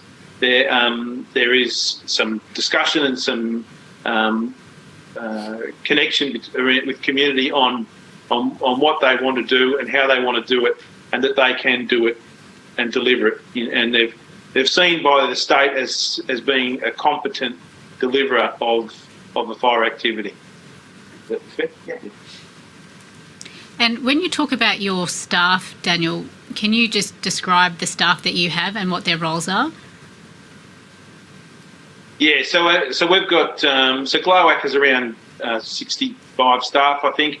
The on-country component of that comprise a number of field crew and across the ranger work, cultural heritage work, and some NRM work. So any of those staff members would be welcome to participate in any burning activity. 5 of those have been trained as conventional firefighters, and which I encourage, and they participate in state led and delivered prescribed burns and response to fire. And we have a number of certainly senior people like Russell who are quite experienced in a whole of landscape sense. And one of the pieces of evidence that was given earlier today was around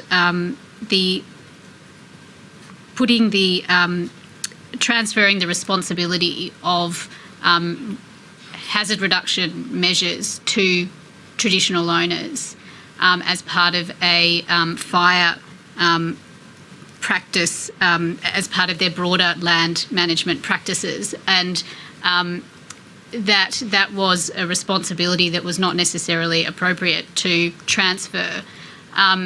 In terms of when you're building capacity, is that something that you're conscious of in when you're building capacity within your teams, and when you're building confidence in the individual community members who are actually participating in these programs? Oh, absolutely, it's paramount. I'm really conscious to not put any of GLOAC's people in a position where they're responsible for, for a prescribed burning campaign that this in a way that the state view it. So it's a different type of activity for us. It's an outcome might be reduced fuel loads, but it might not be as well, and it depends on why that burn is going to happen and why those people are going to do that, and it's their choice. And I do not want any of them to be held up as being a protector or a non-protector of any other assets. And so GLOAC, sorry, we're also kicked off a bit of a feasibility study to look at a southeast, what we're thinking of as a southeastern Australia centre for learning burning activities that will have some focus on on a cultural burn, whatever that means for whatever mob wants to participate. We would encourage Oliver and Victor to be a part of that with their programs, and we would also encourage the state to deliver theirs. So we're sort of seeing it as something which can work for all of Southeast Australia to bring that sort of stuff together and help Aboriginal communities to make decisions that suit themselves and do some learning, some practice together. And in terms of the capacity building and the learning that's happening, have you been able to undertake any community-led burning or fire management?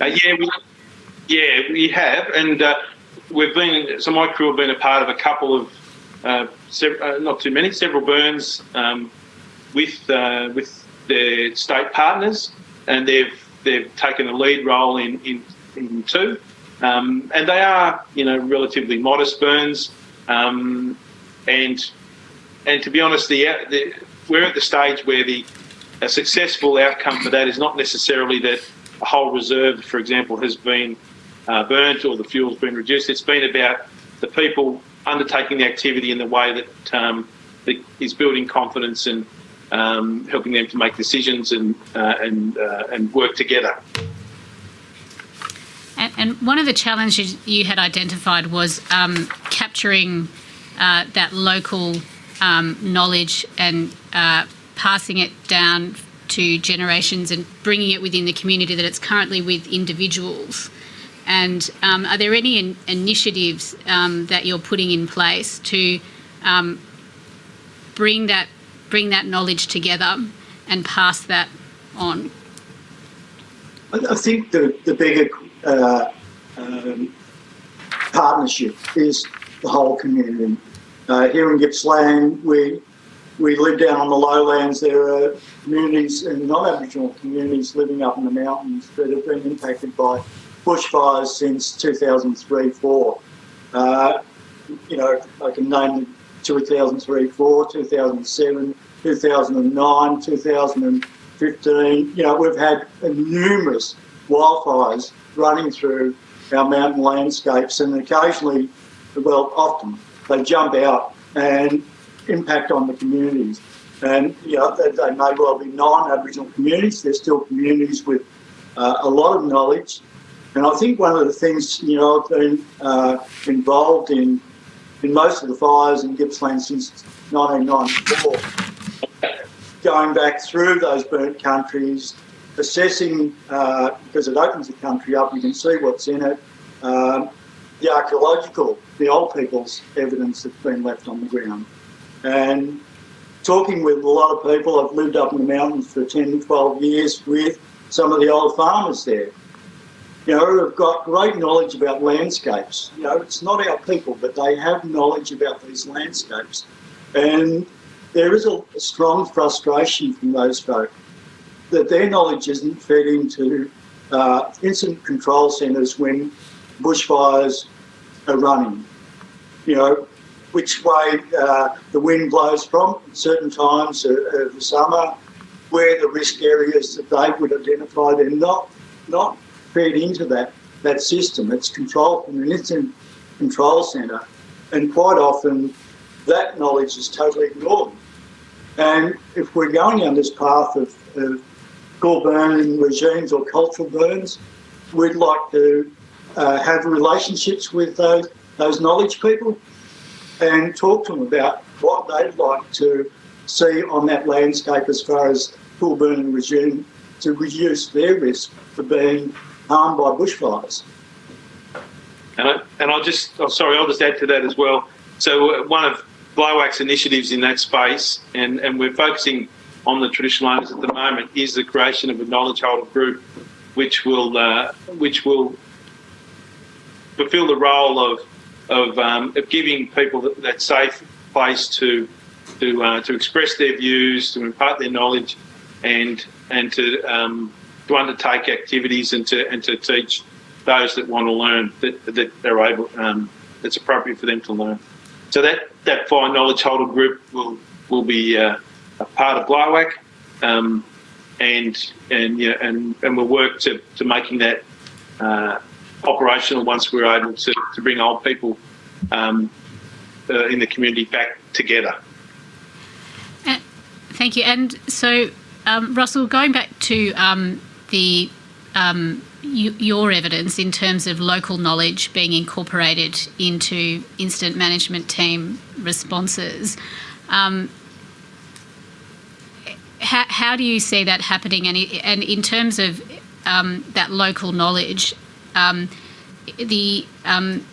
local Indigenous knowledge, is that one component of the local knowledge? Look, I think I'm on a program of prevention.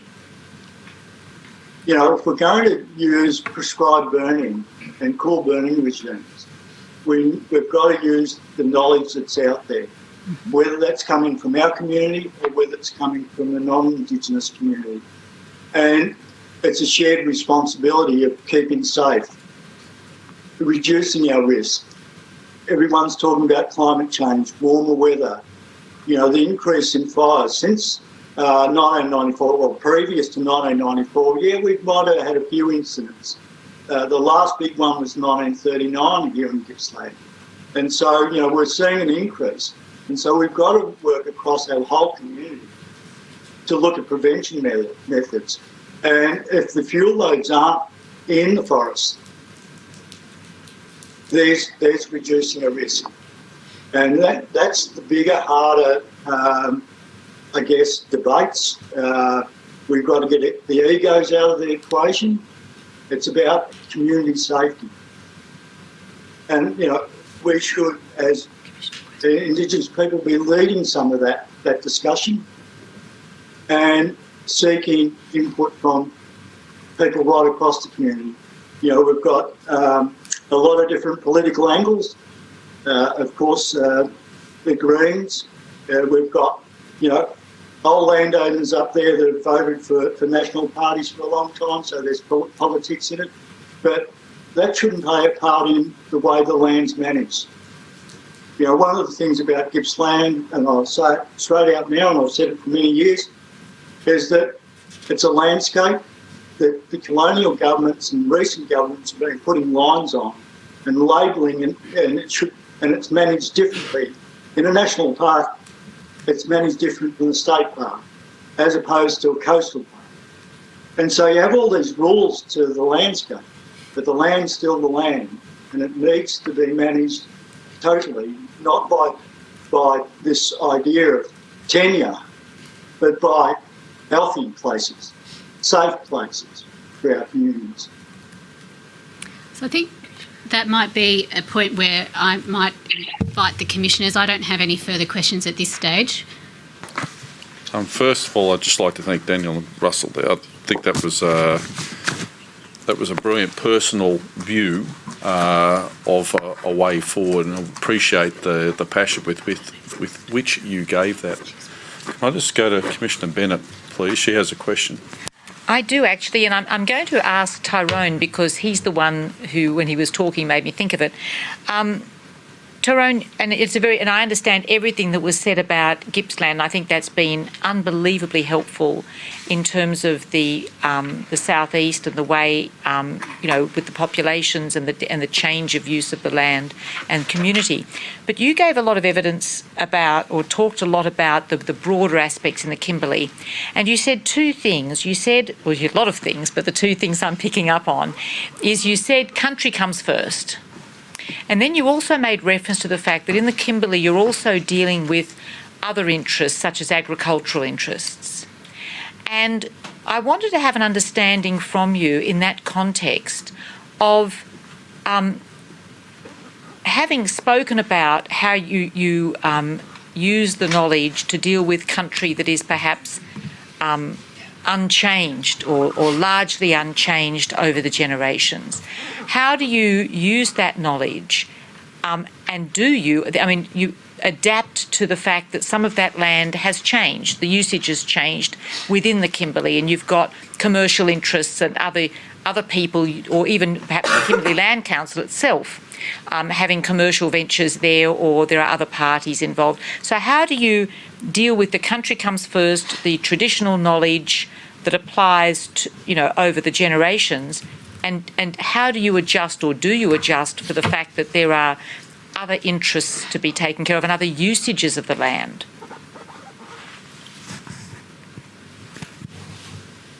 Thanks for that question. Yes, definitely. In considering how we go about it, I think one of the key elements is around how the land tenure in Western Australia and most probably across the rest of Australia as well is viewed, because quite often a lot of the prior programs that we deliver is actually born off the back of native title rights, and quite often these rights aren't perceived. Well, native title is actually seen as a proprietary right. So quite often legislation doesn't write that in, and a lot of the policies is a bit grey around native title rights in Western Australia. So when working in with pastoralists and agriculturists, quite often we have to be mindful of who has the right authority and under a legal context. And quite often it's not the traditional owners, it's either the leaseholdee in that particular viewpoint. So yes, consultation has happened with them in regards to saying, even though there may be what we would say non-exclusive native title rights over a pastoral lease, and we would say generally this is how we would culturally burn this area, taking into consideration the activities that may be happening on there, and also the legal construct of who has the final say on how that land is. So it is a challenging thing, but that's some of the difficulties that we have to try and work through. But if I can take it even more conceptually, if I might, assume that it is exclusive native title, that you're not sharing with a pastoral lease. Even within those areas, there must be some use of the land that has changed in recent times. Even, let's say, I'm assuming some use of the land or some change of the land, even within the parts that are totally owned and managed or controlled by the Kimberley Land Council. But dealing with the concept of that, how do you adjust, or do you adjust traditional practices to deal with that? Or I'm assuming that you do. You do. I mean, you have to accommodate that as we sort of finding more autonomy within our own regions. People are trying to find that balance between maintaining the cultural obligation to country and also trying to generate an economy out in these areas to have people continue to I suppose, live and reside out there because, and how do you fit that in? So really, through planning, we're having to have a look at that. Again, further consultation with broader neighbours as well, because quite often there's a number of different neighbours through that. So there is a different approach that is required. But in regards to the techniques generally stay the same. I think it's just the level of consultation that you have to have with all the different stakeholders, and also what each group may be intending to do for that particular land use. Thank you very much indeed for helping me with that answer. Commissioner McIntosh. Thank you, Chair. Thank you all for your evidence this afternoon. Really appreciate it. Tyrone, if I could ask you a question. You mentioned before about how you get funding from the Indigenous Rangers program, how you get funding out of the IPA, the Indigenous Protected Areas program. We've also heard and seen evidence that you get money out of the Emissions Reduction Fund.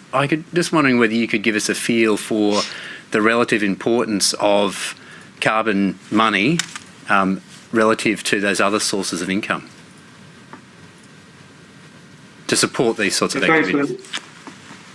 Yeah, sure. I just most probably want to make it clear as well, with the IRP program and the IPA program, it isn't specifically to do fire burning. You know, fire burning is just one element out of the programs that we run out of that. So we're fairly fortunate to do that.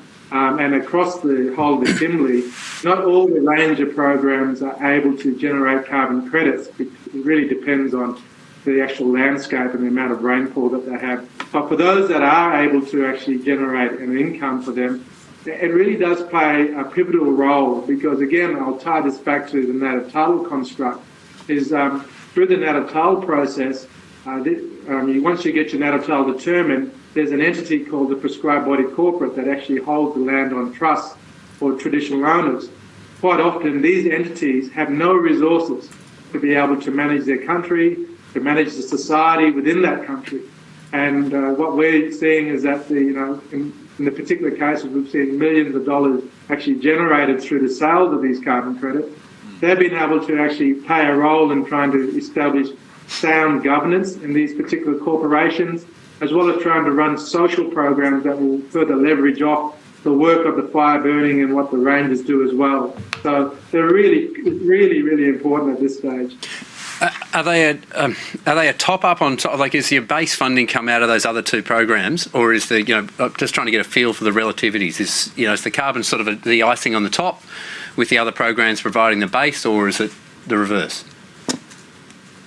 Yeah, look, a lot of the really at this stage is we would love to have more people out on country, and the carbon money generated from the carbon are put back into some of the program funding. So it is, if you like. There is the carbon is sort of seen as the cream at this particular point in time. Yep. But we would say that we're inadequately funded from the basis of the IRP funding and the RPA funding, because we would love to have more rangers out there as well. Thanks very much. Could I ask a follow-up, Chair, if you don't mind, just to Victor and Oliver? An operator, could you help me by pulling up FAI 500 001 0113? Hopefully they're able to see the document. I presume they are. So the second and third paragraphs there, they're explaining how cultural burning can help reduce fire risk.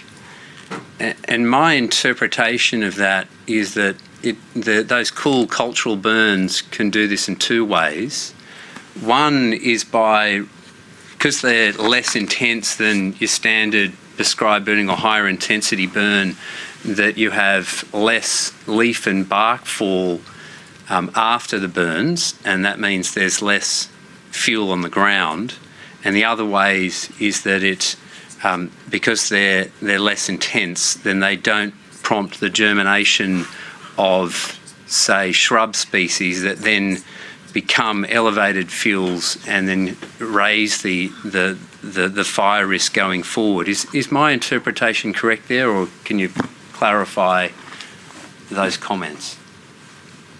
Yeah, thank you for the question. Yeah, that's the gist of it. I guess I think it's a really important point that you've picked up, and that's one of the concerns we've been raising. Like, I'm from Bundjalung country, northern New South Wales, and I've worked with communities all through that sort of southeast here. And being able to spend time, and Victor can follow up and attest this, spending time in this country and seeing so much of this country that has been burnt the wrong way, whether that's been a prescribed burn hazard reduction, whether it's been back burning, or whether it's the absence of appropriate fire or wildfire. There's a lot of country that's sick, and this is what we're arguing, that we need to introduce more cultural burning to be able to, that first stage, be able to apply the right fire for country so you can, reduce those finer fuels, but more importantly, burn for the health of that country. So we're increasing the abundance and the productivity of the system and the values that cultural custodians have with that place. But I guess secondly, it's reducing those negative impacts from inappropriate fire regimes and starting to bring it back to health. So we can avoid future events, because from the way I see it, one of the legacies from this recent, and it's not just Black Summer, these fires started in late winter up home, and we're running for weeks and months before people even realised what was happening out there. And so there's huge landscapes that have been burnt over a fairly short period of time, over really extensive areas, and the immediate response in all of these areas is going to be fuel accumulation, shrubs, and we're not seeing the kind of strategies that I think we really need to be implementing in the short term to start to redress, do that restoration burning so we can stop some of these inappropriate responses. Some of them are weeds and some of them are natives, but it's about the health of that country and the kinship of those species. Thanks, Oliver. So, Victor. Do I say? Yeah, so would you like to add to that? Oh, yes. Yes, so there's each different ecosystem has its fire, in different place, different timing for different soils and different trees. And when we look at the country now, it's full of vegetation that don't belong here. And so it boils down to the question, why you're burning and what you're burning for, and what plants that you want to see come up with those burns. And if we're just burning hazard reduction and without that knowledge of why you're burning and what you're hoping to achieve in terms of the cultural values, then we're not making those in particular ecosystems to their fullest health. Each ecosystem has a resilience at different times of year for each different place. And when we burn for the right vegetation, it makes our burning easier. It brings up the native grasses. But when we burn them incorrectly, because you got to remember there's two seed banks in the country now. We have the native seed bank and we have the introduced seed bank. And different temperatures and soils will spark up different vegetation. And when we burn the wrong timing and wrong way in some systems, then we get the weeds and vegetation that don't belong to those soils. And what happens is that closes the burning window because those vegetations are too green at the right time when it's supposed to burn for that country. And so we get vegetation that don't belong there, that doesn't cure like the native grasses and our native plants do. And that's where a lot of hard work comes into preparing the landscape for the fire by using different techniques to do that. So there's a whole range, and it's so complex, and I can't really go through all of them because there's so many different situations for different ecosystems around different weeds. And that's why I say the baseline knowledge of understanding those landscapes from the traditional knowledge is that baseline to be able to heal landscapes. And not only for our weeds, but also for invasive natives as well that come from no fire country. That's country that we don't burn, like rainforests and other different systems. And when we burn those systems the wrong way, those introduced species, those invasive native species, they actually come out of their place and they go and populate the other systems. And eventually you get like wattles and tea tree, or there's so many different culprits of invasive natives that spread out across different ecosystems, and then we lose our diversity. And that is what creates the massive amount of fuel loads for the next season. And it's those invasive natives that, those invasive natives that actually push the fires into the canopies and don't burn at the right time And so there's particular burning styles, and the way that we adjust that is burning off the right time in some cases, depending on what vegetation there on the soils. And in a clever way that brings the heavier fuel loads down, and sometimes 2 or 3 fires in one season on one ecosystem. And so there's more time to be needed and taken, and care and love for the country to bring it back to health, to make it easier to burn next time. And so we can burn more frequently. We can burn without burning and harming the plants and keeping the fires cooler.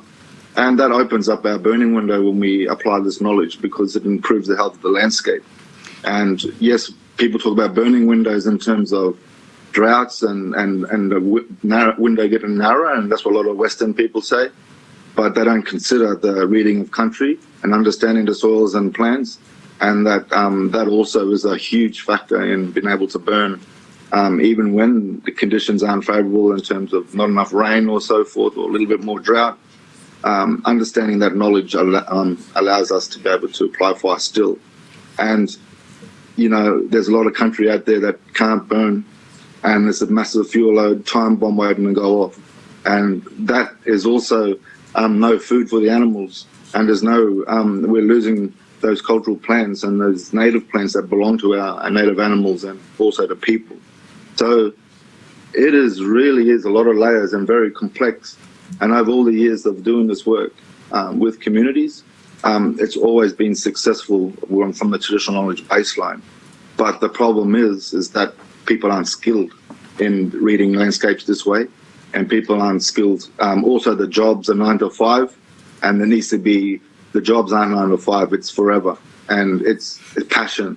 And so the rangers up in the Bunya Mountains, they sleep in camp overnight and do burns in different ways to get that country back to health so that it can be applied rightly.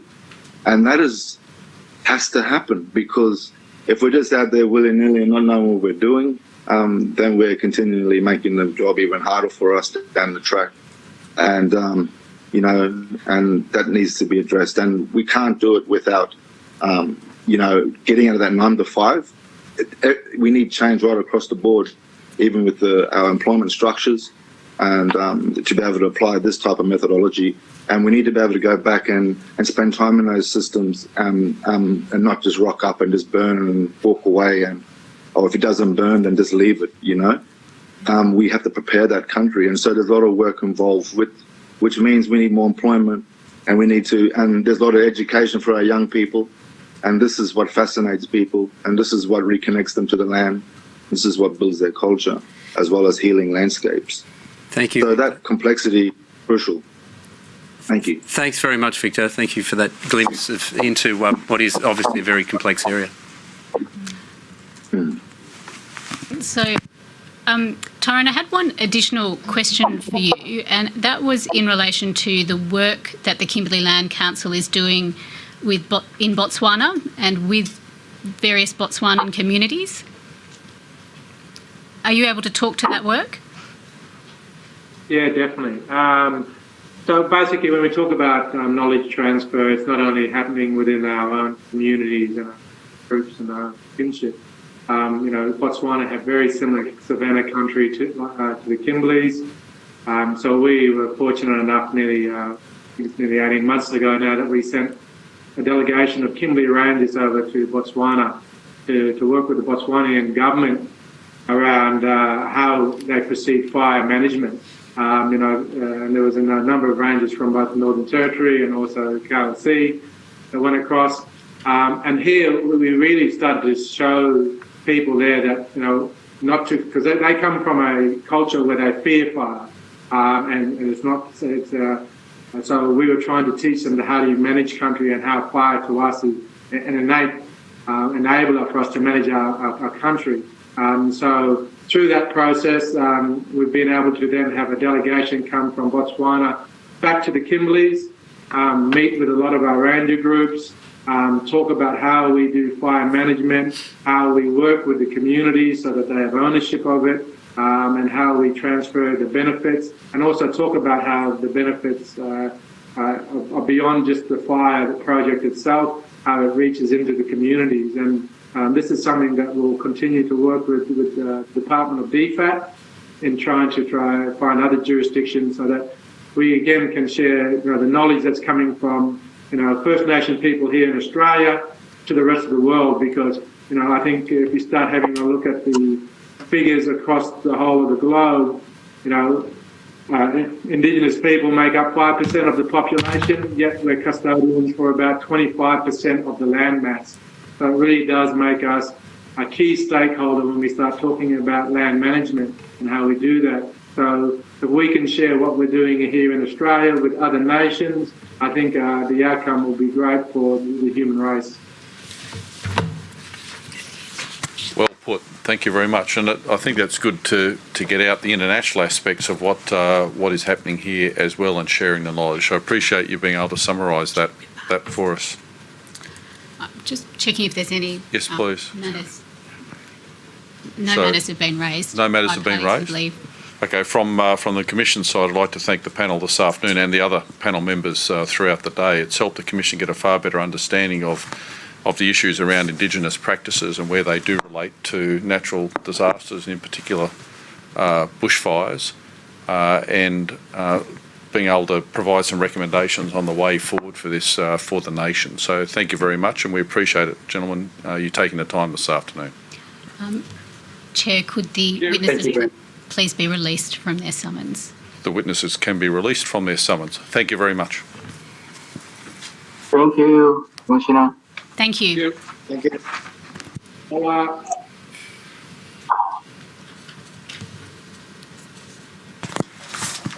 Ms. Hogan-Doran.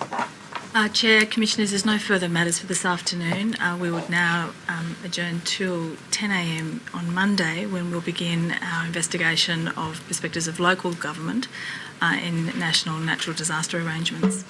Okay, we'll take an adjournment until 10 o'clock Monday, Canberra time. Thank you. All rise.